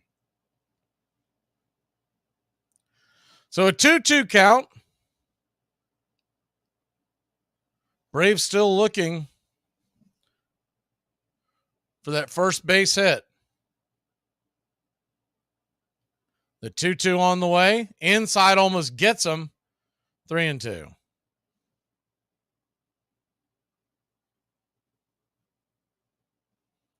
Full count. Riley on deck. Ozzie trying to get things going here. Braves trail by 3, bottom of 4. Nobody out. The 3-2 from Wheeler. Winds, kicks, and deals. Caught looking, strike 3. Not sure what Ozzie was looking at there. That was a perfect pitch to send to going. Instead, he just watched it go by, and there's one away. Ozzie Albies, we talked about this at pregame.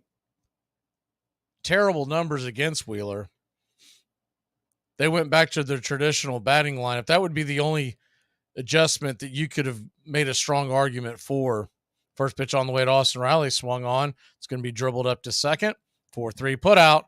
1 pitch, 1 out, and Riley hits the seats. So another at bat where they just give it away. And that'll bring Matt Olson to play. Matt Olson, the only Atlanta Brave to be on base so far. He reached via the error.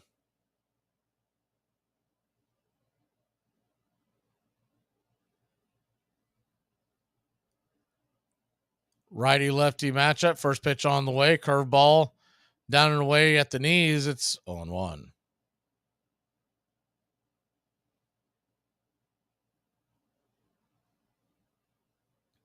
The 0-1 pitch. High and out of the zone. 1-1.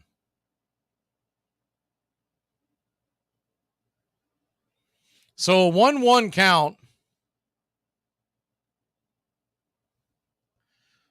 Matt Olson, 54 home runs on the year. This would be a good time to hit 55. The pitch on the way. Swung on, banged over to third. Be an easy play for Bohm. 5-3 put out, and that'll end the inning. 3 up, 3 down. Zach Wheeler's got a no-hitter going. We'll head to the 5th inning. Braves trail 3-0.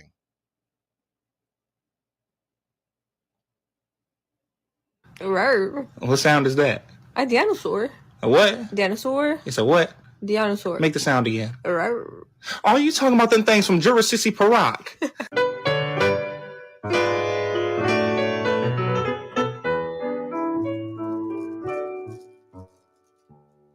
Hey, I got a quick question for all the Caucasian homies out there. Cottage cheese? You know what? Fair enough. Good question. I've got a follow-up question.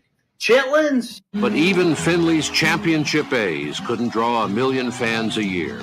All across the American League, attendance figures lagged behind the harder-hitting National League. In 1973, to remedy that imbalance, Finley and other owners pressured the American League to try an experiment, the designated hitter, which allowed a better-hitting player to bat for the pitcher without removing that pitcher from the game. Everybody adopted the designated hitter.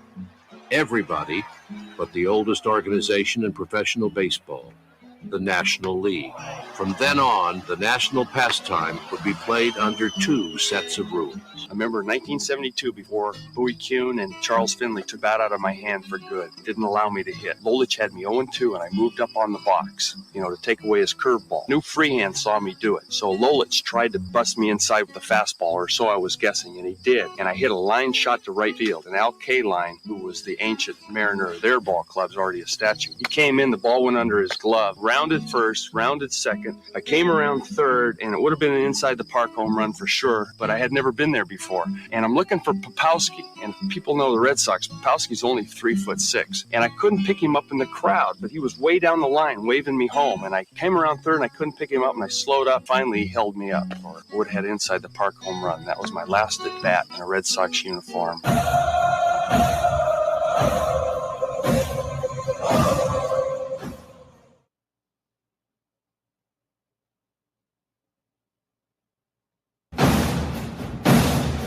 Hey Braves fans, Mac McGee here with Braves Country Radio. You can find us on youtube.com/@Braves Country. We're bringing you pitch by pitch, play by play of your Atlanta Braves all postseason long. Hear us right here on the radio or find us on YouTube today. You can jump in the chat with all the Braves fans during the game and listen along as the Braves march through Choptober. That's Braves Country Radio, youtube.com/@Braves Country.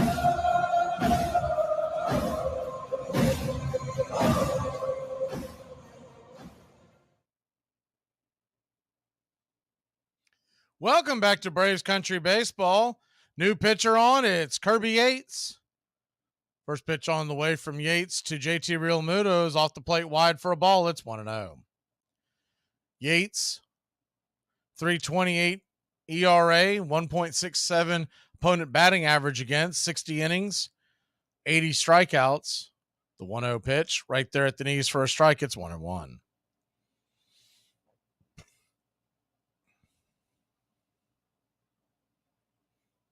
The 1-1.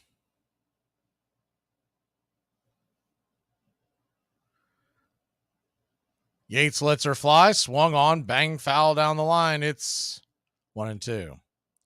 So a 1-2 count.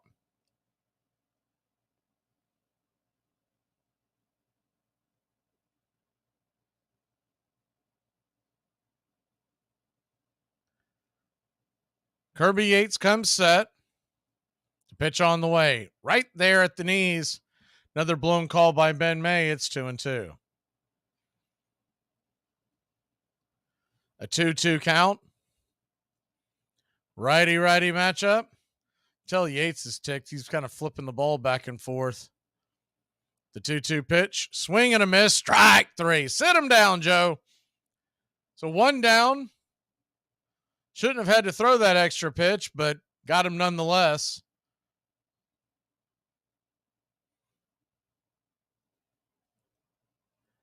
I think by the way, as far behind as Realmuto was on that pitch, he may have been looking for the splitter.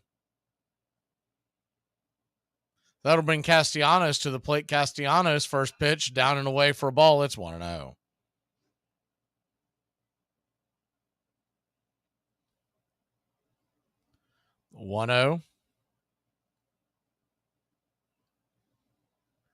Righty on the way, down and away, 2-0.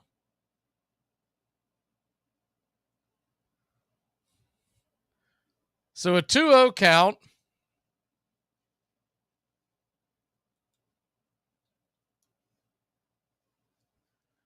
Pitch on the way, swung on and miss. It's 2-1.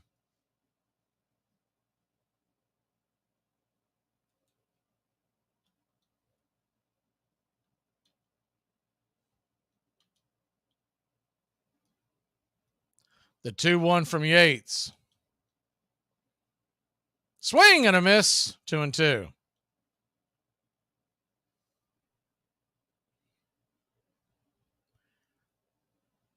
You got a 2-2 count. We got some problems with you fair weather. Everything was sunshine and roses until October. We don't hardly see you. The 2-2 pitch. Righty-righty matchup. Swung on, lifted high into right field. That's going to get down for a base hit just in front of Acuna.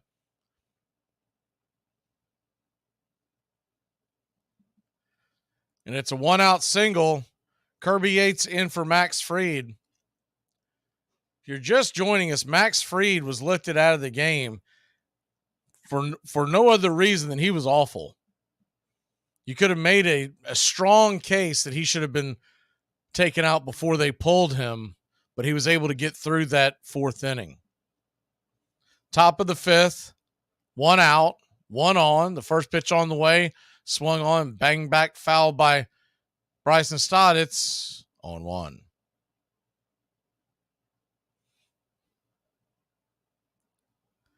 The 0-1.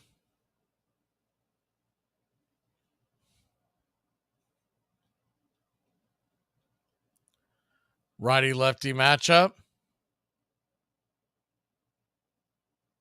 Yates lets her fly right there at the knees for a strike. It's 0-2.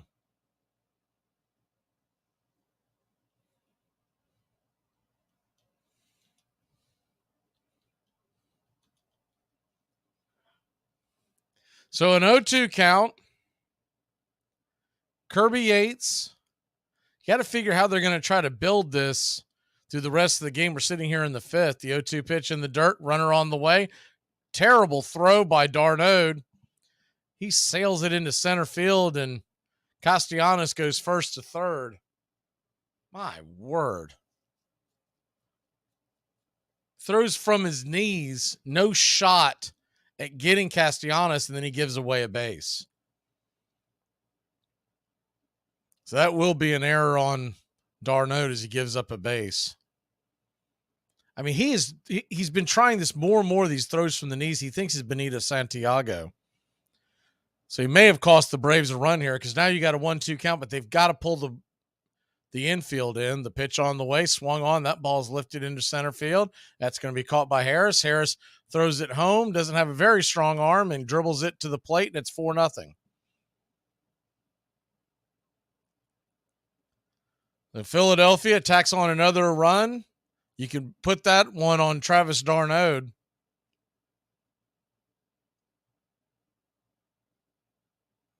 Two down.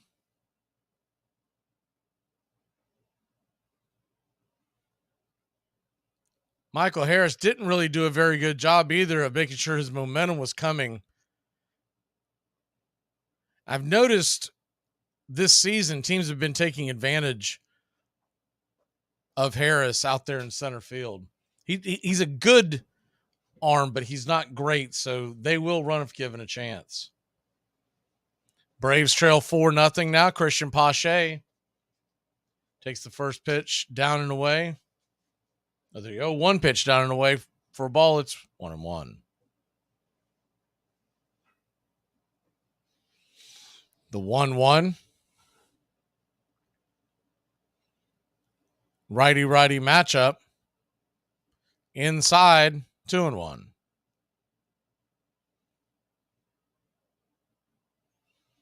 Two-one count. Another unearned run comes across the plate. Pitch on the way, swung on and foul back out of play. It's 2-2.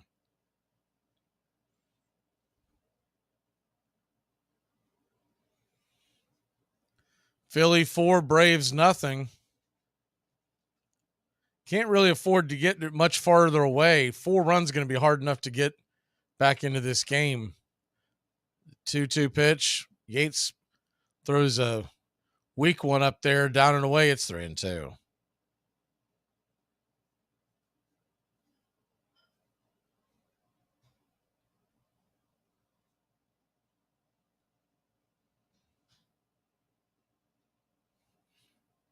The 3-2 pitch. High and inside, ball 4.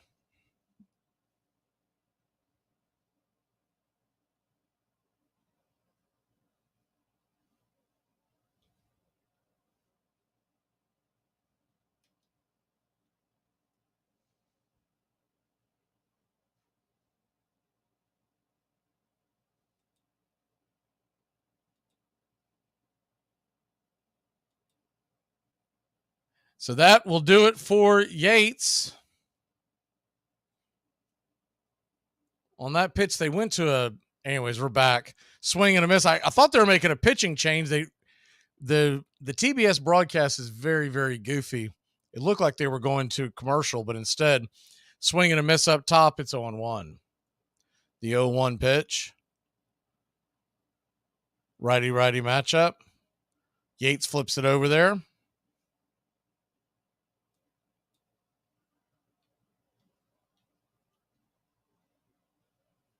The 0-1.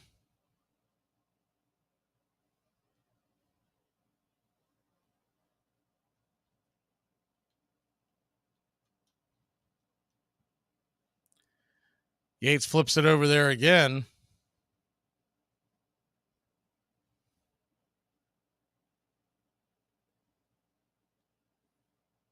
You got an 0-1 count, runner on first, 2 outs. Righty-righty matchup. Pitch on the way. Swing and a miss. It's 0-2.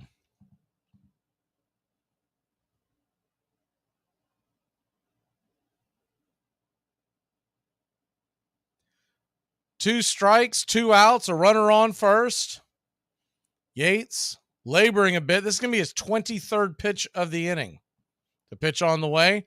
Fastball. Darno once again thrown from his knees. And Pache slid past the base, but was able to dive back in. Stolen again on Darno. I don't know what is making Darno think he's going to throw anybody out from his knees. Man, if Ozzie would have been alert there. What happened was that Pache's helmet covered his face. He didn't know where he was. But par for the course here. The 1-2 pitch. Down and in, 2-2. I mean, he is nowhere near the bag, and Ozzie, what a bad job across the board was that defensively. Bad throw by Darno, and then Ozzie did not realize what was going on. Tried to get the tag back to him. The 2-2 pitch. Swing and miss, strike 3.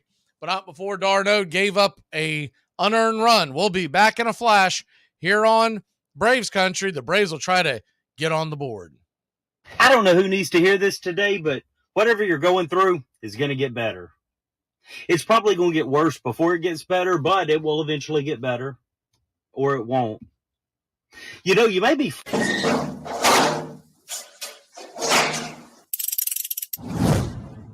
The home Met team waving their outfielders in. Here's Rick Camp with a game on the line. 2 outs and no one on base.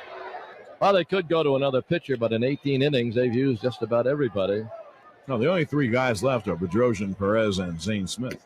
There's a strike, 0-2. So they researched that, and they figured that Camp is the best hitter of the 3 left. It'll be an 0-2 pitch. And he is at the deep left. Heat goes back. It is gone. Holy cow. Oh, my goodness. I don't believe it. I don't believe it. Rick Camp. I don't believe it. That certifies this game as the wild, most improbable game in history. Nobody can believe it. Camp makes it 11-11, his first Major League homer. I mean, unbelievable.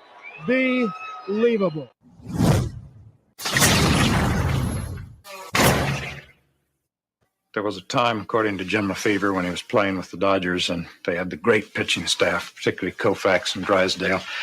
And they were sitting around early in the season going down the whole National League. And they were trying to figure out how to pitch to these guys. And they'd say, Banks, well, pitch to Banks this way. And Mays, pitch to him that way. And Eddie Matthews, low and away. They finally came to, someone said, Henry Aaron, Dead silence in the Dodgers clubhouse. Finally, a voice piped up and said, "Make sure there's no one on when he hits it out."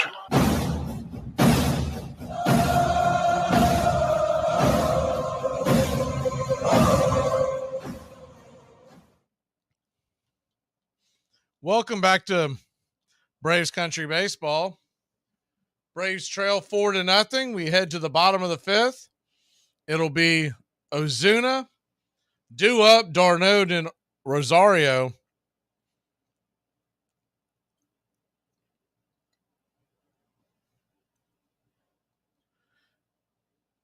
You like to see Atlanta. Well, first of all, let's get a hit. After that, let's try to scratch one across, get back into this game.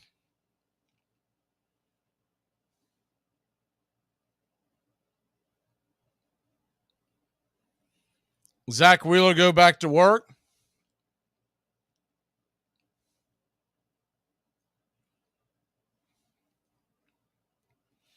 Bottom of the fifth. Marcell Ozuna, just his second at bat of the night. The first pitch on the way. Swing and a miss. Fastball right there on the hands. It's 0-1. The 0-1 pitch. Righty-righty matchup. On the way. Taken all the way for a strike. It's 0-2. So an 0-2 count. Ozuna 0 for 1.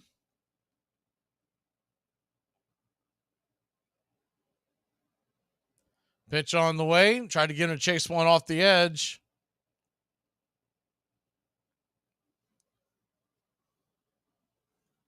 So a 1-2 from Wheeler. He's at 65 pitches now here in the fifth. Still pretty economical. The pitch on the way. Up top, pops it up. High in the sky, not very deep. That'll be an easy F8. Rojas makes the catch, and there's one away.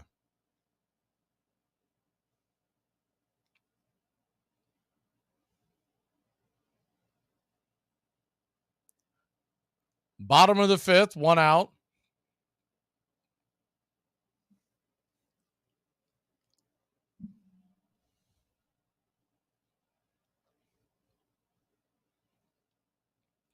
Righty-righty matchup. Swing, and that ball's lifted high in the sky. Another thrown away at bat by d'Arnaud.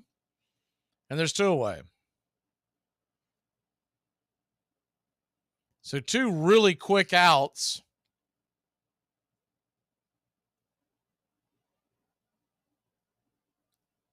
We always give those game balls.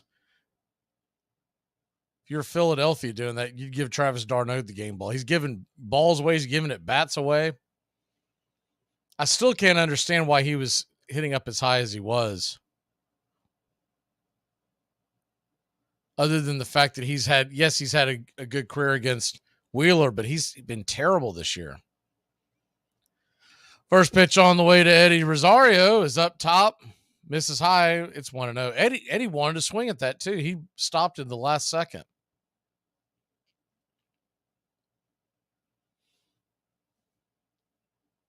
The 1-0. Righty-lefty matchup. Swing. Pops it up foul. It's 1-1.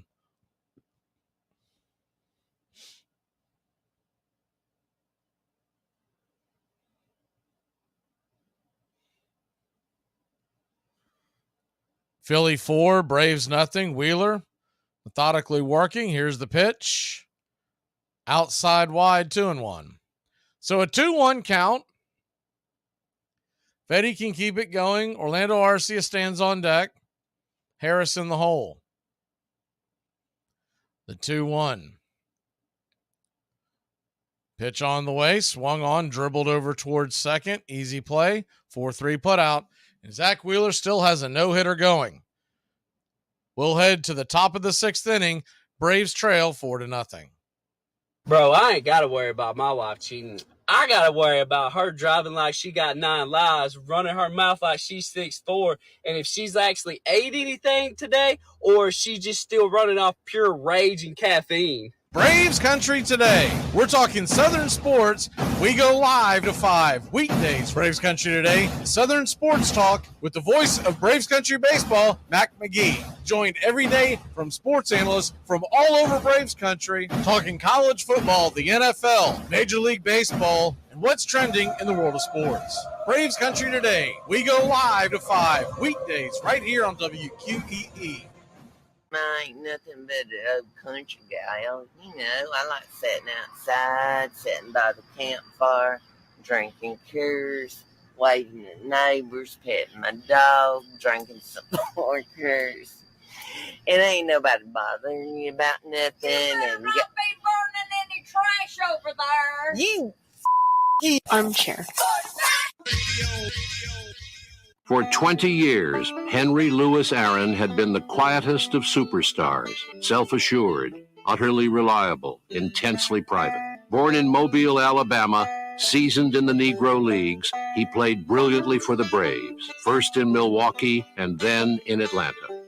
But as the 1973 season drew to a close, he was suddenly the focus of even more attention than Roger Maris had endured 12 years earlier. He was just 15 home runs short of Babe Ruth's lifetime record of 714.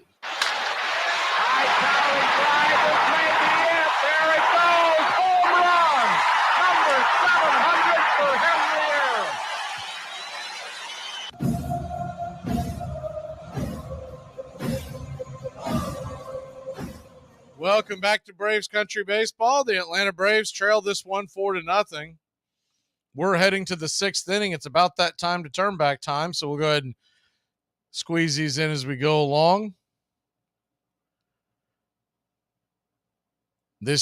On this date in baseball, October 9th, 1905, Christy Mathewson throws a shutout against Philadelphia in Game 1 of the World Series. The Giants hurler will blank the Philadelphia A's twice more during the Fall Classic. On this date in 1909, Ty Cobb steals home, highlights the Tigers' 7-2 win over the Pirates, tying the World Series at 1 game apiece. The Georgia Peach will swipe home plate 54 times during his career, a major league record. Back to the action. First pitch on the way from Joe Jimenez is high and out of the zone for a ball. It's 1-0. Kyle Schwarber, Trey Turner, Alec Boehm due up. The 1-0. Pitch on the way. Fastball up top for a strike. It's 1-1.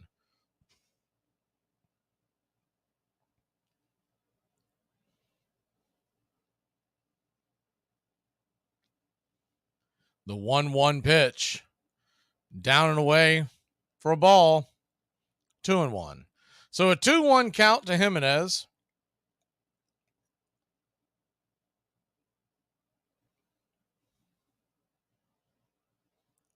Jimenez lifts the glove, kicks and deals, fastball swung on, foul back out of play.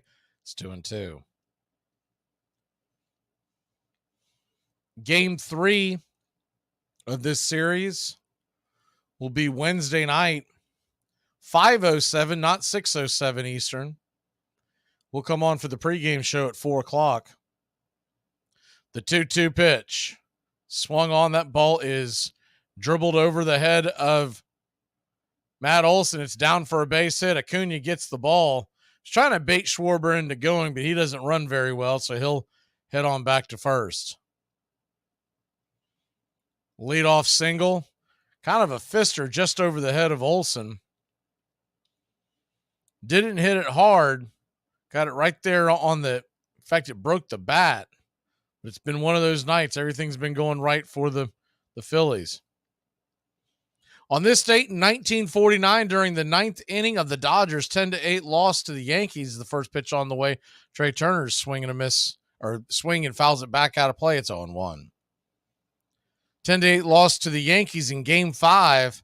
Officials turn on the Ebbets Field lights.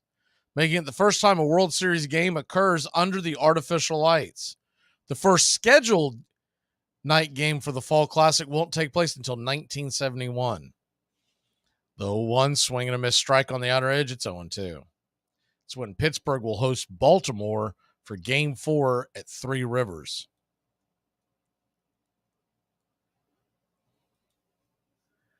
The 0-2 pitch. Jimenez comes set. Kicks and deals. Swing and a miss, strike 3. Blew it right by him up top, and there's one away. On this date in 1996, Derek Jeter, with the Yankees down 4-3 in the 8th inning, ties the game with a fly ball to right field, ruled a home run by home plate umpire Rich Garcia, despite the protest of spectator interference. Video replay clearly shows the 12-year-old Jeffrey Mayer reaching over the fence and obstructing the ball as the first pitch from Jimenez to Bohm is outside for a ball. It's 1-0. Bringing the catchable live ball into the stands, forever changing the outcome of the Game 1 in the ALCS. The 1-0 pitch to Bohm, down and away, 2-0. And on this date in 2019, the Michael Fultonevich game. That's all we're going to say about that. If you know, you know, enough said. And that's on this date in Major League Baseball.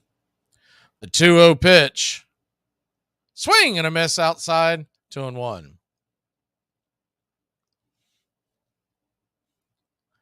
Remember, I was feeling good about this game all day long until I read that this was the anniversary of the Fultonevich game. I was like, oh, geez. The 2-1 righty-righty matchup. Jimenez comes set, lets her fly. Swing and a miss. 96 right there, and it's 2-2.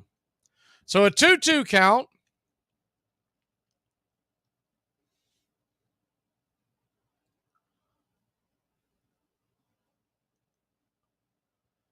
Bohm sitting and waiting. Jimenez raises the glove. Kicks and deals. Fastball outside wide, 97 miles an hour, misses. 3-2.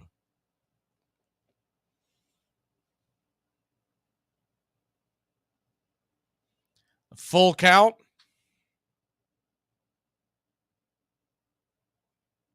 Righty-righty matchup. The pitch on the way. Down below the knees, ball 4. So Jimenez loses Bohm. And Bryce Harper's coming to the plate. See if Snicker's going to make a move. He started to grab the roster, but I don't think he's getting up. So it looks like Jimenez is going to be sent to face Harper. I mean, at this point, you might as well have someone ready, as the first pitch off the plate to Harper is right there for a strike. It's 0-1. Oh, 1-0, excuse me. The 1-0. Harper's 1 for 3. The 1-0. Jimenez lifts the glove, looks in, and lets her go. Down below the knees. They're going to call that a low strike. 1-1. Harper doesn't like it. It might have touched the black, but considering how tight he's been calling the zone, really threw Harper for a loop. The 1-1 pitch. Righty-lefty matchup. Fastball, same spot. This time he doesn't get the call. It's 2-1. So a 2-1 count to Harper. I mean, essentially, it's either 3-0 or 1-2. That pitch hit the same exact spot. He went 50-50 on it. The 2-1 pitch to Harper. Swing and a miss. Good slider. Got him out in front. Evens up the count at 2-2. Runners on first and second. 1 out.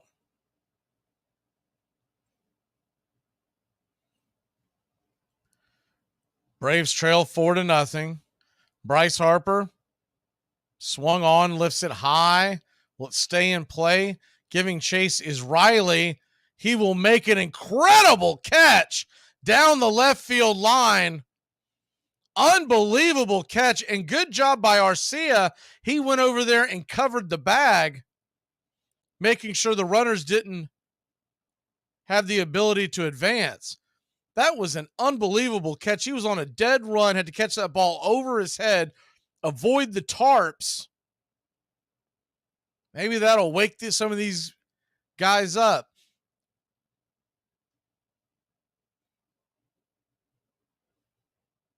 Just seems like they've been playing tight all series. Real Muto stands in. The first pitch on the way to him is swung on. That ball is roasted down the left field line. Just foul. And I mean just foul. That ball was hit into the corner and it went foul shortly before the fence. That was almost 2 runs.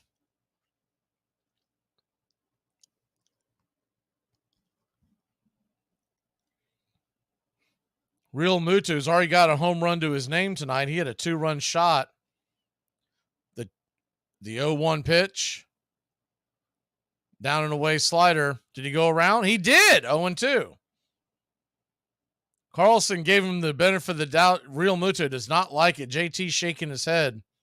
He doesn't normally show a lot of emotion to stuff like that. Braves fans are on their feet. I will say this too. When you compare this crowd to other crowds, they have nothing to complain about when they are ridiculed. The 0-2 pitch swung on, pops it up high, can of corn, foul territory. It'll stay in play, and Olsen will make the catch. So Philly threatens but fails to score. We'll head to the bottom of the 6th. The Braves will grab the bats. Get up, Braves country. Let's get them. Where's the scissors? I got to give this thing some flavors. What are you doing? Crew necks are for squares and Mormons. Oh, cute. Should we do mine? I don't know. If you have no car, why open the garage? Here are some baseball facts you might not have known. Hall of Famer Jim Palmer is arguably the best Orioles pitcher ever. He had the most wins in the 70s and was remarkably good at limiting homers. Over his 19-year career in the league, Palmer never gave up a grand slam or allowed back-to-back home runs. The legendary Derek Jeter holds a pretty impressive record. He's played the most games at one defensive position without ever playing another, with 2,674 games at shortstop. To protect her home and family in a disaster, Karen was willing to wade through water, mud, and insurance paperwork. Yeah, I can do this. You go, Karen! By simply understanding and updating what her insurance covers and doesn't cover now, she'll be better prepared no matter when disaster strikes. Learn other simple ways to protect your home and family before a natural disaster at ready.gov. That's ready.gov. A message from FEMA and the Ad Council. I'm Amy Lawrence, and I'm up late, always, after hours, hanging out with you on CBS Sports Radio. Check it out, 2 a.m. Eastern, 11 p.m. Pacific. There's something in its intimacy. There's something in that incredible greenness. There's something in the peculiarity of the way that the outfield wall follows its meandering path from right to left. There's something about the way that it fits so tightly and neatly into the city, not surrounded by endless acres of ballparks. And there's something about the fact that it has been the site of so much baseball sorrow, has gone down there, that you can compare it to a Civil War battlefield. It is a vale of tears. You're listening to Braves Country Baseball on Braves Country HD. Please like and subscribe today, youtube.com/@Braves Country.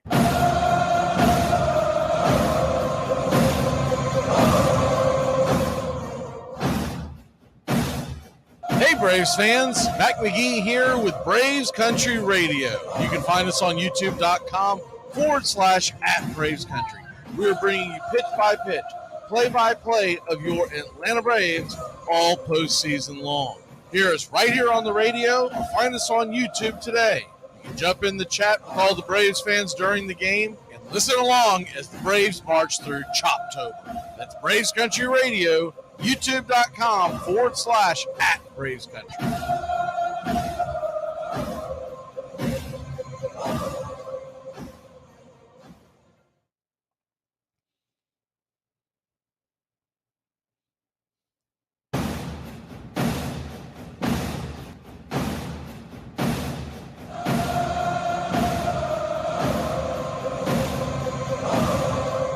back to Braves Country Baseball. First pitch on the way to Orlando Arcia is dribbled over towards third.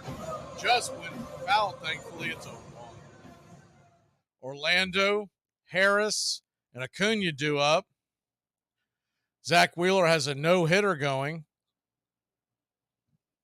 here at the beginning of the sixth inning. The 0-1 pitch, swung on, dribbled over there to third again. Same pitch, same play. And Arcia is down really quickly. It's one away.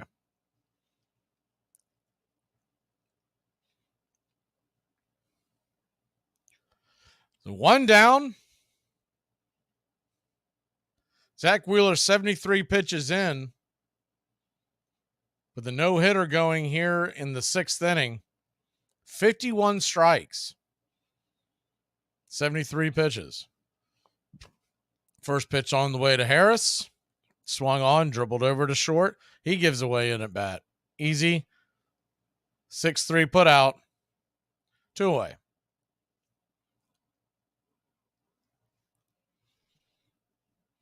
This Braves team just not showing any fight, any heart right now. Ronald Acuna Jr. will come to the plate. Maybe he can ignite the fire. He's 0 for 2 with a strikeout and a pop-out. His last at-bat, he gave that at-bat away on one pitch. The first pitch on the way to Acuna is down below the knees, inside, called for a strike. Bad call by Ben May. He's been doing it all night. It's 0-1.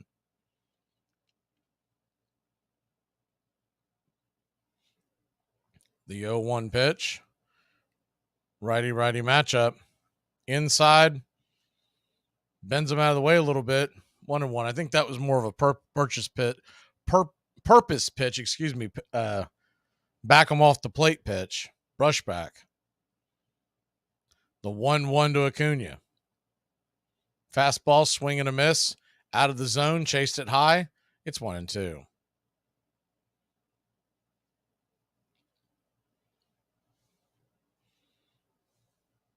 So a 1-2 count.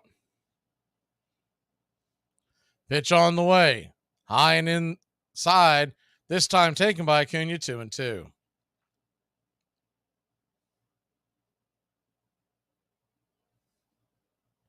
The 2-2. Wheeler comes set. Turns, flips, and deals. Inside, almost gets him, 3-2. So 3-2 count. Ozzie Albies stands on deck. Wheeler may very well be pitching around Acuna, be more willing to face Ozzie with a big lead.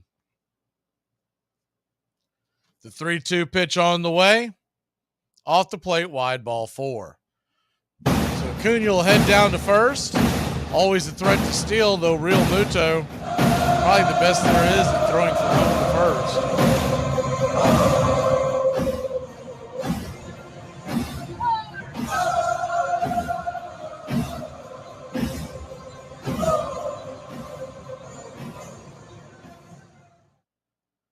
4-0 your score, bottom of the 6th. Ozzie Albies takes the first pitch and swung on. That ball is laced into right field. That's going to get down for a base hit. Ronald Acuna Jr. goes first, third, and the Braves got something cooking. Finally on the board with the base hit. The throw got away, but Acuna did score. I thought he pulled back. Acuna scored, and the Atlanta Braves are on the board. It's 4-1. By mistake. The way the camera flashed over, thought he had retreated, but Acuna went all the way around to score. TBS doing a bad job with the cameras, so I do apologize. Those listening on radio, Ozzie Albies roasted that one into the corner, and Acuna, when the ball goes off the heel of Trey Turner's glove and goes up high in the sky, good job by Acuna. He was watching it the whole way. Once there was any delay, he took off and scored, and the Braves are on the board. There's life in the building, and it ain't over yet. So the no-hitter's gone. The shutout is gone. They're going out there to talk to Wheeler.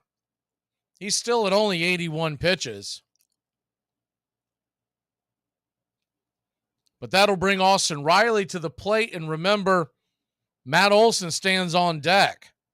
So a bloop and a blast would tie this baby.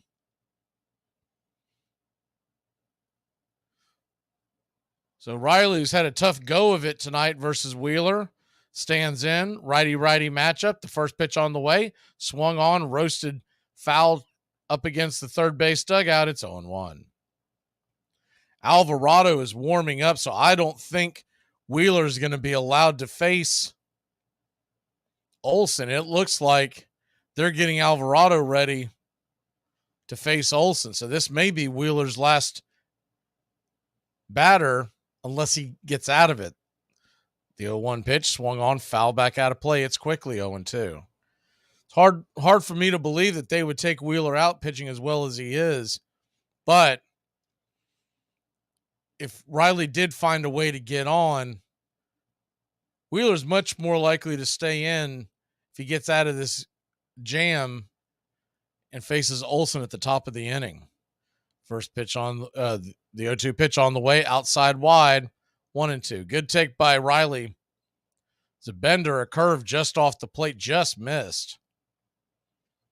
So a 1-2 count to Riley. Runner on first. Braves finally on the board. It's 4-1.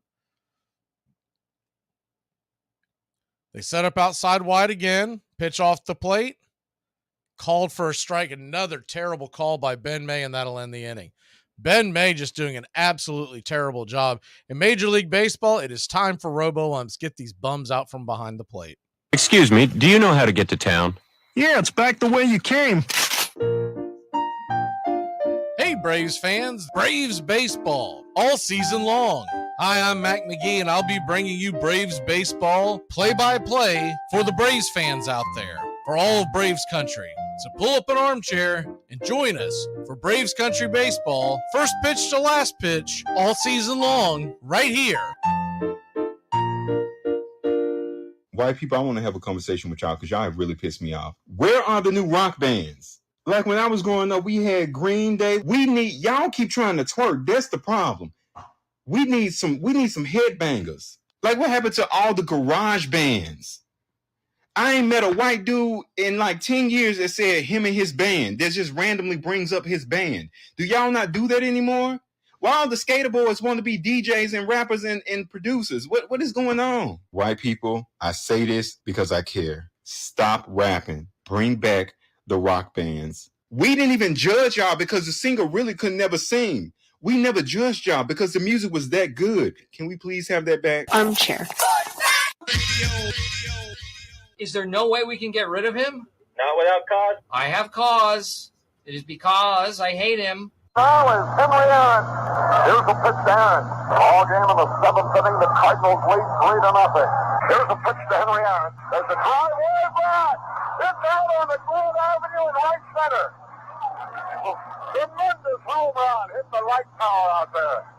Holy cow, did he kiss that ball. There's his 42nd home run of the year. His 126th run batted in. Oh, did he hit that ball.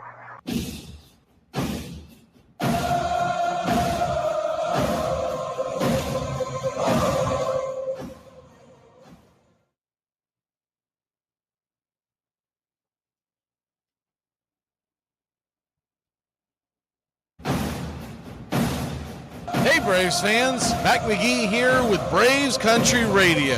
You can find us on youtube.com/@Braves Country. We're bringing you pitch by pitch, play by play of your Atlanta Braves all postseason long. Hear us right here on the radio or find us on YouTube today.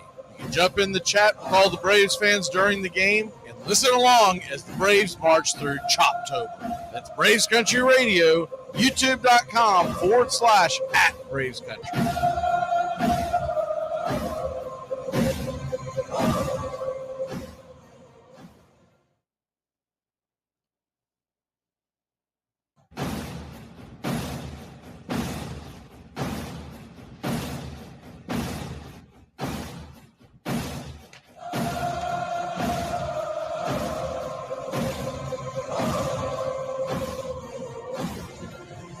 Welcome back to Braves Country Baseball. Pierce Johnson comes into the game.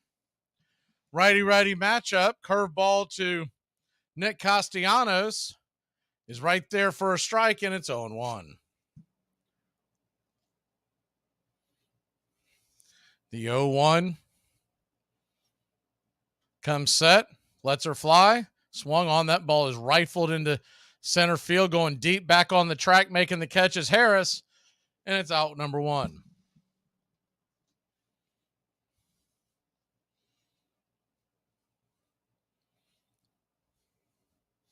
So 1 down. Something's got to be done about these umpires.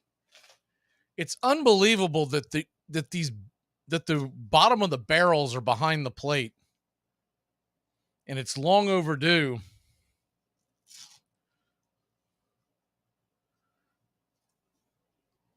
To have the robo umps. First pitch on the way from Pierce Johnson to Stott. It's outside for a ball. It's 1-0. You cannot call that a strike in that spot in an NLDS game. You just can't do it. Ben Mays has been doing a terrible job all night long, but that just takes the cake. The 2-0. What he's doing for those listening on radio, he's giving him about about a 19 to 20 inch plate as opposed to the 17. 2-0 right there for a strike. It's 2-1. 2-1 count.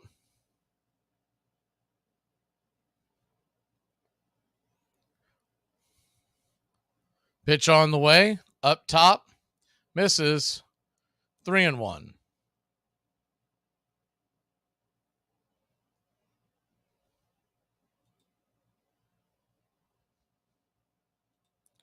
So a 3-1 count. Right there at the knees for a strike. It's 3-2.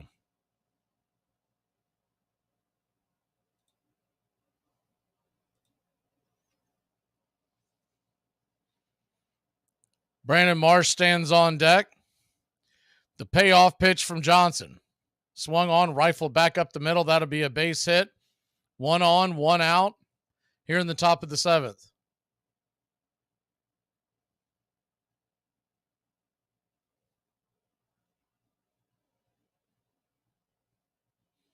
Fortnite, I guess you don't follow baseball. They are talking about doing robo umps in the very near future.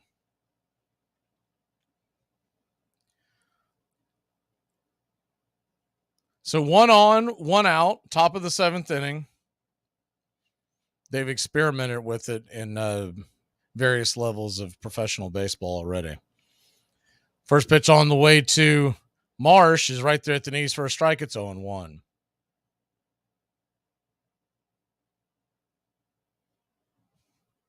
The 0-1.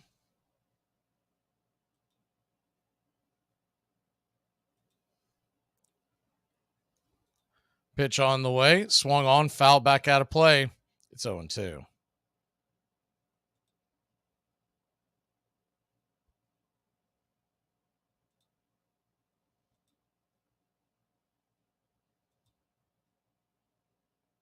So an 0-2 count.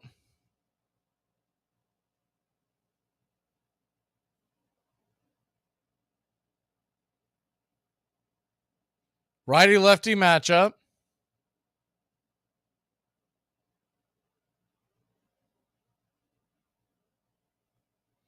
Pierce Johnson comes set. Lets her fly. In the dirt. 1-2.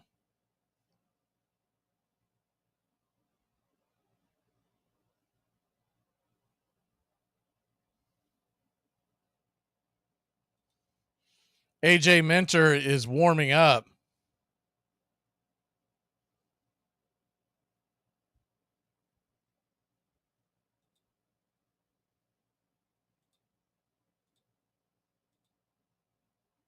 The 1-2. Way outside wide, 2-2. So a 2-2 count.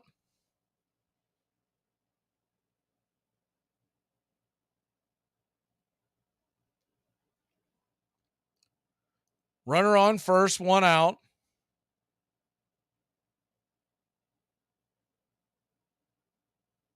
Pitch on the way. Swing and a miss. Strike 3. So Pierce gets out of that. 2 outs here in the top of the 7th. 1 on.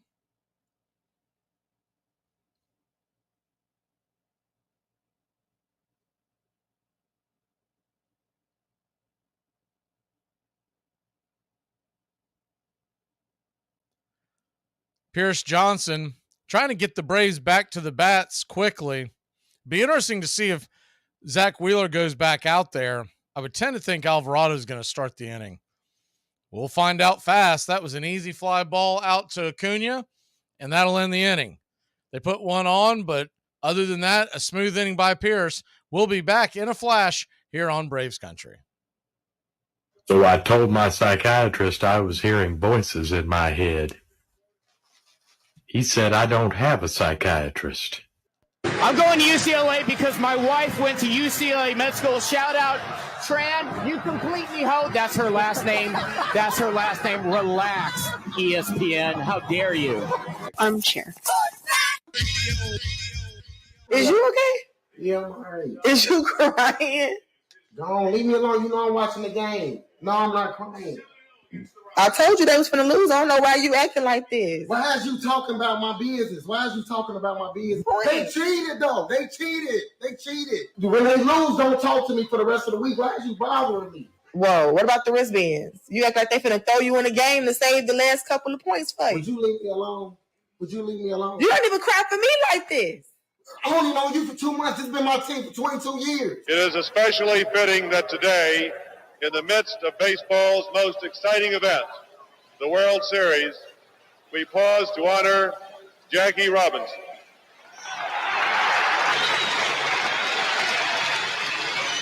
Thank you very much, Commissioner. I would just like to say that I was really just a spoke in the wheel of the success that we had some 25 years ago.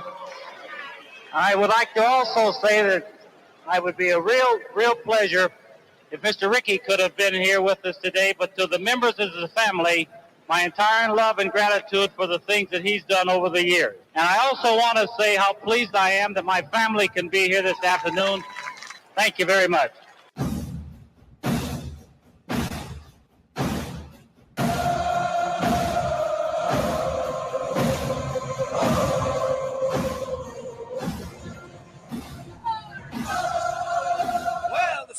Finally here. The Armchair Quarterbacks are back. Saturdays, 10 a.m., you'll be tailgating with the Armchair Quarterbacks. Mac McGee, Joey and Tones, and the rest of the Armchair Quarterbacks live, 10 a.m., Saturdays this fall. Talking college football, SEC, ACC, Big Ten, the NFL, fantasy football advice, and our picks against the spread. Right here on Braves Country HD, 99.1.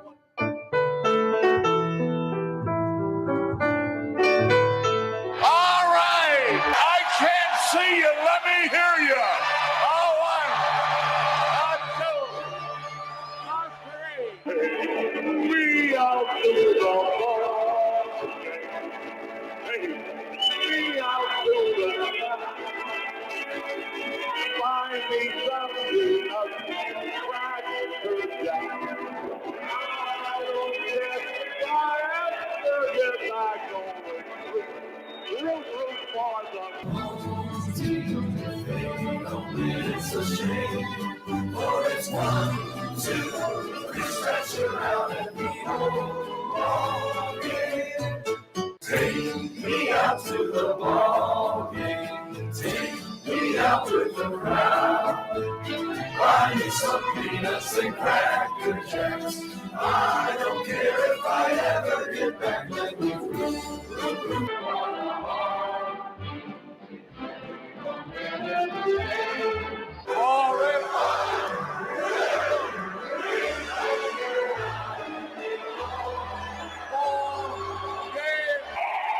You sound better tonight!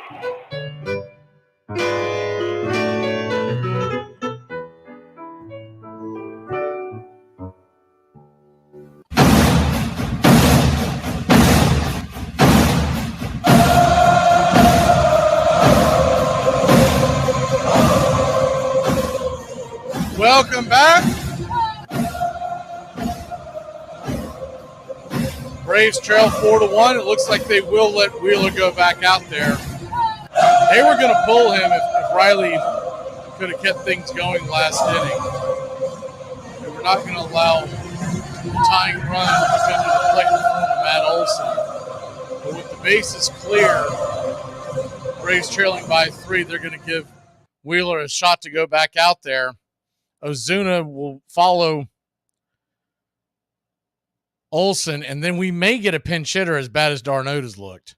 First pitch on the way to Olson is down and away for a ball. It's 1-0. Could always pinch hit and then have Murphy fill in for d'Arnaud afterwards. The 1-0 pitch swung on. That ball is hit hard and into center field, and that is down for a base hit. Wheeler's starting to get tagged. Left that fastball up a little bit. 1 on, nobody out.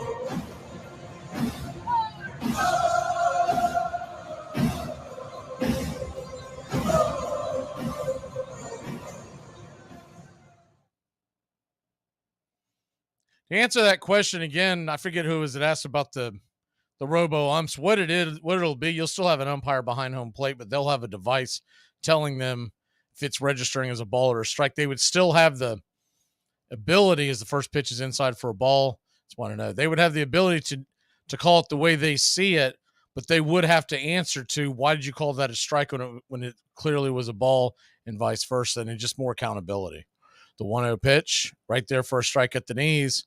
Curveball on the outer edge. It's 1-1.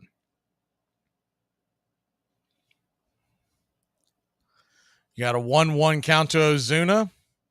Yet to get a base hit in this series. He did draw a walk in game 1 on Saturday. The 1-1 to Marcel. Swung on. That ball is hit foul back out of play. Fastball up top. Much like the one that they called him out on a called third strike earlier in the game, it's 1-2. So a 1-2 count. Right-hander and left-hander Alvarado and Hoffman warming up in the Philly bullpen. The pitch on the way. Swing and a miss, strike 3. Ozuna chased one out of the zone in the dirt, and there's one away.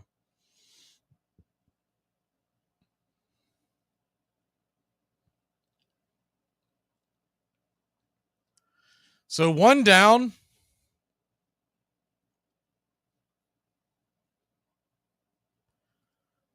That would be Travis d'Arnaud due up, and they will let him bat. First pitch on the way to Travis. A swung on. That ball is blasted. Is it fair? It is gone, baby. Rock 'em, sock 'em, smoke 'em if you got 'em. The Atlanta Braves. A 2-run shot. That ball just went into the second universe. And the Braves, a 4-3 game. Here we go. Good night, Irene. Did he put a charge into that ball? He absolutely blasted it. And that'll have Rob Thompson come back out. That one was so good. Let's do it again. 414 happy feet, 111 miles an hour off the bat of Travis d'Arnaud, and it is a 1-run game. Back, baby, we're back. When that ball left the bat, you knew it was gone. Just wasn't sure the way he got out in front of it, if it was going to stay fair, but it was plenty fair. That ball was absolutely just plowed into the night. It was a hanger, a banger. Travis d'Arnaud comes through in a big way.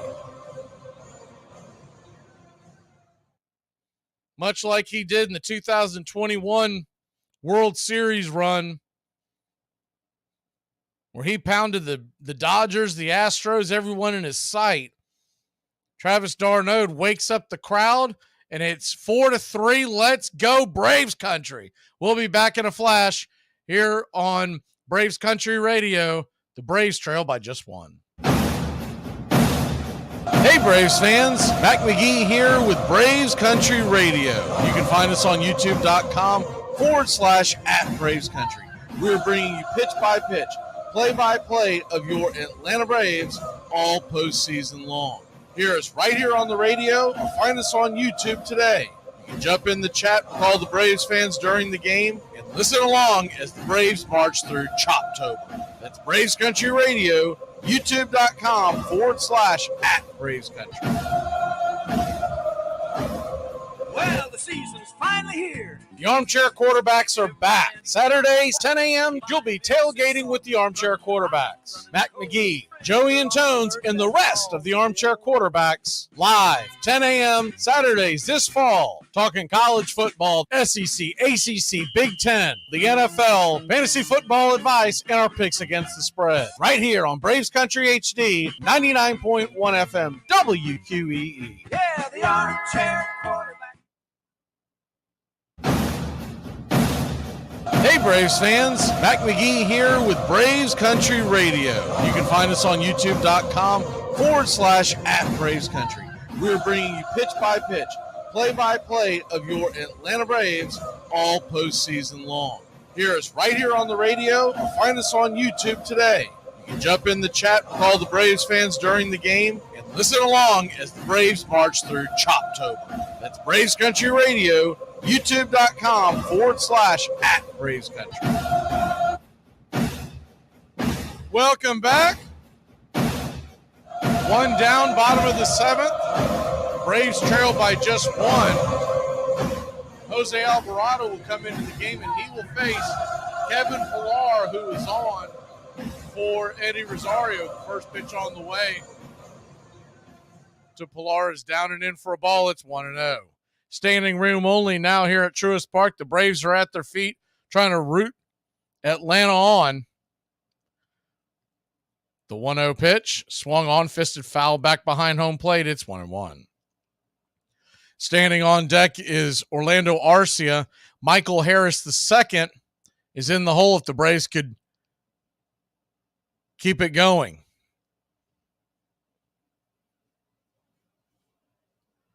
The 1-1. Kicks and deals. Swing and a miss. Blew it right by him up top. It's 1-2. You got to figure how they're going to try to build this. Alvarado for the 7th. Hoffman for the 8th. Kimbrell for the 9th.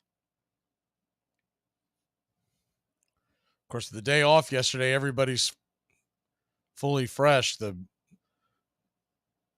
pitch is inside, high and inside. 1-2 turns to 2-2. So a 2-2 count to Pillar.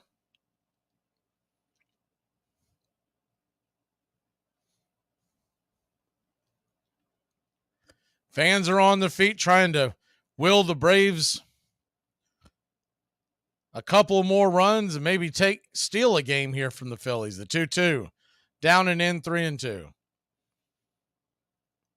You know how crushing of a blow this would be to Philadelphia if they do not hold on to win this game. They had this one in the bag, and then Travis d'Arnaud turned it on a dime. The 3-2 pitch, caught looking strike 3. Kevin Pillar was heading down to first. He's arguing the plate with May. And though May's called a terrible game, and if you're reading lips, Spencer Strider just gave Ben May the what for. I don't know if he heard him, but he's probably going to get tossed. That pitch there, according to the tracker, was probably a strike, but that's just frustration for the Braves for the entire night. First pitch on the way to Arcia, swing and a miss for a strike. It's 0-1. Philly 4, Braves 3, bottom 7, pitch on the way, swing and a miss again. It's 0-2. Cia's been struggling a bit. He's getting his hips way too open. You'll see him. He's trying to yank everything. He's got to stay inside that ball and just drive it. Give him what they give him. Take what they give him. The 0-2 to Arcia.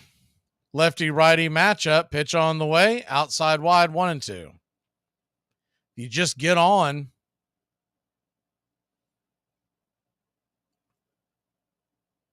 and you make Alvarado pitch with a man on, the 1-2 pitch, check swing foul, we'll do it again. Kind of an excuse me swing. The pitch was up top, may have even been a strike.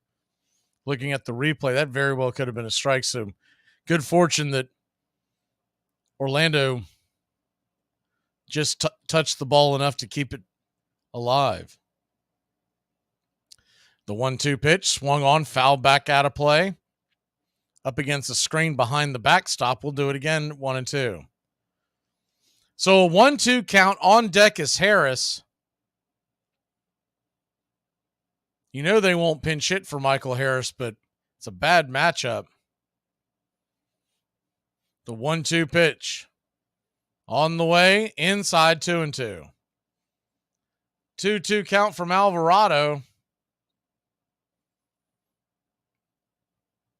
Braves trail just 4-3. If you're just joining us, trailed 4-0. A 2-run shot by Travis d'Arnaud has cut it to 1 moments ago. The 2-2 pitch. Swing and a miss, strike 3. Alvarado blew it right by him, and that'll end the inning. But not before your Atlanta Braves put 2 on the board. We'll be back in a flash here in Braves country. You know what your problem is? You're really cute, so no one ever told you to shut your pie hole. You think I'm cute? Shut your pie hole! When Larry Bird finally returned to the court after missing basically an entire season with foot surgery and a back injury, he faced prime Michael Jordan and Scottie Pippen. 10 seconds to go, it was a tie game. The Celtics had the ball, and the Bulls put their 2 best defenders, Michael Jordan and Scottie Pippen, both on Larry Bird, and then this happened. Let's see if they wind it all the way down. Inside Bird low. You can't double yet. Now you can quickly. Bird's jumper, good. Larry Bird gives the Boston Celtics a 2-point lead. Everybody in this building had to know what was going on. Michael came over to help out. But maybe a quote from NBA Hall of Fame coach Pat Riley can explain. In an interview, Pat Riley said this iconic quote, "If I had to choose a player to take a shot to save a game, I'd choose Michael Jordan. If I had to choose a player to take a shot to save my life, I'd take Larry Bird." By the 1880s, newspapers and magazines, and now baseball cards, printed up to help boost the sale of cigarettes, brought into the homes of young boys a generation of baseball heroes they would never get to see in person. Pete Browning, the old gladiator of the Louisville Eclipse, had a lifetime batting average of .343 and was the idol of Kentucky fans. One day in 1884, he broke his favorite bat. After the game, an apprentice woodworker named Bud Hillerick offered to make Browning a new bat. The next day, Browning went 3 for 3. Thereafter, he would use no one else's bat. It was the first Louisville Slugger, and Browning would eventually own more than 200 of them, to each of which he gave a name taken from the Bible.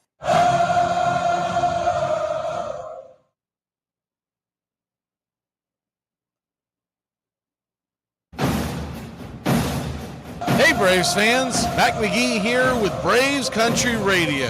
You can find us on youtube.com/@Braves Country. We're bringing you pitch by pitch, play by play of your Atlanta Braves all postseason long. Hear us right here on the radio or find us on YouTube today. You can jump in the chat with all the Braves fans during the game and listen along as the Braves march through Choptober. That's Braves Country Radio, youtube.com/@Braves Country.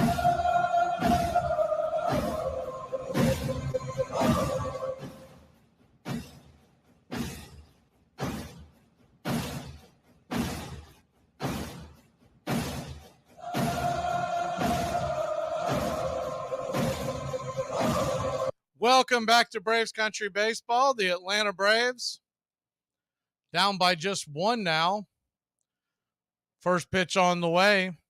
It's off the plate wide for a ball from A.J. Minter to Kyle Schwarber. It's 1-0.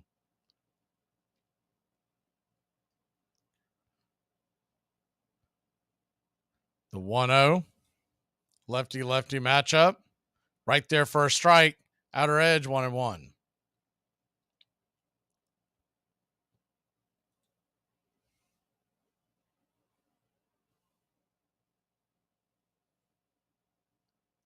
So a 1-1 count. swung on, pops it up. Back foul out of play. We'll do it again.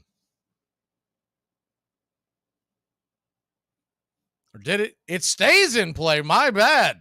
That ball actually stayed in play. Darnode stayed with it. The wind pushed it back. Looked like it was fading away, and instead, we'll take it. Out number one to get the inning going. Anytime you can get Kyle Schwarber out on a cheapie, we will take it all day long.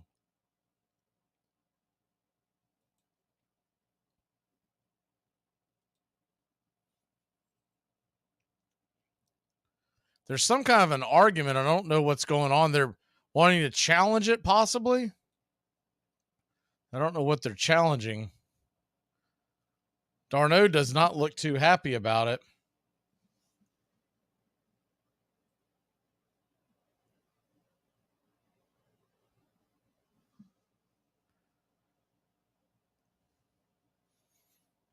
Reviewing the play,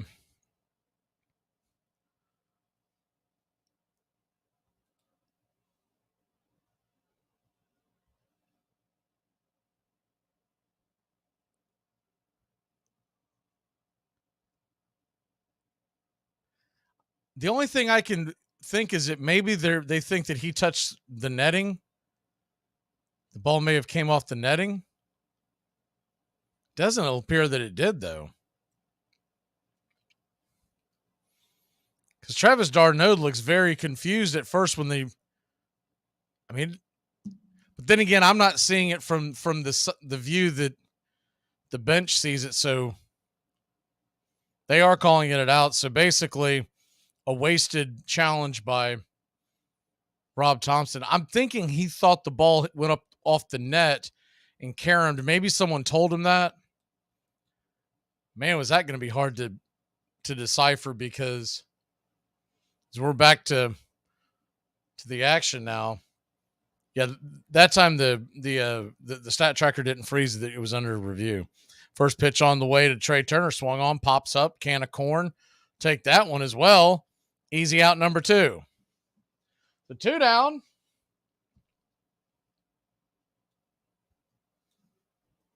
And the Braves, who are now down by just one out away from putting the pressure back on Philadelphia. And I would think what we're going to get in the bottom of the 8th would be Alvarado going back out there to the mound to face Michael Harris II, and then probably a pitching change to Hoffman to face the right-handed Acuna. First pitch on the way to Bohm is off the plate, just misses outside. It's 1-0. Alec Bohm, 1 for 2, still hasn't touched home plate. A single, 2 walks, an RBI. Lefty-righty matchup. Pitch on the way. Outside, high and wide, 2-0.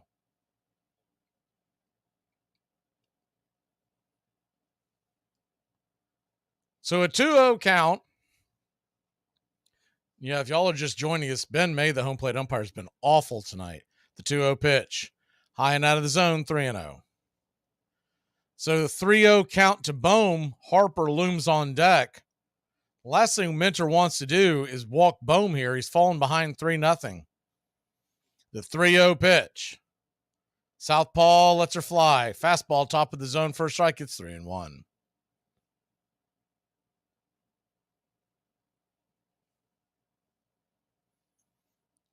Got a 3-1 count. Darnaud sets up outside wide. The pitch on the way. Swing and a miss up top. It's 3-2. So once down 3-0, now has worked his way back to a full count. Harper's on deck. That's where we'd like to leave him. See him in the 9th inning, not the 8th. Braves fans are on their feet. The 3-2 pitch. Swung on, lifted high into right field. Slicing, making the running catch is Ron Acuna Jr., and we'll end the inning right there. When we come back, the Braves grab the bats. Braves trail by only 1 run.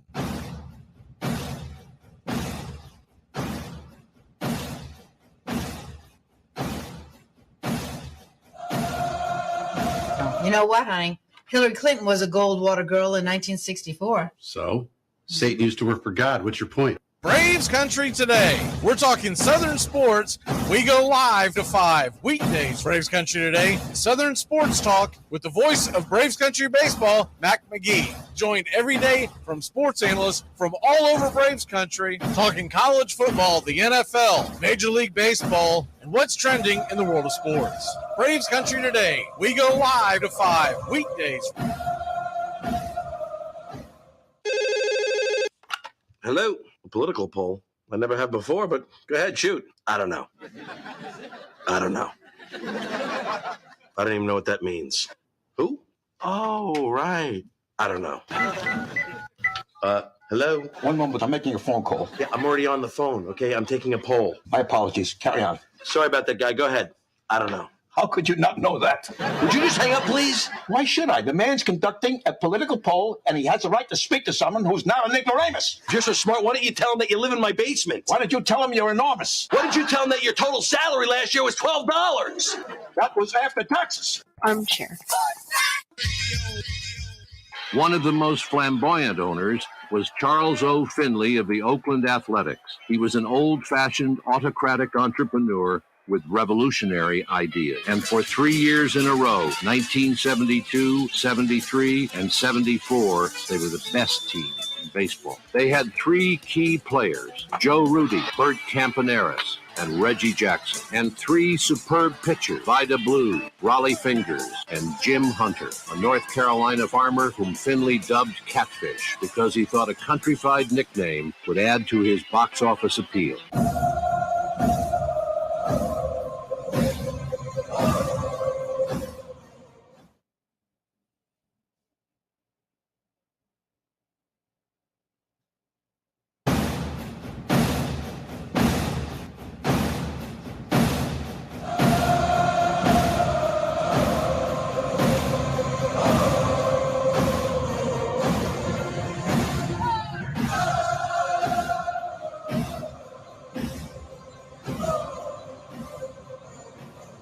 Welcome back to Braves Country Baseball.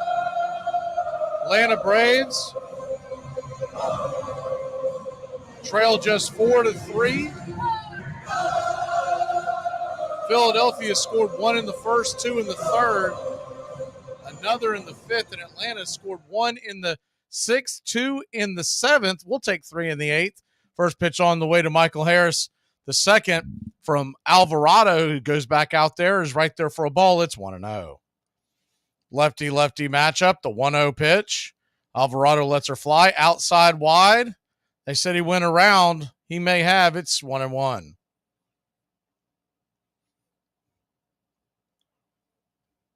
I know they're not bound to do it, but this is a bad matchup for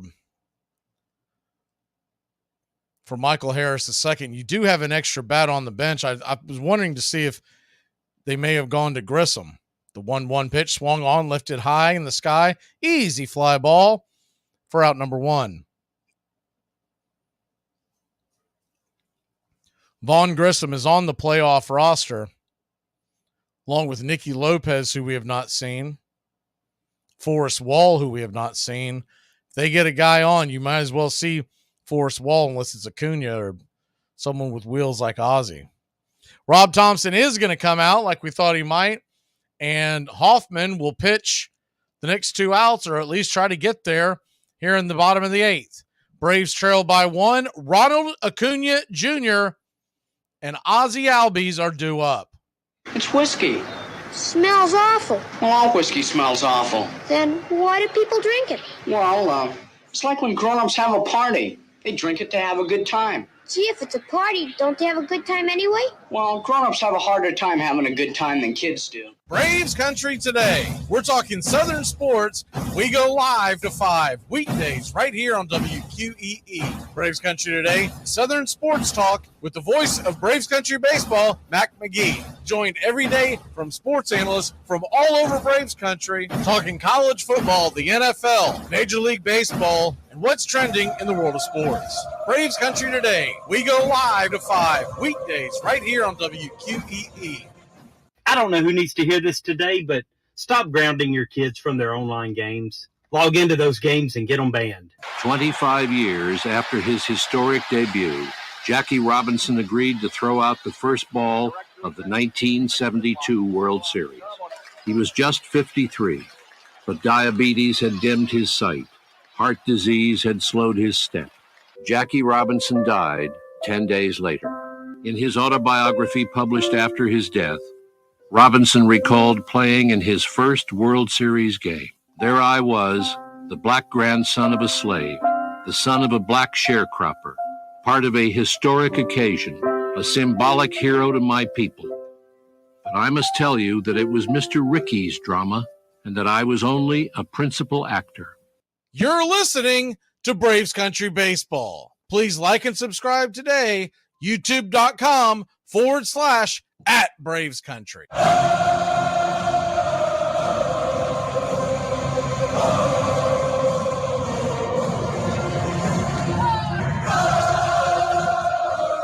Welcome back to Braves Country Baseball. Jeff Hoffman comes in. Jeff Hoffman has a 2.41 ERA. Big right-hander is set to face Ronald Acuna Jr., Ozzie Albies, and if we can keep it going, Austin Riley. There's one out here in the bottom of the 8th inning. Here in Atlanta, Georgia at Truist Park, a sold-out crowd has watched the Atlanta Braves rally from down 4-0 to make it a one-run affair. And still a long way to go. The right-hander Hoffman kicks and deals inside. Did it get him? It got him. So Ronald Acuna Jr., let's hope he's okay. He throws the bat down. He'll head down to first. That's the good news. As long as he's healthy, it's great news.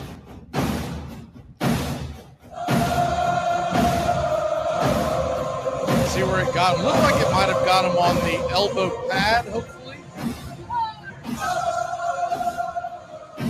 Pitch just got away. No way he was intending to hit Acuna with his speed. Those 74 stolen bases could come into play right here. Ozzie Albies open stance from the left side, righty-lefty matchup, pitch on the way. Drifts high and out of the zone. It's 1-0. Braves 3, Philly 4, bottom 8. Acuna going to have to pick his spot.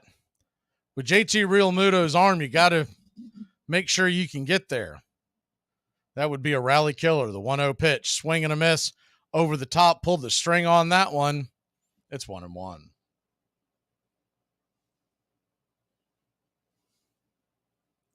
He's gone slider, split finger, righty-lefty matchup. They set up outside wide, swing, and that ball's bang foul down the first baseline.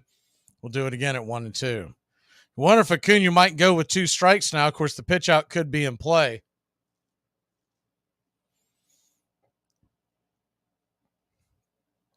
Standing on deck is Austin Riley, 1 out, bottom of the 8th inning. The 1-2 to Ozzie. Turns around, flips it over to first. Keep Acuna close by. Acuna 73 steals, looking for the 74th. Of course, that's an all-time Atlanta Braves record, passing Otis Nixon. The 1-2. Swung on, grounded over towards first. It is going to dribble over to second. Harper's going to get it and touch the bag. Acuna will make it down to second. I think Harper kind of stuck between a rock and a hard place. He wasn't sure if he should let that ball go and see if it'll go foul. Did the ball go off Ozzie's foot? It looked like it may have.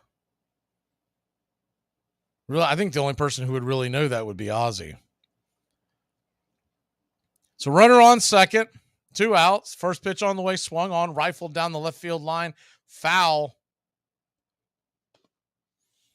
Phillies playing the infield back. And they're guarding the lines. So there are a lot of holes in the infield. The 0-1 pitch to Riley. Acuna stands on second. The pitch on the way. Up top misses 1-1. Matt Olson stands on deck.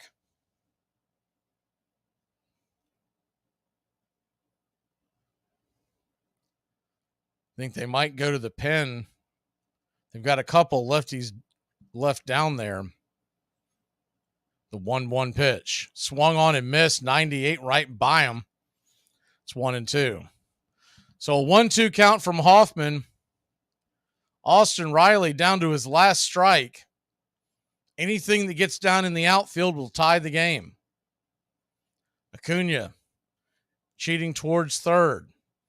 The game right now is at the plate. The 1-2 pitch is in the dirt. Good block by Real Muto. And Acuna goes on down to third. Real Muto didn't even offer. I think the last thing JT wants to do is sail one into the outfield. So now the tying run's 90 feet away. A balk, an error, a stolen home plate. Anything would tie the game. But there are 2 outs. The 2-2 pitch in the dirt, ball 3. So a 3-2 count, full count. Matt Olson stands on deck. Righty-righty matchup. Hoffman, his 11th pitch of the inning. The pitch on the way, swung on. That ball is hammered high and deep, going back on the track. Zip, boom, bam, it's gone. Ram-a-lamma, ding-dong, a 2-run shot, and your Atlanta Braves have taken a 1-1 lead. A hanger, a banger, and she's gone, baby. Holy cow. The rake comes through in a big way. Rock 'em, sock 'em, smoke 'em if you got 'em, baby. 376 happy feet. And your Atlanta Braves have taken the lead. Oh, baby. What a comeback. Now they've got to hold it. And you know, with that being said, A, we're getting a pitching change. B, Eyeglasses is going to start warming up in the pen. We'll be back in a flash here on Braves Country Baseball. Oh, baby boy.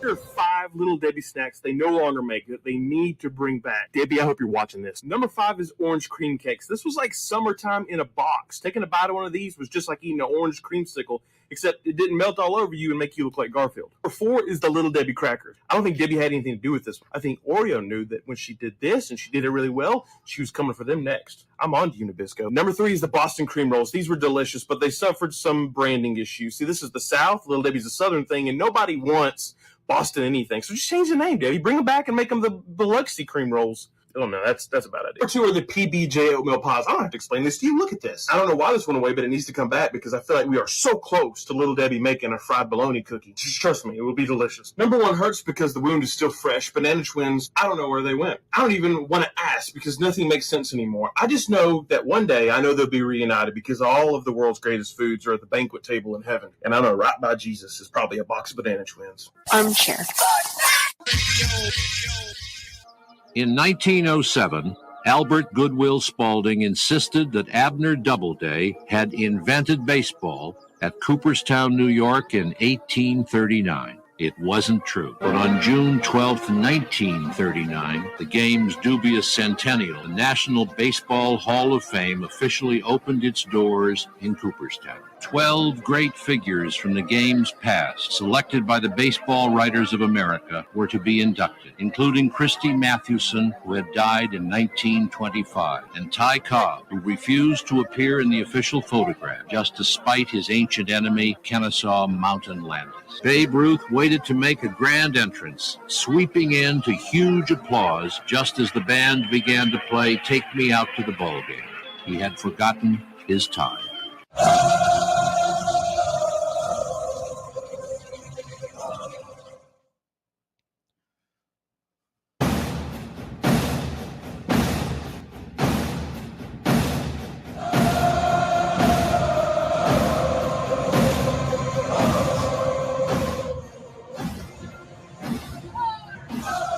Welcome back. You're just joining us. First pitch on the way to Matt Olson from the left-hander. Soto has come into the game. Throws a strike up top. It's 0-1. Braves 5, Phillies 4. Braves trailed this one 4-0. The 0-1 pitch swung on, foul back out of play. It's 0-2. Atlanta Braves scored 1 in the 6th, 2 in the 7th, 2 in the 8th. 2 outs here in the 8th. Lefty-lefty matchup. The 0-2 pitch swung on, pops it up high, bends out of play. We'll do it again. Big momentum swift for the game. If the Braves can hold on, a big momentum swift. I'm getting tongue-tied. A big momentum swing for the series. The 0-2 pitch misses high, 1-2. Think about the Braves possibly not only have lost the first 2 games, but weren't very competitive. The bats have finally woken up. Even if you were to not be able to hold on to this, you feel like now the Braves have woken up offensively. The 1-2 pitch, high and inside, 2-2. But one thing's for sure, you want to be able to nail that down in the 9th.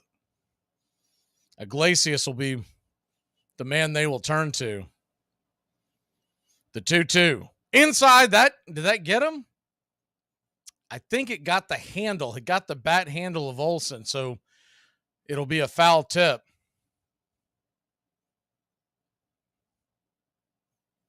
You got a 2-2 count.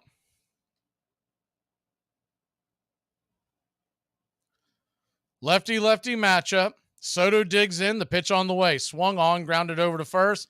And that'll be an easy ground ball. Steps on the bag is Harper, and that'll end the inning. But not before your Atlanta Braves come roaring back, scoring 2 more to take a 1-run lead. We'll be back on Braves Country Radio to see if we can slam the door. I just got invited to an event that starts at 8 p.m. I'm sorry, but not all of us are on cocaine. How you doing, Ace? Anybody been on base? Nobody. Nobody? This I ain't seen much of. Me neither. I never have. What's the matter? I don't know if I have anything left. You just throw whatever you got, whatever's left. The boys are all here for you. We'll back you up. We'll be there. Because we don't stink right now.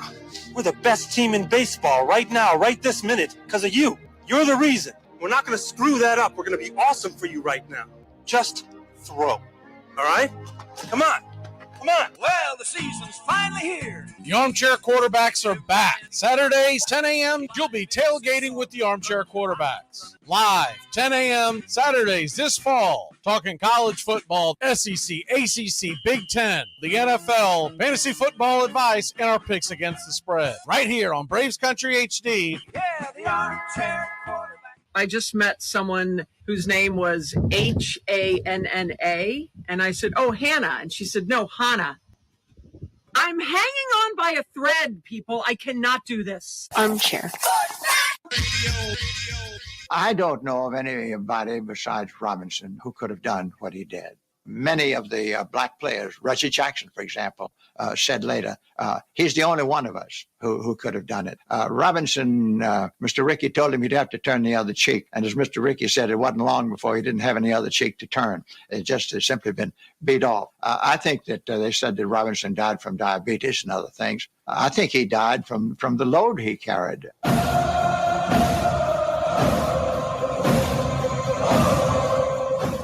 Forget it, Donnie. You're out of your element. Yeah. I am the walrus. Shut the Donnie. Near the In-N-Out Burger. Those are good burgers, Walter. Shut the Donnie. Who's in pajamas, Walter? Shut the Donnie.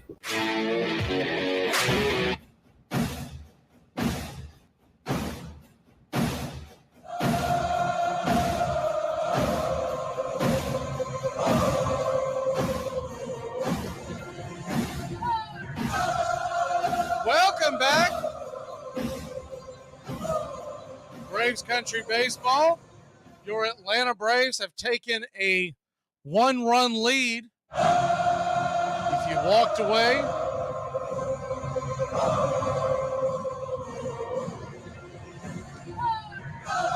Two-run shot by Austin Riley. First pitch on the way from A.J. Minter, who will start the inning against Austin Riley. Against Bryce Harper's off the plate wide for a ball. It's 1-0. Iglesias is warm in the bullpen. This will be the only batter he'll face. The 1-0 pitch. Swung on, foul back out of play. It's 1-1. 96-mile-an-hour fastball on the outer edge. Due up in this inning is Bryce Harper, who is at the plate, and then you've got JT Realmuto on deck, Castellanos in the hole. So the heart of the order for the Phillies. The 1-1 pitch. Inside almost gets him, 2-1. So a 2-1 count. Braves lead it by 1. 3 outs away from tying this series up. The 2-1. Set up outside wide, high and out of the zone, 3-1. So a 3-1 count. And Harper, who has speed, you'd have to keep an eye on him because Darnold's had a bad night behind the plate. The 3-1 pitch, inside, ball 4. A.J. Minter walks Harper on 5 pitches. And that'll be it for A.J.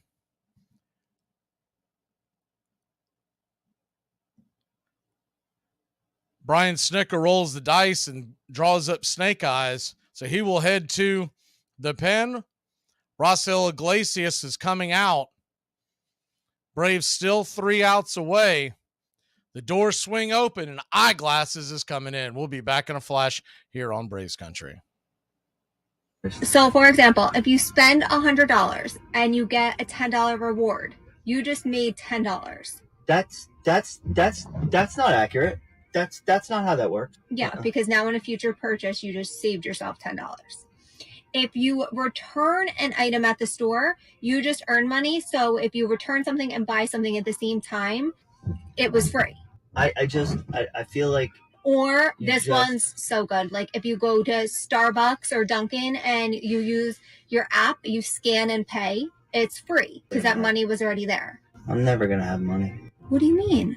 This is your mindset when you go to a store? This is just how girl math works. Girl math isn't a thing! Armchair.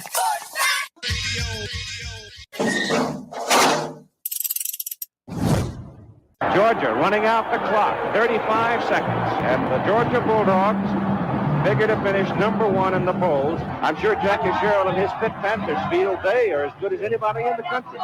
But they lost a football game at Florida State, 36-22. Herschel Walker has been named the MVP of the Sugar Bowl. The crowd comes storming onto the field. The game is over. Georgia has won 17-10. Mitch Dooley riding on the shoulders. In 1973, a period of Watergate turmoil in Washington. In October, the Reds were playing the Mets in the National League Championship Series, and Potter Stewart was hearing, I won't quite say listening to, oral arguments in the Supreme Court, and he had a law clerk feeding him information on what was going on elsewhere. And at one point, the clerk handed him a slip of paper, and on it said, "Cranepool flies to right, Agnew resigns."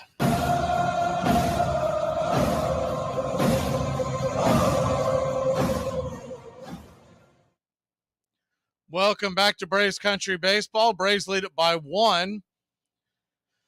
We're far from out of the woods yet.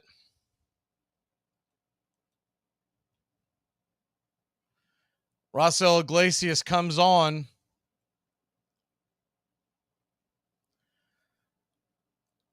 Bryce Harper stands at first base.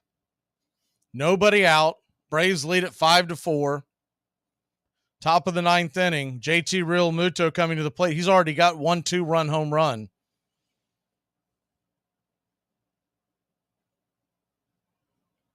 First pitch on the way. Fouled off the bat of JT Realmuto. And it's 0-1.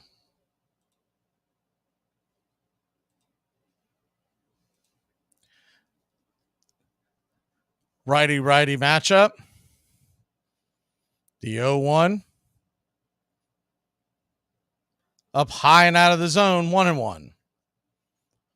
So a 1-1 count. Darnold had to leap out of his shoes to keep that from going to the backstop. The 1-1. Pitch on the way, swung on, pops it up. High in the sky, can of corn, who wants it? Harris calling everybody off, shallow center field. He'll make the catch, and there's one away. Big out number one, because now a double play can get you out of this game. Bad throw by Harris back into the infield. Luckily, Ozzie Albies leaped for it and kept it from going away. That would have given Bryce Harper an easy base. Nick Castellanos, 2 for 3. 2 singles, a walk, stolen base. First pitch on the way. Swung on, foul back out of play. It's 0-1.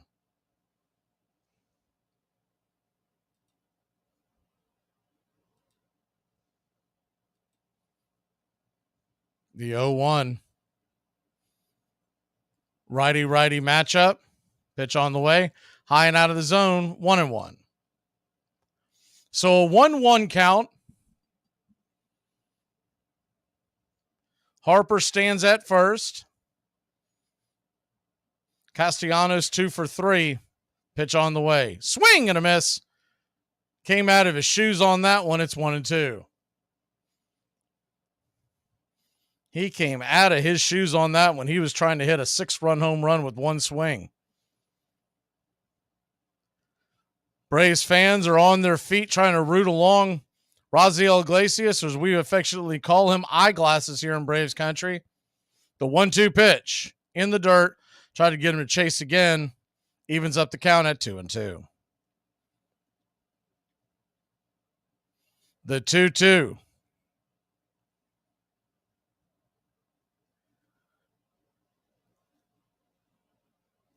Iglesias comes set. Lifts the glove, kicks and deals. Swung on, lifted high and deep into left field, going back on the track. Making the catch at the wall is Money Mike. Michael Harris is second, makes a heck of a catch, and they are going to double up Bryce Harper. Game over, game over, game over, game over. Braves win, Braves win. Your Atlanta Braves win. The ball was hit deep into center field. Money Mike makes a Spider-Man catch at the wall. He relays it back into the infield. Harper thought it was going to go off the wall for a run, and they double up Bryce Harper at first base, and your Atlanta Braves are doing the gritty.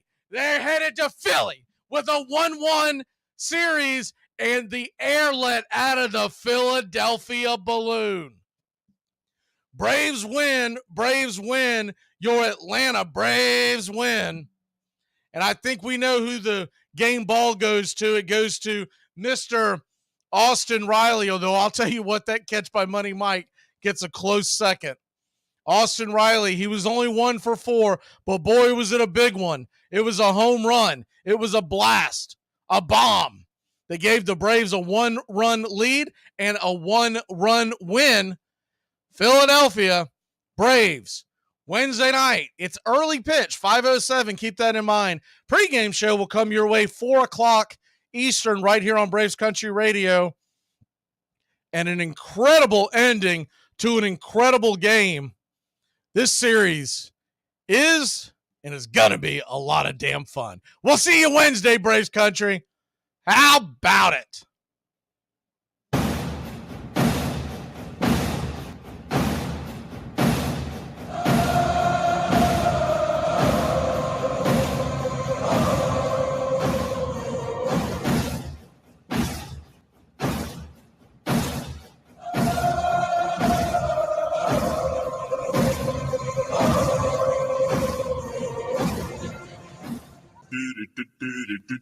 Goodbye, sweetheart, well, it's time to go. We're back tomorrow with another show. Well, pilots were fired. We'll talk to you then. Goodbye, sweetheart. Goodbye. Goodbye. Guys and gals, it's time to go. We'll see you on the next show. Same bat time, same bat channel. Thanks for listening to Braves Country Baseball. With Mac McGee, we're proud to bring you year number 3. Braves Country Baseball comes your way Tuesdays and Friday nights and 2 more bonus games for a total of 4 games a week. You can also catch Braves Country, our daily sports talk show. We go live 3 to 5, 99.1 FM WQEE, Metro Atlanta. Other CBS, ESPN, and independent affiliates nationwide, and simulcast on youtube.com/@BravesCountry. Find Braves Country HD today wherever you stream. Your first choice for Southern sports and the deepest bench in sports talk. Something of the 5th of September. Something of the 5th of September. She said a lot that I can't remember. Something of the 5th. Can I get another cigarette, please? Can I get another cigarette, please? Yeah, I know I live to regret it. Just give me another cigarette, please. Can I get another cigarette, please?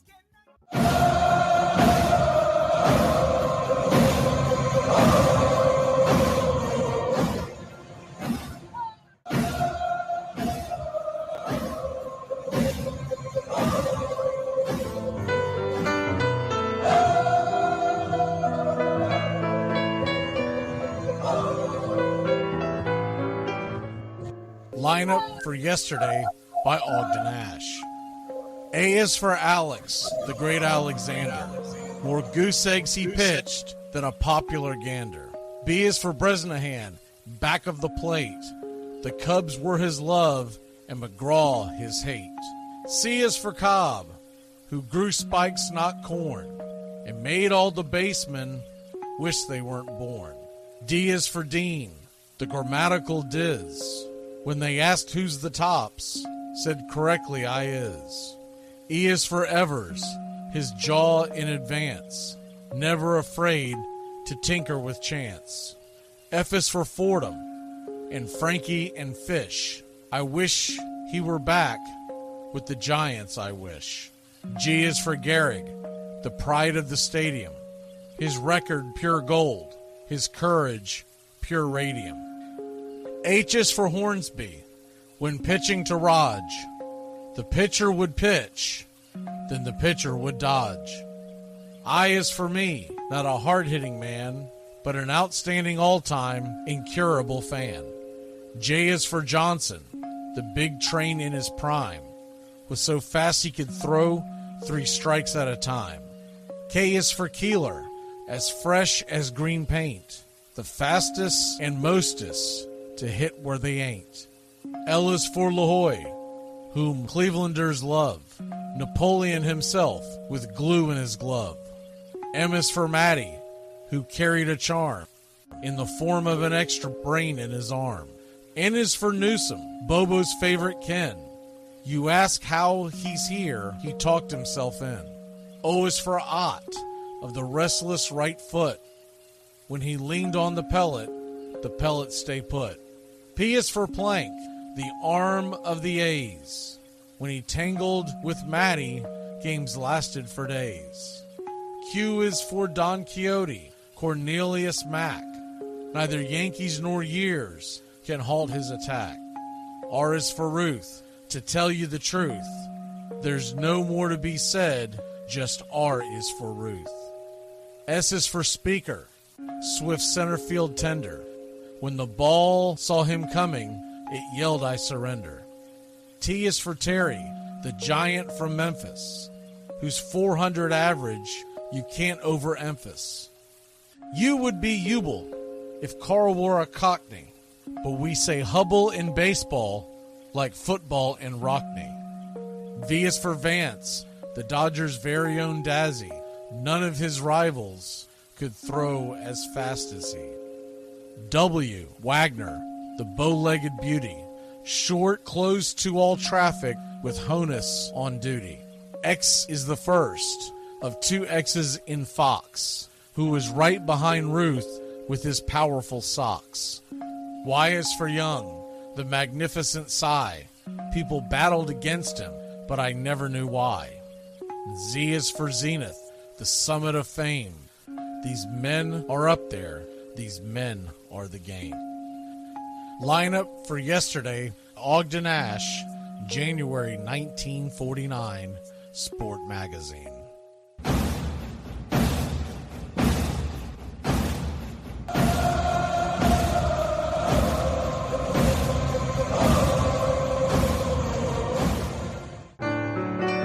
Hey Braves fans, I'm Mac McGee with Braves Country. We'll be right here on the key all year long giving you Braves Country baseball, pitch by pitch, inning by inning of your Atlanta Braves. Make sure to catch Braves Country right here on the key. We go live 3 to 5, and we'll keep you up to date on the upcoming schedule for Braves Country. That's Braves Country HD and Braves Country baseball right here on the key.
Casey at the Bat by Ernest Lawrence Thayer.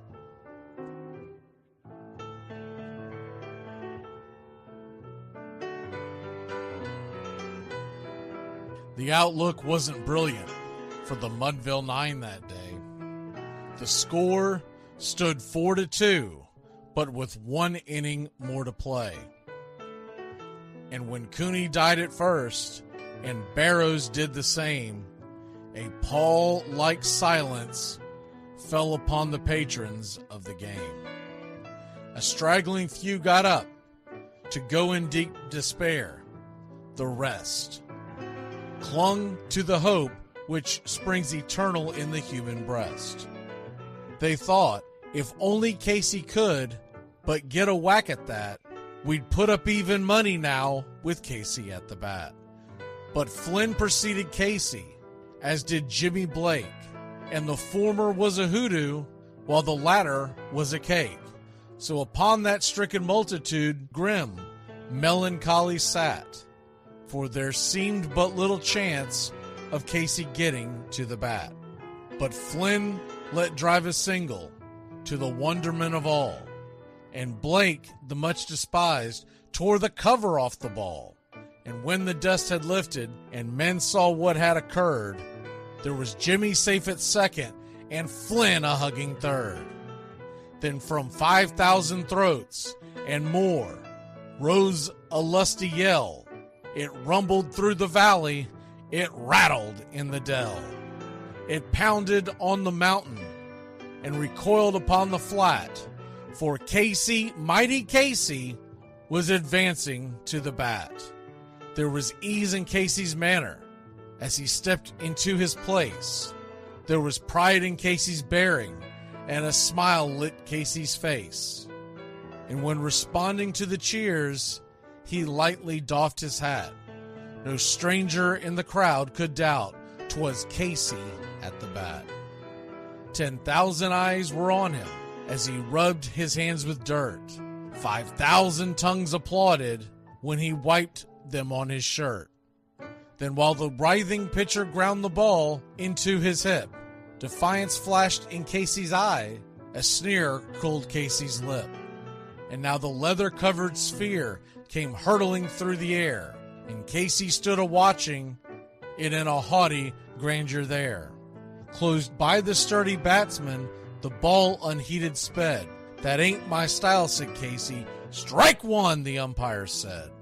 From the benches black with people, there went up a muffled roar, like the beating of a storm waves on a stern and distant shore.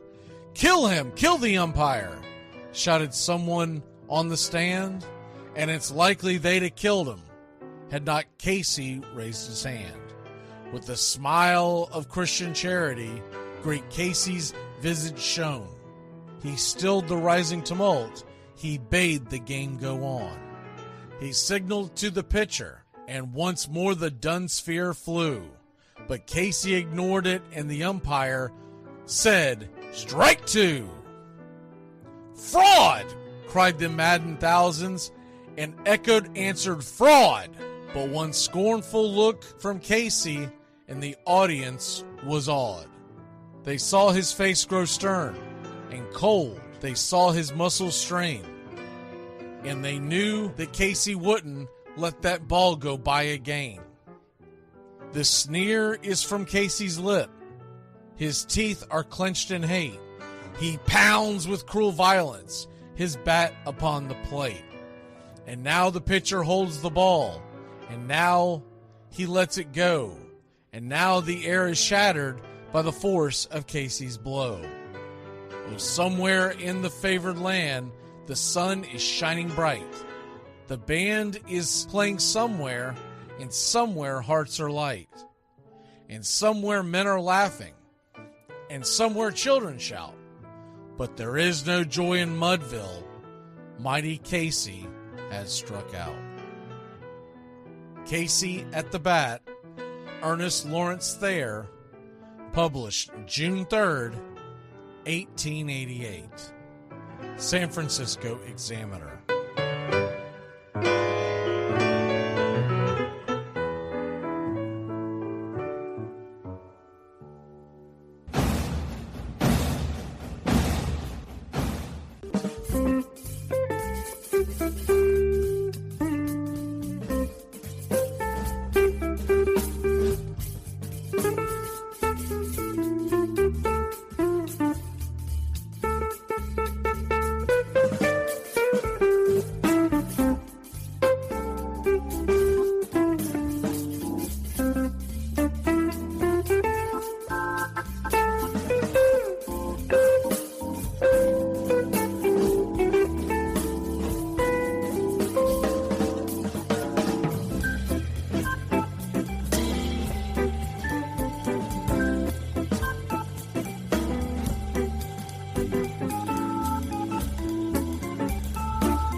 Lineup for yesterday by Ogden Ash.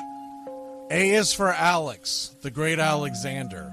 More goose eggs he pitched than a popular gander. B is for Bresnahan, back of the plate. The Cubs were his love and McGraw his hate.